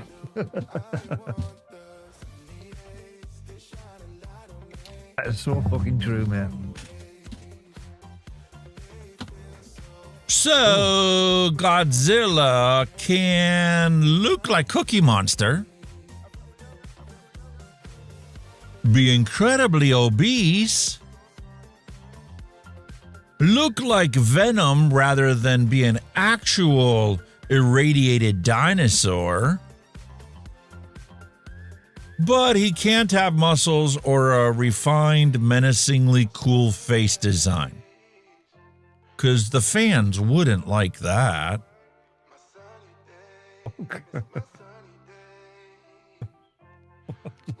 What the fuck's all that about? Like? Brian's like, Christ. oh shit. The eye exam will result in, oh shit. What's that letter over there? Yeah, oh shit, I can't say that. Please don't fail my driver's license because I can't see the last line. Oh, hell no. All right, folks. Am I the only one dying to know the story behind this sign? Do not let the duck in. Right. What the hell did that duck do? And why does he keep coming back? And why don't you want him inside? What kind of store is it though? It's not a food store. It's gone and eaten everything. Or It's your favorite place, Kenny. It's the Chinese takeaway shop. Uh-oh. That really has me Don't let the questioning. duck in. Why would a duck want to go into a Chinese takeaway shop? Is he not afraid for his life? Is he trying to commit suicide? What's going on here? He never walked back out. It's because the duck loves bread and ducks eat for free at Subway. Neil Pitts right away. Subway at Subway. Ducks eat free at Subway. Hungry Hippo's like, oh, I'm so glad somebody else gets it.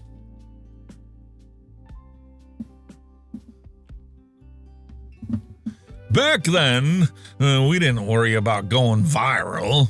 We worried about getting caught by the cops. Yeah, that was true. Tried to hide, not bringing both. You know what I mean? Do you remember the shit that you used to do when you were a teenager? Oh, hell yes. Fucking hell. Ooh.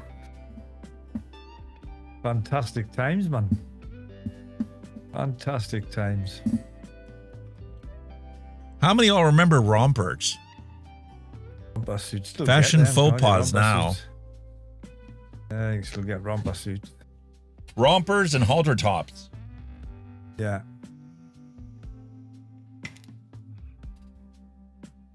Fucking hell, man. Blast from the past. Probably The only thing missing from this picture is knee-high socks.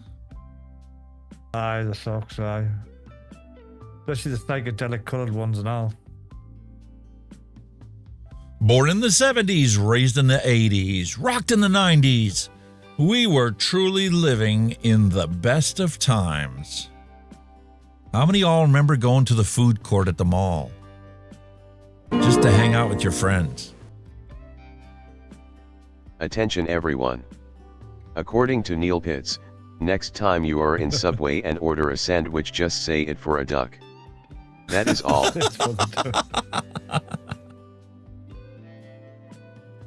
I will have to say that and see what they do.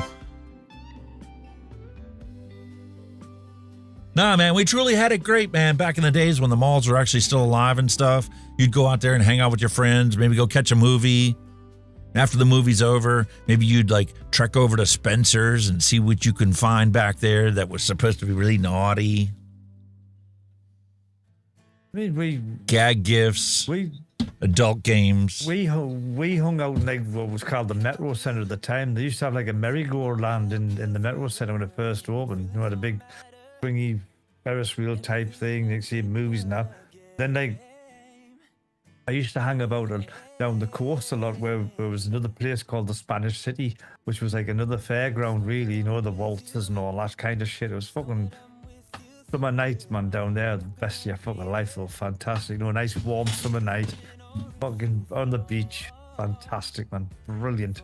Absolutely brilliant times. Loved it. Wish I could relive it sometimes, like, you know what I mean? Really great. Absolutely brilliant. My favorite food to get from the food court was boardwalk fries because it was French fries, hand cut, made in peanut oil. You call them chips. We used to get fish and chips down there all the time, fresh. Oh, tremendous. I think that was the only time I ever had Arthur Treacher's fish was in the food court. There was a chili dog shop in there. There was a pizza joint in there. I don't think it was Sparrow. I think it was somebody else. It's no longer around. I mean, what you can get now, like you can get like fish cakes or what you would call patties, you know, fish patties, right? But back in the day, there were fish. Now they're like today they're like potato. There's a lot of potato mixed in with it. But back in the day, they were just pure odd. Oh, they were out this world, man. Out this world. Do you see what she has there? Orange Julius. Orange Julius from Dairy Queen. It's an orange drink mixed with ice cream. Yeah. Bit like an early, Alton like Brown used McDonald's. to be able to, has a recipe you can make your own at home. Bit like the early McDonald's, one of the early McDonald's fucking cake you get, isn't it? Attention everyone. According to Neil Pitts, if you want to see the joke, just look up Ducks Eat Free at Subway on YouTube. That is all. We'll do that. Check that out. We'll check that out. Yeah, and then there was hot dog on a stick. I think we had one of those in our own mall. We never had a Burger King or McDonald's or Wendy's in one of the malls. Those are always separate stores. Never saw it in the mall. I'll tell you what, I used to have a big thing on back in the day, pickled eggs. The fish shop used to sell pickled eggs. Oh, I used to eat them by the boatload. And big honking pickles that was literally like this big around and like that fat. Huge. Pickled egg. Nice chips and gravy and half. Oh, lovely. But a chip buddy with gravy on it. Oh, out this world. Yeah, and every food court had a Chinese place. Not like the Chinese food we have nowadays. It was a very small menu. You only had like, 7 or 8 things to pick from. You got very little. It was more like down there was probably the fairground. You had your treats. You had like your candy floss machine, the big candy flossers and all that shit. You had all that kind of proper like seaside snacks and shit like that. It was fucking fantastic, man. And it cost you fuck all. You know what I mean? Admit it, folks. We all sat on this furniture back in the day. Aunt, uncle, grandparent, great-grandparent. Have you noticed everybody had oranges and browns? It was all orange and browns back then, wasn't it? It was just Orange, brown, and wood paneling and wood everything. We had a sofa, right? It was technically orange, but it had brown little white stripe going all the way down. It was fucking hideous. But see, back in the day, that was all real wood. Oh, yeah. Indestructible wood. And the floral prints were on everything, like William Dobson just said. The couches and that back then lasted for years because they were solidly built, solid wood. Decades. Even like, you know, if you had like a sofa, the actual frame wasn't made of a shitty little cheap pine. No, it was made of good, solid, hard wood. You could jump up and down it and everything. It would never break.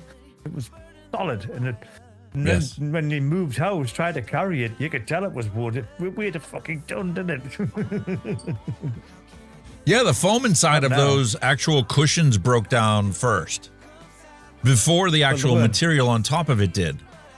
Yeah, but they weren't fire retardant back then either, were they? It was just pure foam. No, they would go up like a candlestick. Yeah. All right, kids, this is what your grandma looked like back in the 80s. Oh, and some of your grandpas look like that too. Fucking hell. And if you don't believe me, go find this guy called Boy George. Boy George, Jesus. Go watch some of his videos and look at how much mascara and eyeshadow and stuff he's got on. I'm a chameleon. Do, come and go. Yeah, Boy George. Now that song's going to be playing in my head the rest of the day. There was another guy who was out similar to him. He was I think he was called Marillion at the time, and he was another one. All the makeup on. Square shoulders, and let's not forget about the Michael Jackson leather pants and leather jackets. Oh, yeah. That's why he had a high voice. Not much room down there. Yo.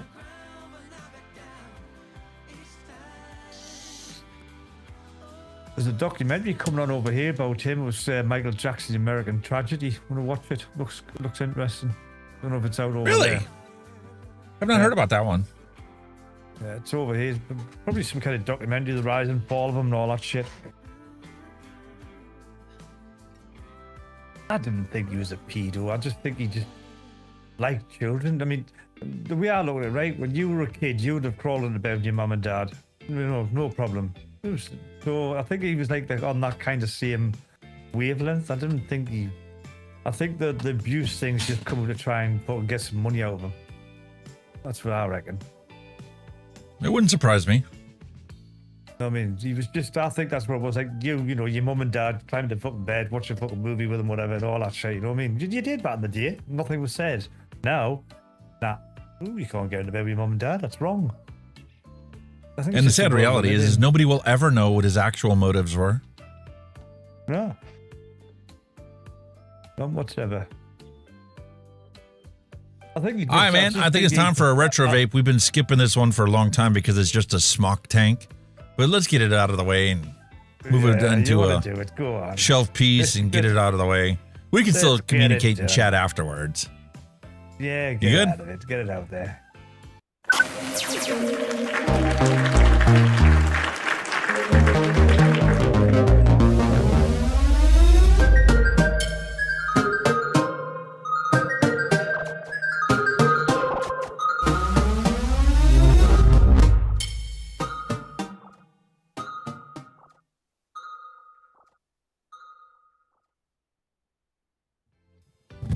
Oh, a long time ago in a galaxy not so far away, SMOK, the Walmart of vaping, used to release a new product every single day, it seemed like. They were coming out with all kinds of stuff. The good part was that,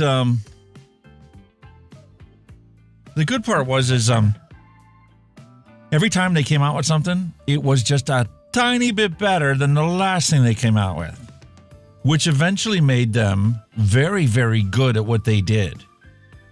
And the the one thing why everybody still hates SMOK is because the coil that came in your new device. The coil was terrible. Well, now the coil was terrible. Well, the new coil that came in your device usually lasted forever. And the replacement coil that you put inside there would always piss itself all over your mod and anything that you had it sitting on. Certainly did.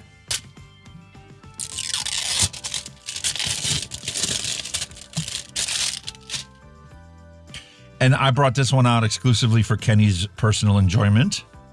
This is the TFV8 a Big Baby Light Edition. Ooh. With LED lights all across the bottom. So every time you fire your coils, you light up the tank. No. I'm out of here. I knew he would love it.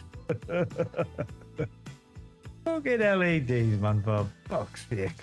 No, that's why I never bought it. But look at that drip tip.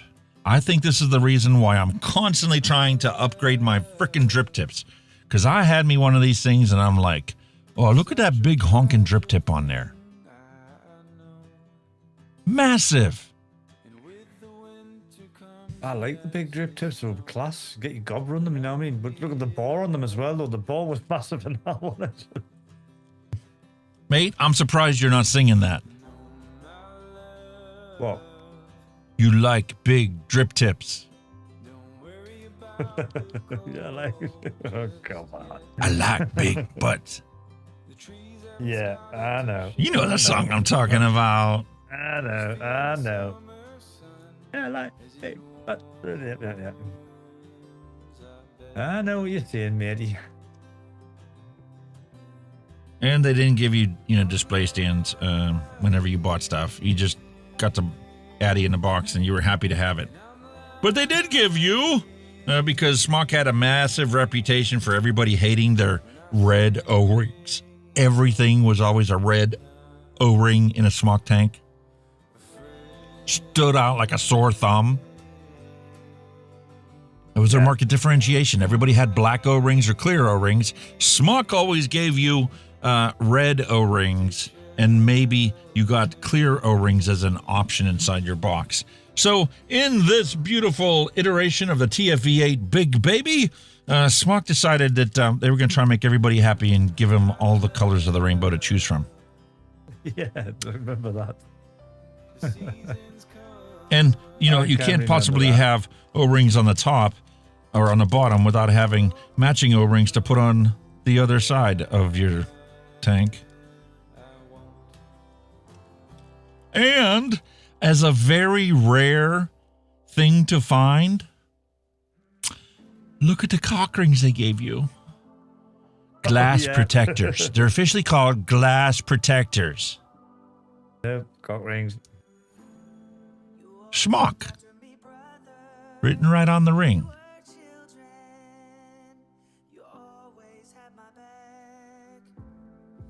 What's that say? Keep on vaping. SMOK. Keep on vaping. Jesus. You want to go back to being a teenager? Remember when people used to engage with their girlfriends with these little silicone rings when they first came out? They were rubber rings back in the day, not silicone, but... Yeah. So anyway, we got our beautiful assortment of different O-rings that we can use. We have beautiful glass protection rings that were also included as part of this kit. And not one spare coil, but two spare coils. You got to choose from the included single coil. Is this going to open? It's been sitting in this box for so long, I don't even know if it's going to open. Yes, it does open. It does, you looky man. Look at that.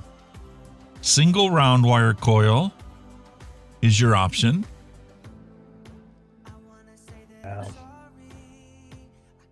You also got a dual coil option. If I can get it out of the box.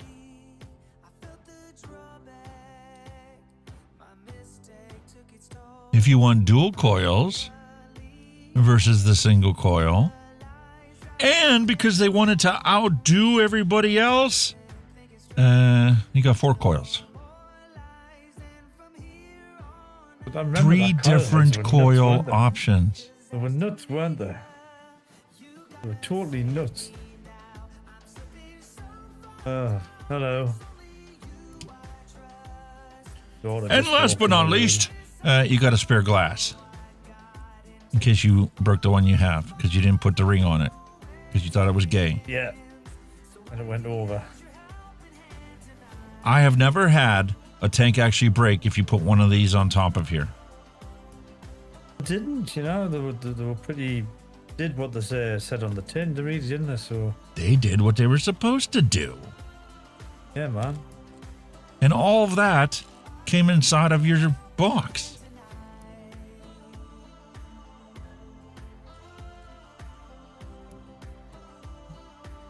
Beautiful.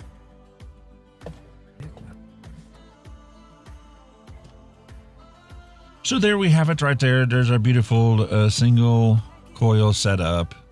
This is the 0.4 ohm, 40 to 60 watts, best 55 to 65. So the middle of the road there is 60 watts for this single round wire coil from SMOK. And it was a very, very important thing to do back in the day, is to pre-juice this cotton. Yeah. And the reason they did that is because the wire literally came to the very top of this coil. Right to the lip. I know people that religiously used to buy these coils and would always push the very top of the coil down some to try and make sure that there was wicking near that coil. Because that's where it would fail first. Where this coil came across the top of that cotton, that would fail first. Every single coil.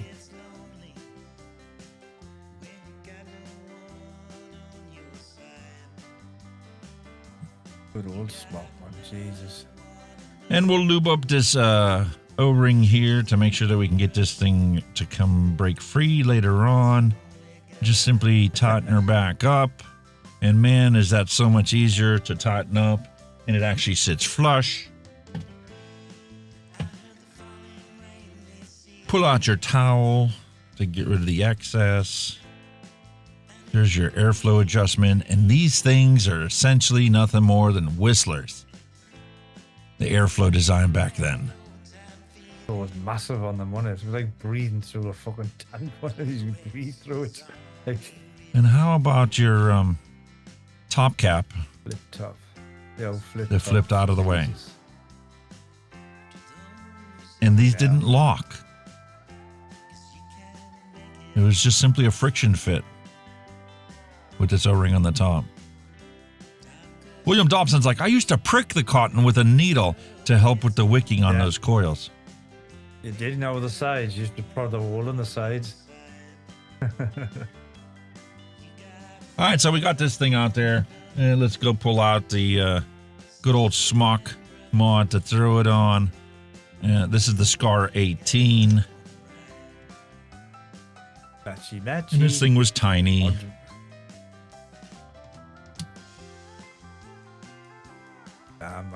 Good old SMOK. This is the reason why Chubby Gorilla Bottles got a fantastic reputation and why they gained popularity with the vapors out there. Because even in these tiny little SMOK mods, that beautiful little nipple fits right down in there. They used to pull the drip tip out so you could go fucking vertical. I don't know if you could do it with them ones. Yeah, sure you can. It's a little tight on there, but here's your drip tip double O-ring on there. And then you should swing the top round and fill it then. You could just keep the bottle upright straight away, you know what I mean? So angling it. Back in the day. So if we're going to go back in the day, let me put out a set of batteries I haven't touched in forever. The good old green batteries. These are, I think they're the 25Rs. 25 hours, yeah. They did mark them very well, though. That was one of the good things. They did mark them in white, so you weren't guessing, so you knew exactly what you were doing. At least that's what you said. I still like that now, if people mark them up correctly. Boom. Drop this down to 60 watts, and we need to go to 55 because we need to break these coils in. Some people say that you legit need to start off at 10 watts below what the rated is for the coil, or at the minimum of the recommended range. Yeah. Break them in for at least half a tank, if not a whole tank of liquid, before you crank up the wattage to the ideal rated wattage. You normally went to a tank of juice to break them in anyway. Yeah, because the flavor is going to taste like crap. Yeah. Because they didn't actually clean those things after they assembled them, because they didn't want to ruin the continents inside it. Yeah. So, completely different experience than once they moved on to mesh coils. And this one truly requires a proper 5-minute steep to ensure that you don't prematurely kill that coil. They weren't good for stuff like that, though. You know, I mean, you know, that right? The TV, the TV range just got milked. You know, it was a TV, this a TV, that right? The fucking, I can't even remember how far they got. Was it 8, 9, 10? I can't remember how far they got with it. It just kept. Well, going see, and they had the going and TFV8. The TFV8 was identically replaced with the TFV9. They were completely interchangeable, the 8 and the 9.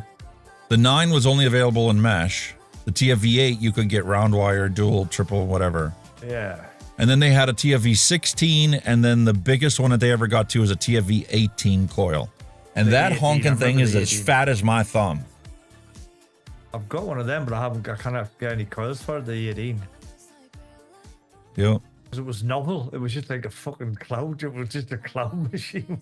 It was just a cloud machine, but it did have amazing flavor because of how much vapor it produced. And because they were mesh coils, you were firing them at the ideal temperature for your liquids, not to break them down. It was hot enough to taste custards and sweets in beautifully. Fruits shined in them. I mean, there wasn't a liquid that you couldn't use inside it and get an enjoyable experience out It of. was very universal, wasn't it? Really universal. You could put anything But in. the problem is your coils only last 3 or 4 days. The original one would last you like 10 days. And then for some reason, all of the replacement coils they sold you, you were lucky to get 3 or 4 to maybe 5 days out of it if you pushed it and could tolerate the fact that it did have that singed cotton flavor to it already. And it didn't leak, obviously. It didn't piss out the And the nice thing is most of those ones actually, I think all of them eventually, had a rebuildable deck that you could buy. Yeah, you get out to put your own coils in it. They weren't quite as good of a vape experience as it was with your stock mesh option, but if you were all about saving money, it worked. And it worked just fine. I've still got a couple of RBA decks for smokes lying about somewhere. I've still got some of them kicking about. All right, so while that one's sitting there steeping and ready to go, we're going to run a little random recipe bumper and continue on.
Diggity dog diggity. What can we make today? Let's pull up the flavor stash. It's Sherlock Holmes.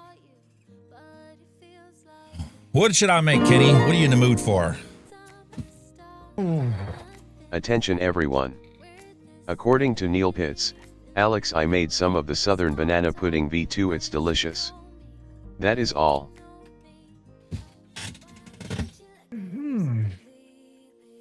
That be right there.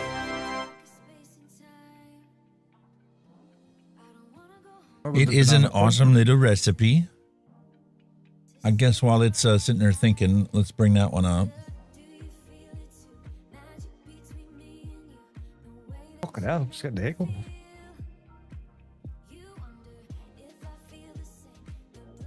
There be the recipe, folks. Banana cream from LA Flavors, banana raw VSO, crispy wafer from Wonder Flavors, vanilla pudding from Flavora, and SSA whipped cream. It is a very good banana pudding, but you do need to let it steep.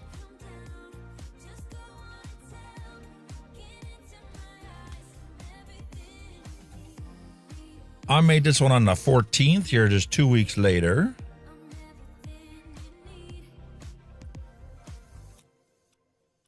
Delicious. Good. A very good banana pudding.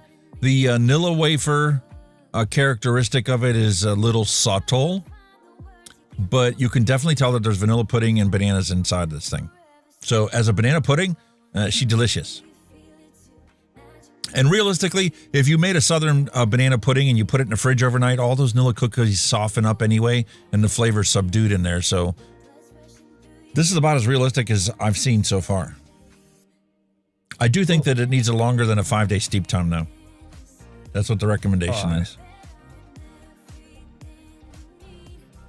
At least for my palate, it does. And this has been a remade recipe dozens of times from people. Swapping out different ingredients that they happen to have and don't have. But that's what she tastes like, exactly. Balance is right. Good. That looks good. All right, buddy, what else we got here? What can I make? We got menthol candy blast, pineapple mango ice cream, mint chocolate, mojito fresh, apple pear candy, sweet minty remake, vanilla pudding 234, vanilla almond pat customs, mother's milk clone, red crimson bloom. What about, have a look at that forest fruit? It's summer, and we could do with some frosty fruity, couldn't we? What's in the forest fruity one? Oh, tiny little. Ah, that's very good recipe, I can see already. Because it's a very simple concoction, and the base recipe, the base ingredient is forest fruit from Flavor Art. A very strong, potent flavor at 3%. Some creme fraiche from Flavor Art at 1%. That's a nice composition to compete against each of those flavors. And then a little boysenberry raspberry from Wonder Flavors to twist that into something unique. Would that be a shaken vape, do you think, with the creme fraiche in, or? It'll be close enough to a shaken vape. This is probably 3 or 4 days. Because the creme fraiche is not one of those ones like the custards that literally has to steep out to level out a bunch of different flavoring compounds. But that's my estimation. I have only done a couple recipes with this creme fraiche, so I'm not like an expert on it. No. But we can throw this together real quick. Just the way she sits right here, practically. Go for it. Looks good. We'll adapt this. Come on, nice fresh fruits, you know what I mean? Do a little 20 I'll tell you what's going to tester. I'll tell you what's going to be big. I'll tell you what will be a big one for the summer. Especially with the Wimbledon tennis coming up with strawberries and cream. That's going to be a biggie.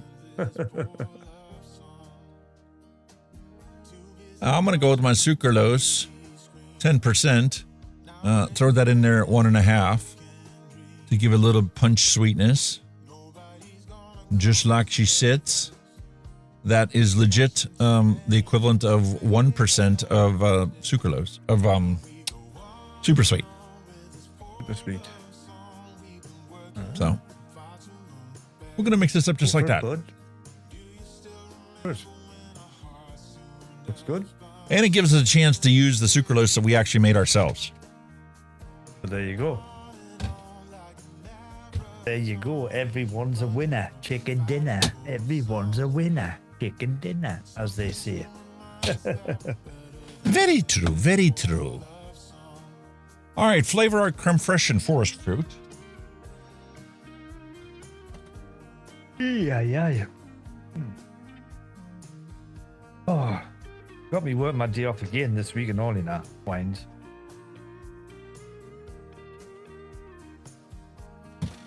That's really Boysenberry raspberry from Wonder Flavors.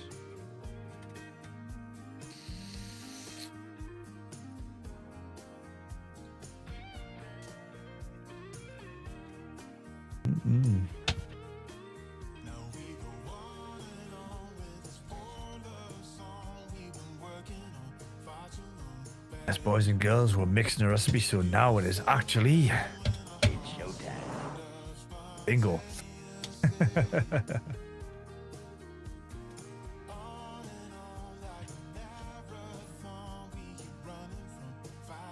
Looking good. All set and ready to go. You liking them little bottles, like, aren't you? They're all right, aren't they?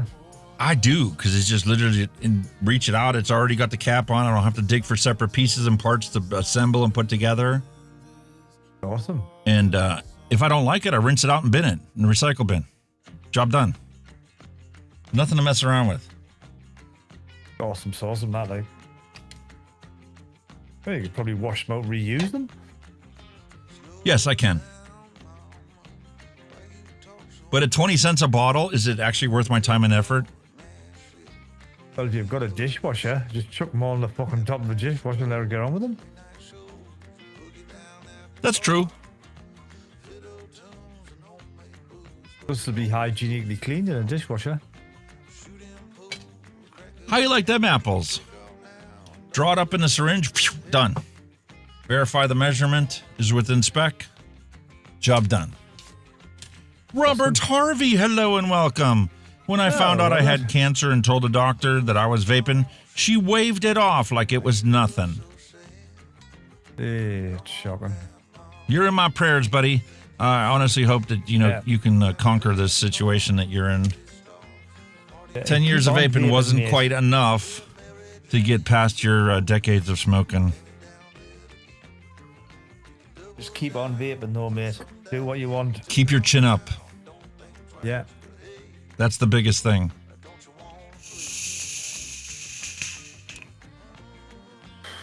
What the fuck? Man. That's that Bonza Pro. You got the bubble glass on, I see. I got the bubble glass on. I swapped out the drip tip for a carbon fiber drip tip, and it was matchy-matchy with this Maxxis 3 mod.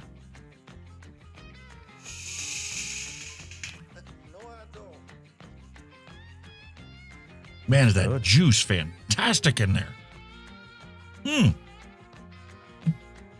All right, time for some boysenberry raspberry. Boysenberry. Wow. Love it. That is a fantastic combination. They play off of each other. Really? The boysenberry and the raspberry. And it's a very realistic raspberry from the smell and the taste. That boysenberry, if it was cut back a little bit in the balance of it, you may not even be able to tell that there's any in it. But compared to all the other raspberries I have, this one's more like a real raspberry than any of the other the true raspberries are. That's a good sign. That is a good sign. 0.25. Get it in there, Sam. Like a pure raspberry would probably be a bit of a strong flavour and all, wouldn't it?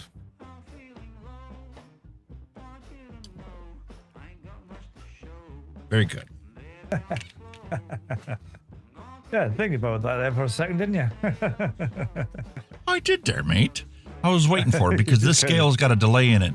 Sometimes when I know it's close and it hasn't moved after the last drop was added, I need to blow on it just a hair for it to realize that the weight changed. And then it'll go over and then settle back down where it should. Creme Fraiche 0.20. Like 6 drops. 8.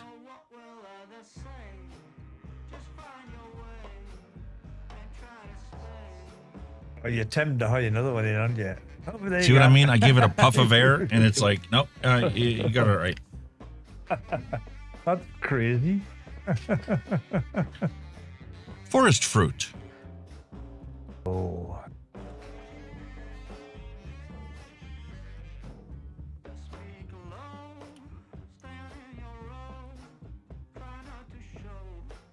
It's like blackberry, maybe some grape, maybe some boysenberry. It's a very dark fruit blend. 0.6. Blackberry isn't. I mean, blackberries. When people think of forest fruit, that's the first one that comes in. Blackberry. Believe it or not, blackberries don't grow in the forest. No. Grown hedgerows.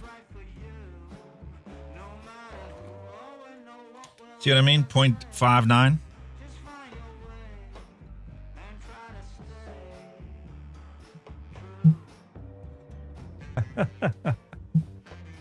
It can read to the 100th, but it's not necessarily accurate to the 100th. And now look, as the alcohol's evaporating, it's like, no, just kidding. It was 0.59. One drop is not going to make the difference either way. Okay, and then we're just going to jump up to our sucralose 10% solution that we made up ourselves using that hot plate. Just PG and sucralose. And we need 0.3 of this as well.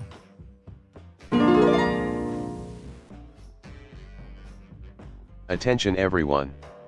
According to Freerider Vapor 4908, Alex, you need to do a rhubarb and custard. That is all. Advocate for Liberty made up a recipe the one time. It was a peanut butter rhubarb and custard. It was very, very good. Well, I think we looked at that once, didn't we? God, is this good. Sucralose. That's super duper sweet, eh? It's only 10%. It's not as strong as super sweet. I honestly think super sweet is probably 14 or 15% sucralose. I thought it was 10%. I was wrong. But it's easy to compensate when you make up your recipe. Just use 150% of whatever you were originally using. So if you wanted to use 0.5, use 0.75. If we're going to put 1 in there, put 1.5 in there. Got you. Piece of cake. And man, does that play off of that forest fruit flavor I already have on my tongue. I was like, it could be a good one. It's going to be a good shake and vape. 4.2 grams of PG.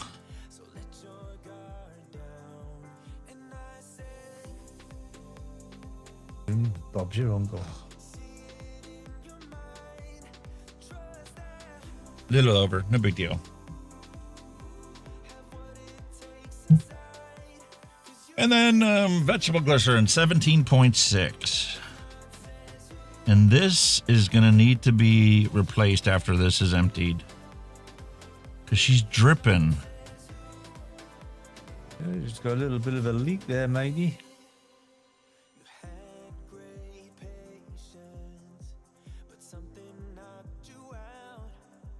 Definitely a bit of a drip.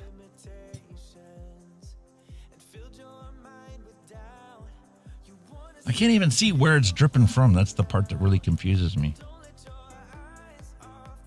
At the base of this top cap, maybe I just changed the top cap.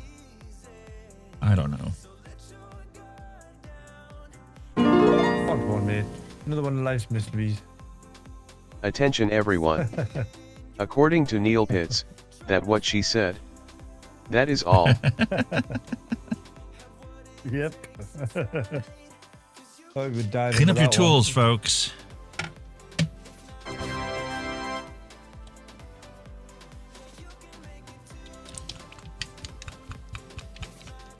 Oh, so there you go, man. You wanted to know what my shirt said today?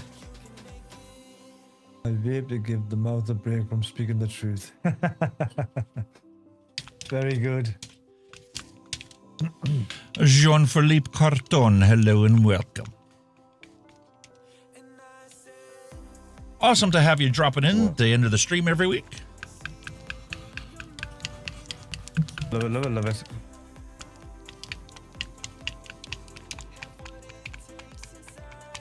Good old shaky poo time. Oh, God, oh my fuck.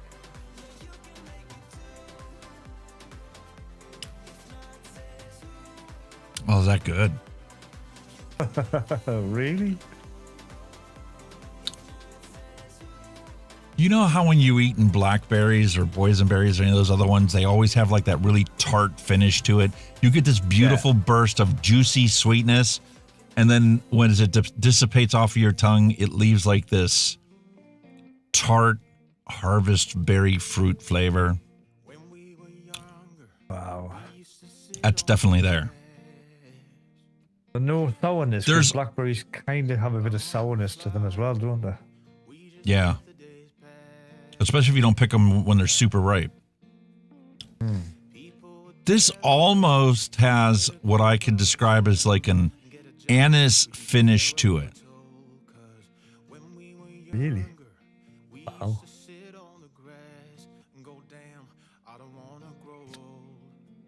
It's almost like black licorice at the very end of this when there's nothing left of sweet value on your tongue or palate. And just like that tart sensation from ripe, unripened blackberries or blackberries that aren't the maximum sweetness that they could be. Yeah. It's got that finish there. I wonder how that's going to vape. I need to get a dripper and give this thing a try. Yeah, you're keen as mustard with that one. Because it's so unique compared to all the other stuff I do. All the other stuff that I really enjoy, like that Slurricane, is a beautiful sweet concoction. It's almost, it's not dessert-like, but I mean, a sweet papaya and sweet mango and all those other fruits that we normally have. And like I eat an apple for lunch every single day. And sometimes I'll have an orange with it. Yeah. They're always a sweet finish, a sweet taste. It's like the whole characteristic of it is sweet. This one legit has a sweet start, a juicy mouthfeel, and then transitions into like a almost sour characteristic on your tongue. Good. It's just completely different experience than all the other things I've been doing. The thing I've like noticed over like, you know, time we've been doing is it's always simple, you know, maybe 3 ingredient recipes that turn out to be fucking fantastic. You know what I mean? It's the simplicity in it that works. Exactly. I mean, yeah, you can have your complex recipes that, you know, that do work and that take steep time and all that shit, but, you know, something with like 2 or 3 flavors in fucking seems to work. Right out of the bat. Because it doesn't overcomplicate the situation. Yeah. And you can recognize it at least for the 2 dominant notes in there. Because they typically end up blending to a certain point and there's no holes in your recipe. It's not some big elaborate complex thing where, oh, I get this on the inhale. Ooh, now I have this beautiful mouthfeel. And then blowing out on the finish, I get this. And then it slowly transitions into something else. It's like... Yeah. Can you put that into a tweet? A 3-banger recipe like this it easily fits into a tweet. It's a beautiful harvest fruit, mixed fruit, blend. Sweet in the beginning, tart in the end. Sounds good.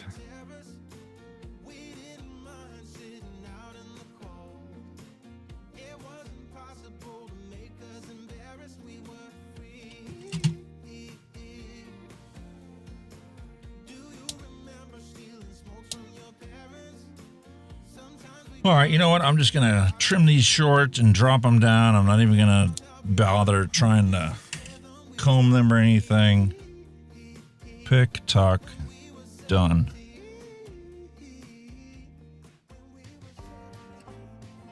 Just like this juice. Why complicate it? Doesn't need to be.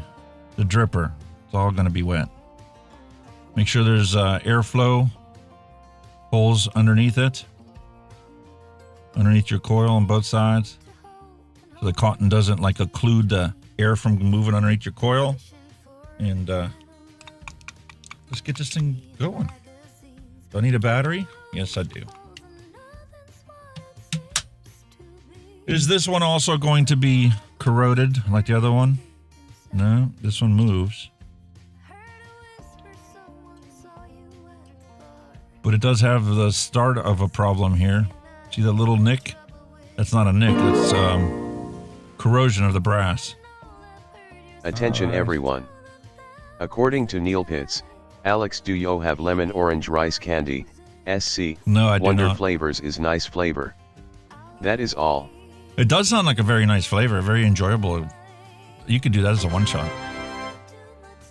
So they silver plated the bottom of this for the negative post, but they left the outside of it in unfinished, uncleared brass. That's building a patina on it. And as usual, when you silver plate something like this and you do not properly rinse this off, the solution and the acid etch that you do to get the silver plating to adhere will reveal itself as brass starting to deteriorate and tarnish, turn green, like your copper pipes do when you don't clean the flux off of them when you solder them. Yeah.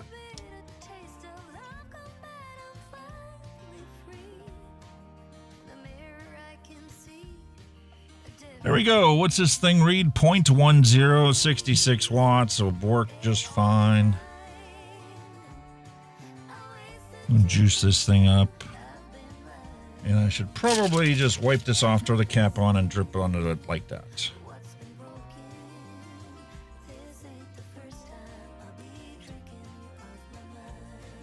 Oh, looks like it might be a little bit of a banger, this one. Like, I'm quite hoo.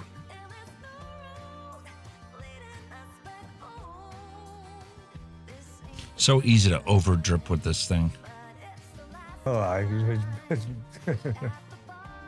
really like the hand and the shape and the feel of this Vandy Vape Jackaroo. Single 21700 means it's not going to kill, it's not going to die that quickly. This can compete with dual battery 18650s, depending on how hard you push them. And I really like the die cast body of this Jackaroo. It's got some weight to it. Reminds me of the old Motorola phones. A nice solid mod. I knew that was going. She's the winner. winner chicken dinner, eh? It's got a beautiful forest fruit flavor as the dominant characteristics. You can kind of tell that boysenberry in there.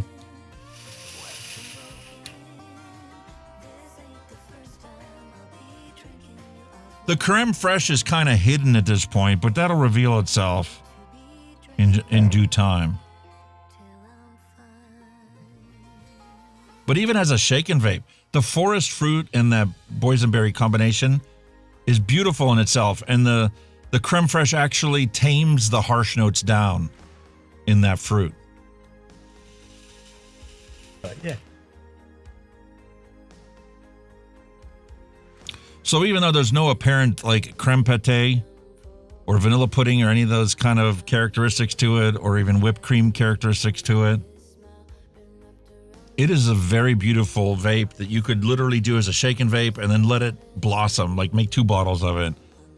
You can vape your way through the first one, and the flavor profile will keep changing day after day as that creme fraiche develops in your recipe. It's not a hindrance. It doesn't like mute anything. The fruit is nice and pungent.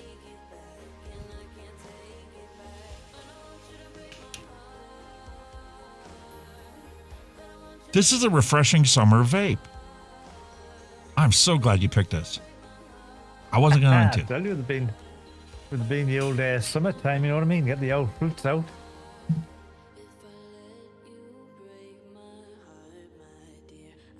Well, I will definitely be taking a trip out to Mom's and cutting the grass for her, because if she's been laid up for a week, I'm sure that her lawn needs mowed. I'll have to put this into a squonk bottle and go take a ride on the lawnmower and cut the grass for her. Oh, she got a ride on mower, like, yeah? Yeah, she got a riding mower. Oh, just so you know, sitting on the ride on mower, chuffing away there on your vape, that'd be cool.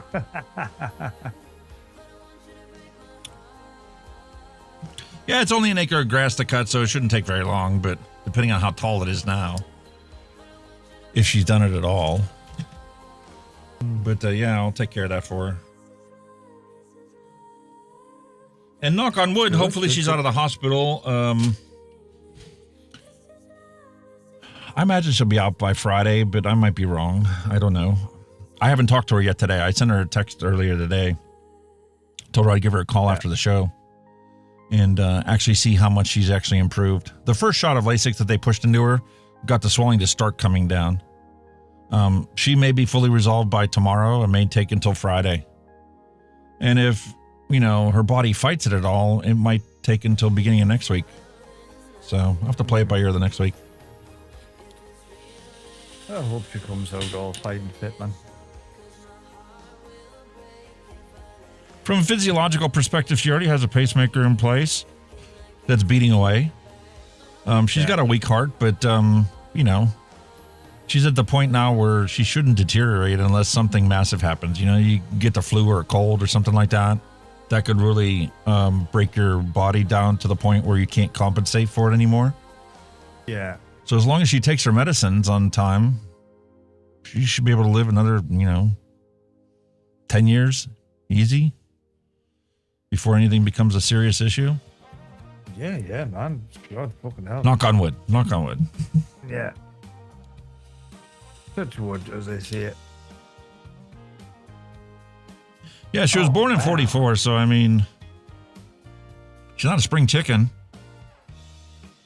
But, she's been healthy most of her life. What happened to me, my wife's Nana, two of her sisters emigrated to America and they're living there. They're living in Florida now. I can't remember the name of it, but it's just south of the Space Kennedy Center, because I can see the rockets when they go up. They are now in the hundreds. They're over 100-year-old. Pair of them. While a poor Nana living over here has passed away. It just goes to show you that the climate and the lifestyle over there is so much more relaxed than what it is over here. Yet Yeah, mate, but you could say the same thing about if you lived in Sicily. But it is a big difference. Like I said, her Nana was going to go with them, but she married an Englishman. That's why she stopped here. Yeah. They are living, they're still pretty healthy as well for their age. I mean, it's obviously a bit slow and that now, but they reckon if they were in the UK, they wouldn't have lived that long. Not in a million years. There's people in Italy that are over 100 years old. Just the lifestyle's much more relaxed. They've got plenty of sunshine. They've got a son there, that Larry. He's got his, he's got his boat and everything. He goes out fresh fishing every day. They eat fresh fish when he goes out his boat. And he does vacations in his boat. He goes and jumps and pisses off to Mexico or whatever, and that. So they're living like the outdoor coastal life, you know what I mean? And it's just made them live that much longer, you know what I mean? Yeah. Eat healthy stuff. Fresh out. It also requires you to be of means to be able to live that lifestyle. Most of the people that retire, even in the United States, cannot afford that kind of a lifestyle. The German, that's where they're from, they were German, and they've always been a relatively wealthy family anyway. They've always, had money behind them. Her Nana, when she came over here, she was a nurse. She lived her whole life professionally as a nurse. I'm not sure what them two did, but they did have what you would call a profession back in them days, not general labouring or something, So they're all professional people. still had families and all that shit, but they were still like professional people. And they've always had like money behind them anyway, you know. My mom had the idea a long time ago, and she never followed through with it. But she said that if I took what retirement I have, income from my father, and combine that with the Social Security payment, she could legit move back to Hungary and live like a king because of the conversion to the dollar to the euro currency. Or to the footing. Obviously, that isn't so much true today as it was back when she made that statement. But, you know, that was always something that she had longed to do, is to go back to her motherland, and chose not to. I kind of say, like, you know, I mean, even though like you emigrate from a country, you must still like get a bit homesick. You know, you still must miss stuff like. Simply because of the fact that that's essentially where all your family is. Yeah, but still, if you're brought up that way as well, you know, and then obviously you emigrated at later age, you know, you get to miss that kind of stuff because you've experienced it, haven't you? You know what I mean?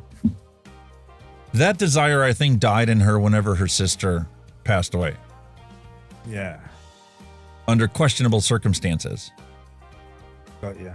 So, I mean, she had the desire to go in there and try and figure out what happened, but it finally got to the point where she just accepted that it happened, and there really isn't much anybody can do about it to change the situation. So, I mean, you've got nieces and nephews that are still living there and grown up, but she also has children here that she doesn't want to leave and never be able to see again. This is it, isn't it? We've got roots in both places, so to speak. The dilemmas that we all end up having to face as we get to become part of the elderly population in the country. Yeah. Do you have kids or grandkids that tie you to a certain spot or whatever? I mean, for me, what kept me in Pennsylvania for the longest time was the fact that I have kids here. I'm not going to disrupt their lives to make my life better. Yeah. I'll make whatever sacrifices I need to make sure that, you know, I can raise them and they get equal time between their parents, their mothers, and I. And yeah, which is fair enough. Yeah, that's it. That's what it's all about, isn't it? End of the day. Looked forward to the day when I could actually retire and do what I please. Actually put myself on the priority list. Yeah, nah, that day. But sometimes you think, you know, the way the world's going, you're working longer, and that you think by the time you retire, you're too fucking knackered to do anything else. You know what I mean? Well, the way the Social Security is set up now is you literally take a 30% cut if you collect early. Back when I was growing up, collect early was 60 years old. But little unbeknownst to us, when we were still in high school, they put a law on the books that said when we got to retirement age, the earliest that you could file for Social Security was 63. So the normal retirement age of 65 got changed to 68. And nobody talked about it. I think they've tried, I don't know if they're trying to do it or they have done. I think they've tried to lift the retirement age in the UK as well. I don't know. I'm not that clued up on it. Whether it's happened or not, I don't know. Meanwhile, the average male in the United States only lives to be 72 years old. Exactly, that's what I'm saying. By the time you retire, you're that knackered, you either die or you gotta live, you know what I mean? It's just fucked, you're just fucked, aren't you? You mean I'm only going to collect Social Security for less than 10 years and I'll be dead? Yeah, and you paid into it all your bloody life for your taxes and shit. You know what I mean? Bullshit, innit? I wasn't a healthman my entire life. I don't expect to make it to 80 years of age or 85 or 90. I expect my mother to be able to live a lot longer than I will. I was not kind to my body as I was growing up. I've never thought about it. I know an age that I wouldn't like to live past where, you know, you're totally reliant on like 24-hour care. I wouldn't like to end up like that. I think I'd rather be gone before that. That goes more to your quality of life, which you could actually technically experience at any age than it does the actual age that you are. Some people, you know, are 90 years old and still get around like they're 50. They can probably get around better than I can.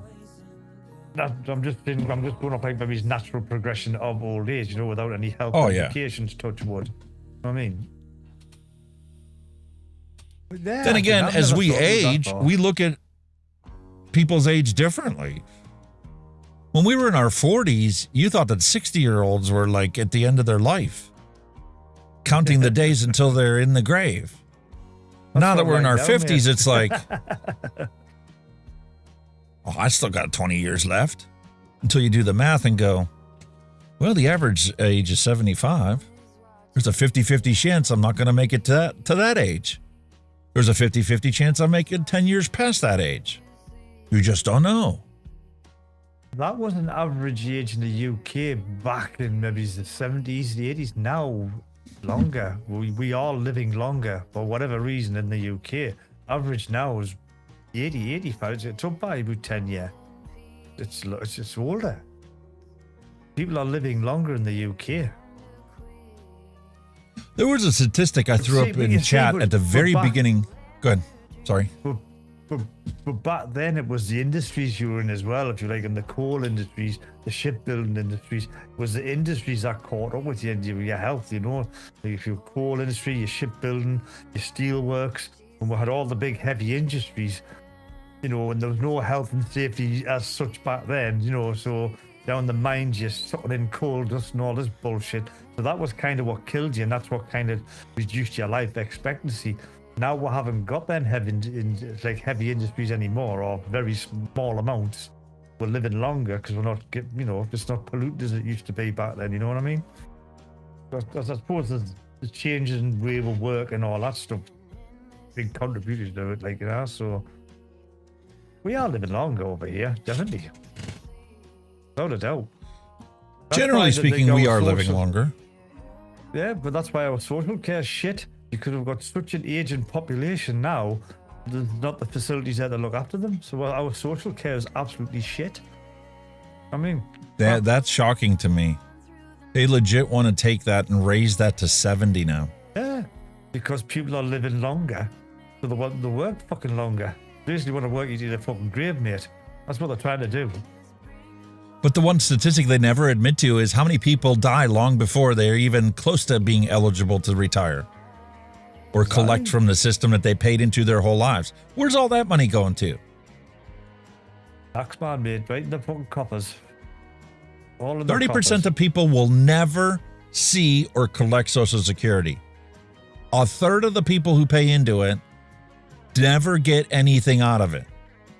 Not a penny. Ends up, if it's not claimed, it eventually ends up with the government in one way or another, because there used to be like a series on here called Air Hunters, where, you know, people had left the states, whatever, pensions, whatever, and they used to have to go and find the family to see if there's anybody there who could be left to, and 9 to 10 times they didn't find them. Just went to government. That was it.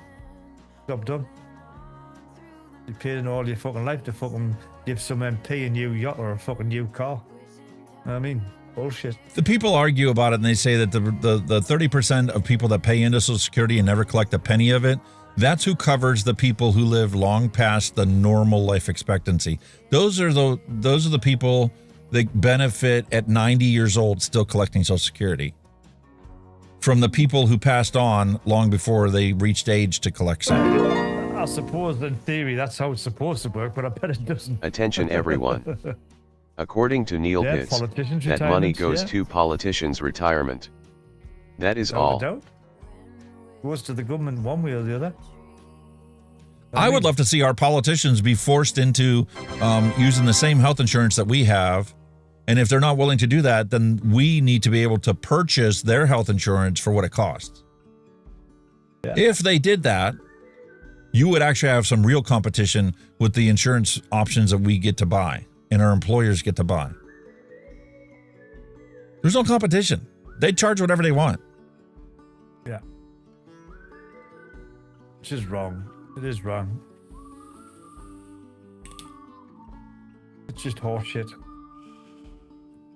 I came across a statistic and I dropped it into chat at the very beginning of the show, and it was something really shocking. It was like 40-some% of Gen X men never got married.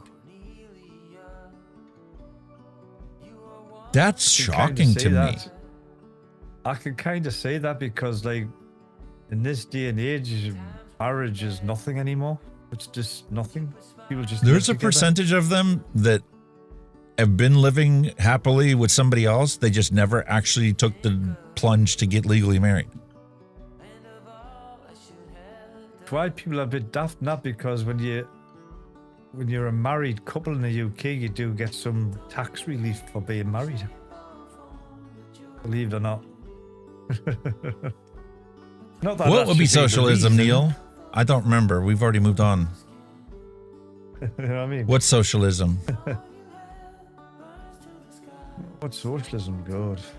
Socialism right now isn't actually a realistic option for anybody anywhere on the face of the earth. Oh, healthcare. Yeah, but so is your fire department. So is your police department. That's technically socialism. Aye.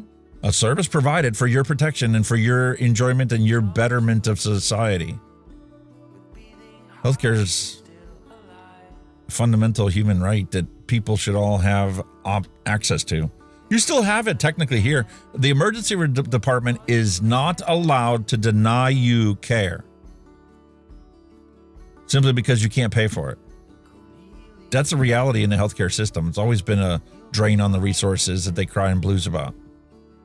People that come to the emergency department and, you spend thousands of dollars to find out what their diagnosis is and send them off on their way with treatment and a follow-up order to go to another doctor. They never go to another doctor, and they never pay the bill that they got from going to the hospital. They just don't care. So you also have to take at it not just from, economics perspective. You need to take a look at it from a humanities perspective on how much better healthcare could be if the healthcare institutions at least had some guaranteed income for everything they did. Right now, it's a complete write-off for them when something like that happens. Well, I've just had a quick look at the life expectancy currently in the UK for a male, gone from 22 to 24, it's 79.1 years from the National Office of Statistics. I'm surprised that it's that high. But the big eye opener is women. Their expectancy is 83. Women living longer than men. Really? Yes. I didn't realize it had grown that much.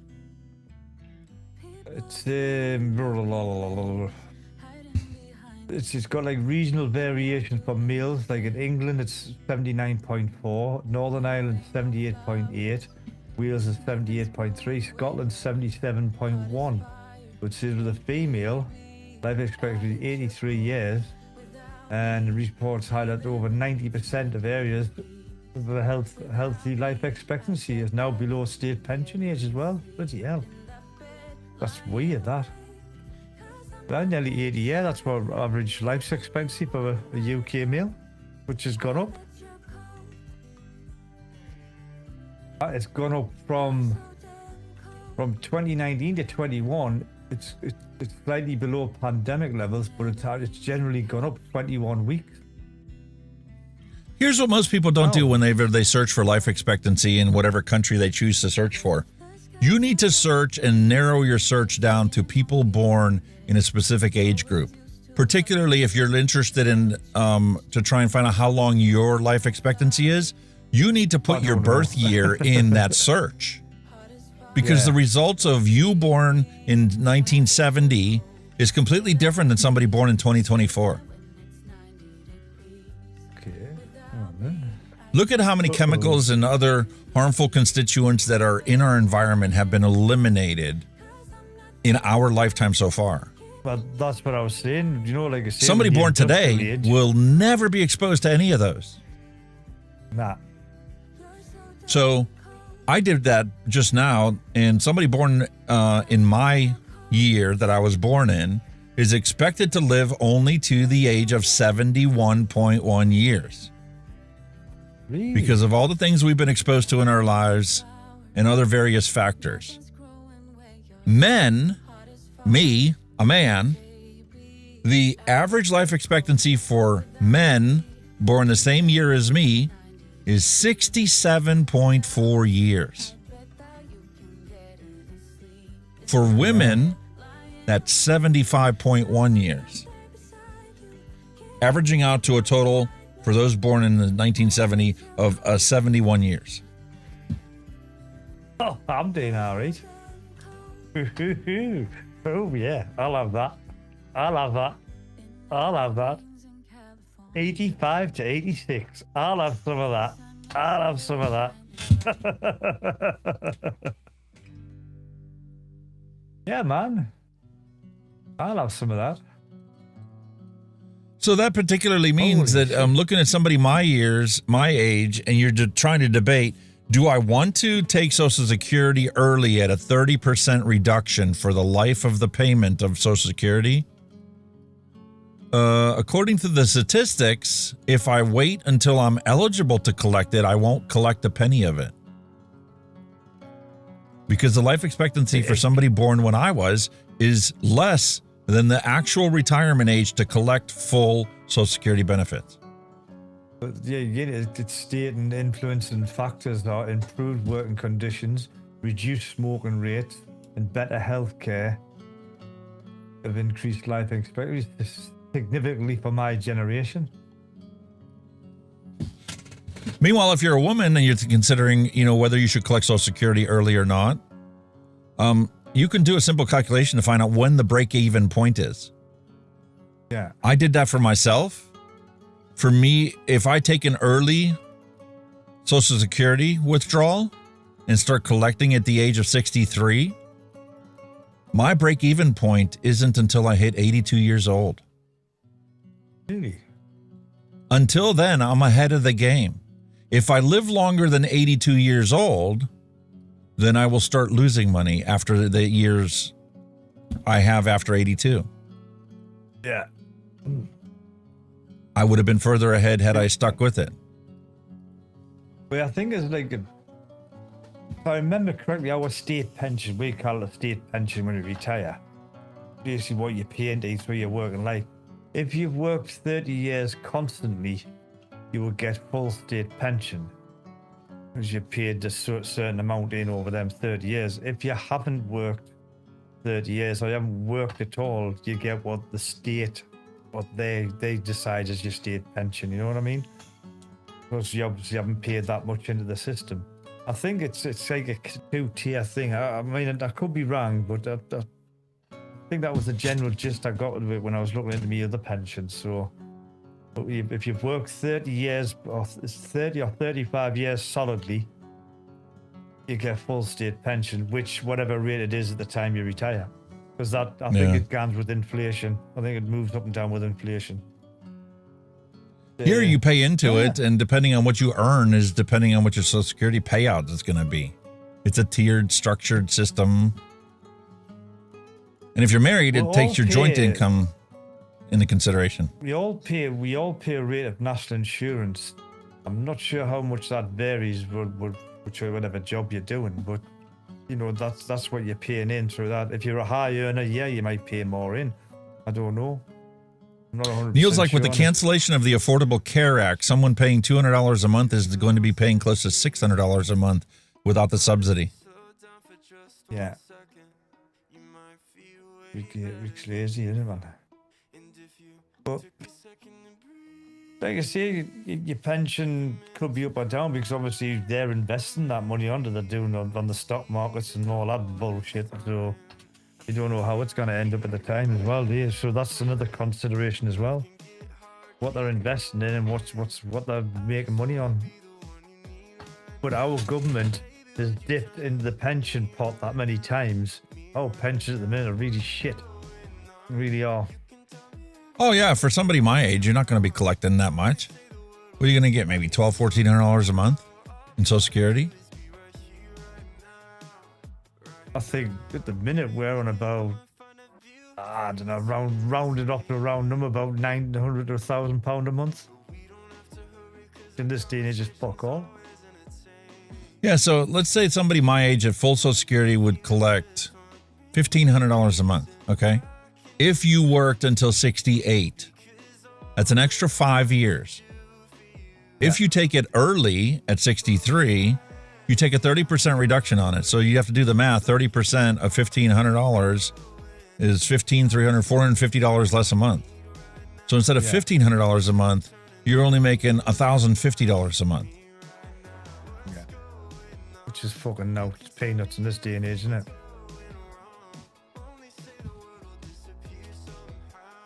I mean, my mum and dad, they obviously, they're the gen before us. They had like private pensions and all that stuff. The ironic thing is, my dad's pension is still Attention taxable. everyone. He's still paying fucking tax. According to Neil Pitts, the Solent Green factories would be coming soon.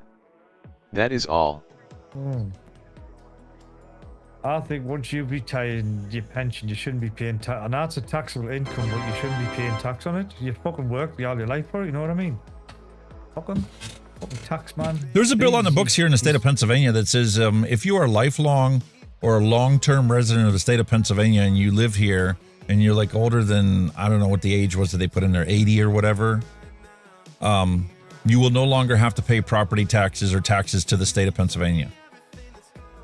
Which is right. You shouldn't have to. That requires you to have residence at your current location for at least 7 years or some, arbitrary number like that.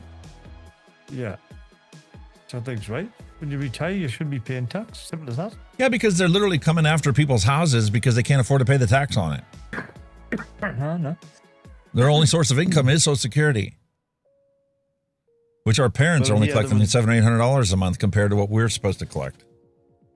There's a big hoo-ha here about homeowners when they retire, or if they have illness and they've got to go into a home, not to sell the houses to pay for that treatment in the home. Bullshit. You know what I mean? I'm surprised my vape doesn't bother the shit out of you. I'm just being rather neutral on this one. Stupid. You always hated flashy lights on vape stuff. Just can't see the point. I can't stand it. What's the point? It's just pointless. It makes them gimmicky. That's my stance. What's the point of changing your Facebook face profile picture every month? Exactly. What's the point? Exactly. But yet there are some people that do it more often than they go to church. Religiously. Hey, see, that could be attracting children, then flashy lights. Children go, oh. Arbitrary argument. I was a DJ for decades. Flashy lights is normal. Not having flashy lights, that doesn't make any sense to me. Well, there's a time and a place for flashy lights. Obviously, the DJ in a disco, you want flashy fucking lights, don't you? Yeah, you don't want that when you're going to bed at night watching TV and your wife falls asleep and you're sitting there. The whole room turns like the red light district in the Dutch neighborhood. Yeah, exactly. No. It's not appropriate for there. And there's no way to turn that off. It's not like your mods. The flashy flashes in your mods. You can change the patterns. You can turn it off. You can disable it. That, every time you fire it, will light up. So I just kind of I just can't see the point of it. I really can't. I just kind of get my head around it. It's just pointless. I mean, look at it. What? I mean, you can't even see it because you're too busy fucking vaping it. So what's the point? It's for everybody else to see. You know, there's always those people in society that have to be a thorn in everybody else's side. They get off on it. Yeah, nice dark night. You see somebody walking down the street and they take a vape. Oh, there's Alex with his fucking vape. Perfect target for the sniper rifle. Exactly. Right.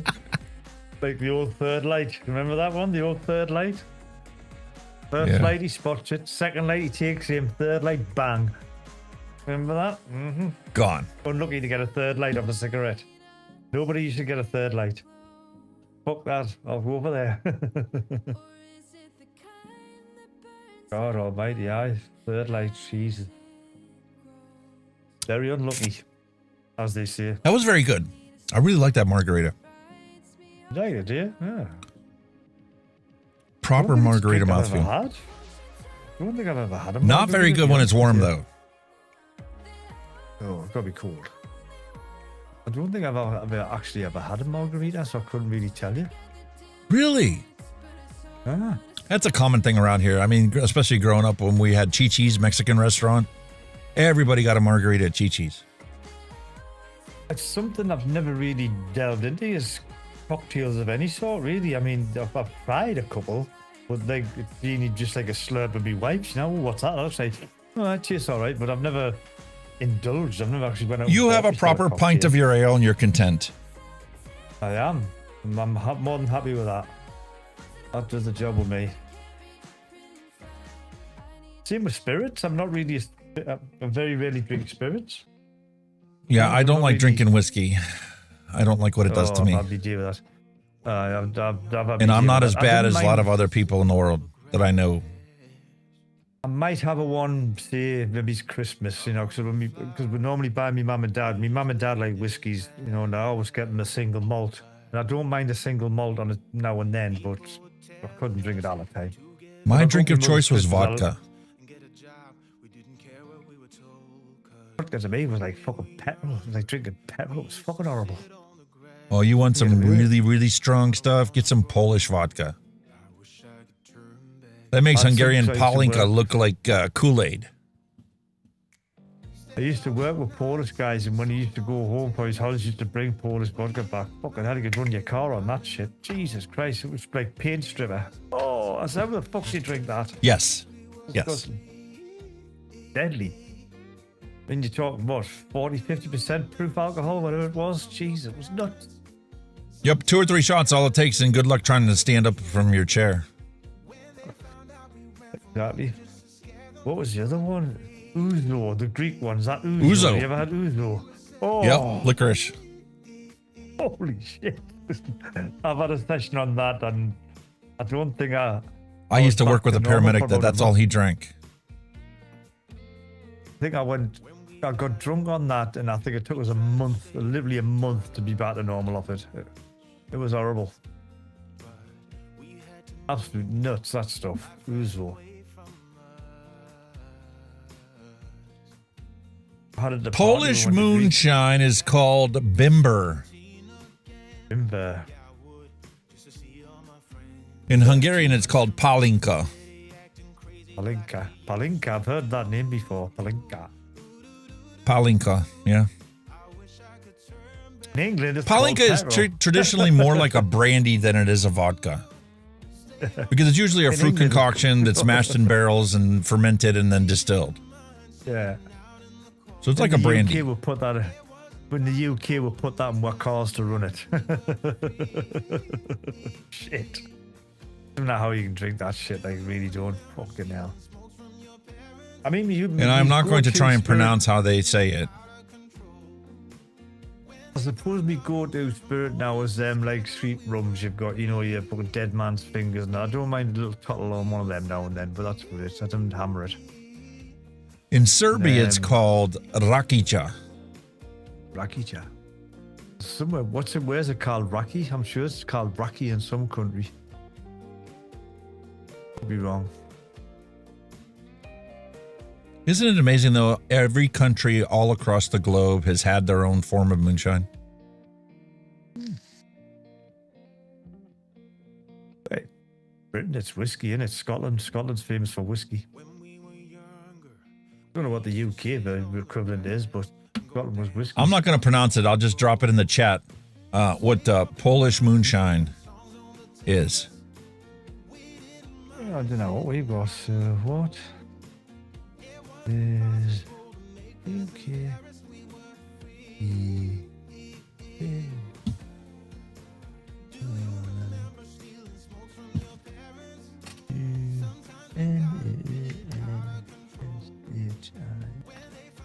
I'm sure we used to make some with potatoes.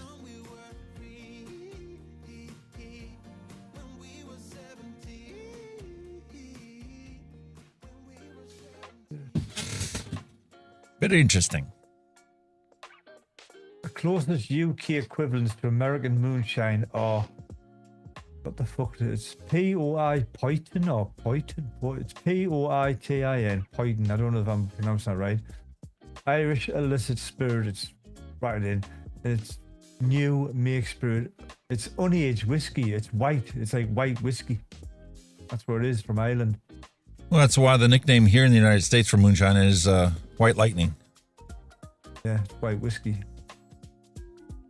White whiskey, white dog, and historically it was called Mountain Dew. Actually, there's a it's also a mountain called Mountain Dew. Traditionally Irish, made from potatoes or grain, which most of it is, isn't it? Moonshine. Yeah. Oh yeah. High proof clear grain spirit that has not been matured in barrels produced by distilleries. Holy moly. Have I ever tasted sour mash? Yes. But the sour mash that I tasted was turned into palinka because it was my dad's Hungarian concoction. So as a kid, you know, I smelled the thing and I'm like, oh, it smells disgusting. It smells like rotting fruit. Really? And that's because, you know, the tool shed was always locked up and it was warm and stuff, which was great for it to ferment. But there was no ventilation for any of those nasty aromas that happen when you were fermenting that stuff to escape from that room. So I did taste it, and you can taste a certain sweetness to it, and that sweetness turns into a bite when it's ready to distill. And that's because it's converted the sugar into alcohol. Bad shit. It is not a pleasant taste, no. This says Jackie Aliki. Jackie Aliki. I can't probably pronounce that one. If the apple trees, or if we still owned the original property I had when I was born, and all the plum trees that were there, I would really like to make a batch of it just for the curiosity characteristic of it that my dad used to do, just as, you know, a form of heritage experience for me. But the apple trees no longer bear fruit like they used to. You'll get, you know, maybe half a dozen per tree now. That's it. That's all the fruit that it bears. So it's like, I'm not going to the store to buy a couple bushels of apple to turn it into moonshine. Can I go? We going with all them apples? Maybe if I retire and run out of projects to do around the house, maybe that'll be an issue someday that I'll take up as a challenge, but I don't see that in my future. I like the way it run out of projects for the house. Nah, that'll never happen, mate. Never does. You'll have projects till the day they caught you in the box, mate. And then you'll have unfinished projects after that. Yeah, there's always something. I did, however, finally get a chance to change my faucet out in the kitchen this weekend. Oh, you did that, did you? Good. Yeah, I did have to be a little contortionist to get underneath the sink to disconnect the old one and trying to find the right wrench for the right size, because it's like, I got American threads on this one, I got metric threads on this one. And then once you get it loosened up, then it's like, I still got to use the wrench and the pliers to twist it off. And then right before it completely separates, then you can use your fingers. Those are all plastic now. They're all plastic fits. All the U-bends and the water traps are all plastic. Piece of piss, just fucking. But you don't, because obviously they've got the rubber sealing, so you don't crank them down. Otherwise, you just bust the fucking seal. You just nip them in. Easy enough to get it. And then actually, the first part of the project was emptying the cabinet underneath the sink, because that's where all the cleaning supplies always got put. I found cleaning supplies that were just straight up dried and thrown in the bin. It's like gone. Isn't that ironic, right? When you get your cleaning supplies, your bleaches, your fucking antibacterial cleaners and all that shit, right? The first thing they say is keep out the reach of children. So where do you put it? In the fucking cupboard under the sink. Everybody does. Everybody does. And they're weird. Keep out the reach of children. Right at the right height for them. I had a bottle of Murphy's oil soap that was sitting inside of that cupboard, and when I put it in there, I swear to God, the last time I saw it was half full. And like there was barely anything on the bottom of it now, and it just looked like honey. I'm like, I don't need to keep that. I've been there quite a while. It's amazing though when you get in the cupboard and you start digging into stuff that you didn't realize you had. Like, fucking hell, I was wondering where that went to. It's just sitting in the cupboard for 20 years. It's like, oh shit. 2 cans of stainless steel cleaner. There was all kinds of stuff underneath there. Hand soap from Mechanics hand soap. I had D&L hand soap in there. I had a big jug of orange cleaner in there, and I'm like, do I really need to keep this? I have a small bottle of orange stuff. I don't even know if the pump works on that bottle anymore. still there. The last time I was, I found something I got years ago. It's a catering flask. You know, like a flask that you put your hot tea in. This is a catering flask. It's about 1 foot tall, right? That thick, and it's got a fucking tap on the bottom where you fucking pour the water out. But that'd be great for going camping. You know what I mean? Just fill it up and coffee or something and whoop on tap. It'd be brilliant, wouldn't it? Or a beer, whatever. You know what I mean? Massive, and I thought, why on earth did I actually get that? It's steel is steel and everything, so it hasn't rusted anything. And I'm thinking, what the hell did I get that for? Why did I pick that? I think I got it given. I can't remember now. I think I actually got it from. Well, if I'm not headed to Cleveland tomorrow, that's my project, is to clean out the bottom of that cupboard, because there's a piece of linoleum in there or whatever that's got all kinds of dirt and nastiness to it. So I'm going to wipe that all stuff down and then debate what's actually going back in that cupboard. Yeah. It's not going to be what I pulled out of it, I'll tell you that much. Roll for the bin. There might be a bunch of cleaners dumped down the drain tomorrow. Oh. Well, have nice clean drains. Anyway, we have been going at this for almost 6 hours, so I think it's time for us to call it quits for today. 6 hours. Hit the book. See what happens when you show up on time and you and I just start chatting like a bunch of old schoolgirls again? That's what it's all about. Yes, of course I am. Attention everyone. According to Neil Pitts, are you going to stop at that vape shop? That is all. Oh, yeah. That's a definite. I promised Kenny if they still had a Dia Dallas, I was going to pick it up for him. So we'll see if they have one. Cool, yeah. Cool, definitely. I'll have a go. All right, folks. Peace, love, and a hunky vape is my wish to all you guys. I hope you guys all have a fantastic week ahead. Don't forget to say a prayer for all those people out there that are sick and trying to recover. And I normally don't get, religious or anything on the show, but it's like these people are literally dealing with the lifetime battle, a battle to maintain their life, and they can use whatever help you can get. And if you're not a praying person, wish them good karma, whatever you believe in, send good wishes their way. So peace, love, and a hunky vape is my wish to all you guys. We'll see you same time, same place next week, and I'll let y'all know if I will do a show on Friday. It is. Yeah, just reiterating on what I said, send out some love to the world, folks. Bit of love. That's what we need. As always, everybody in chat, thank you. Thank you very much for joining us. As always, much appreciate you having there. And thank you for the super chats for Alex's little subscription. Thank you for all of them. You are absolute legends. And as always, folks, you know what to do. Get yourselves in the Discord. Get your dad jokes, your hand picks, all that good stuff up. Anything else you want to stick in there, get it in there. We'll definitely have a look. And that's basically it, guys and girls. So I'm going to bugger off now, and I shall wish you a fantastic week. Hope a good week and everything goes hunky-dory, so to speak. So in the meantime, I shall say adios, amigo. You all stay safe, vape safe. See you all very soon. Take care now. Bye-bye. Thanks for listening. We'll be back next week again for a fresh round.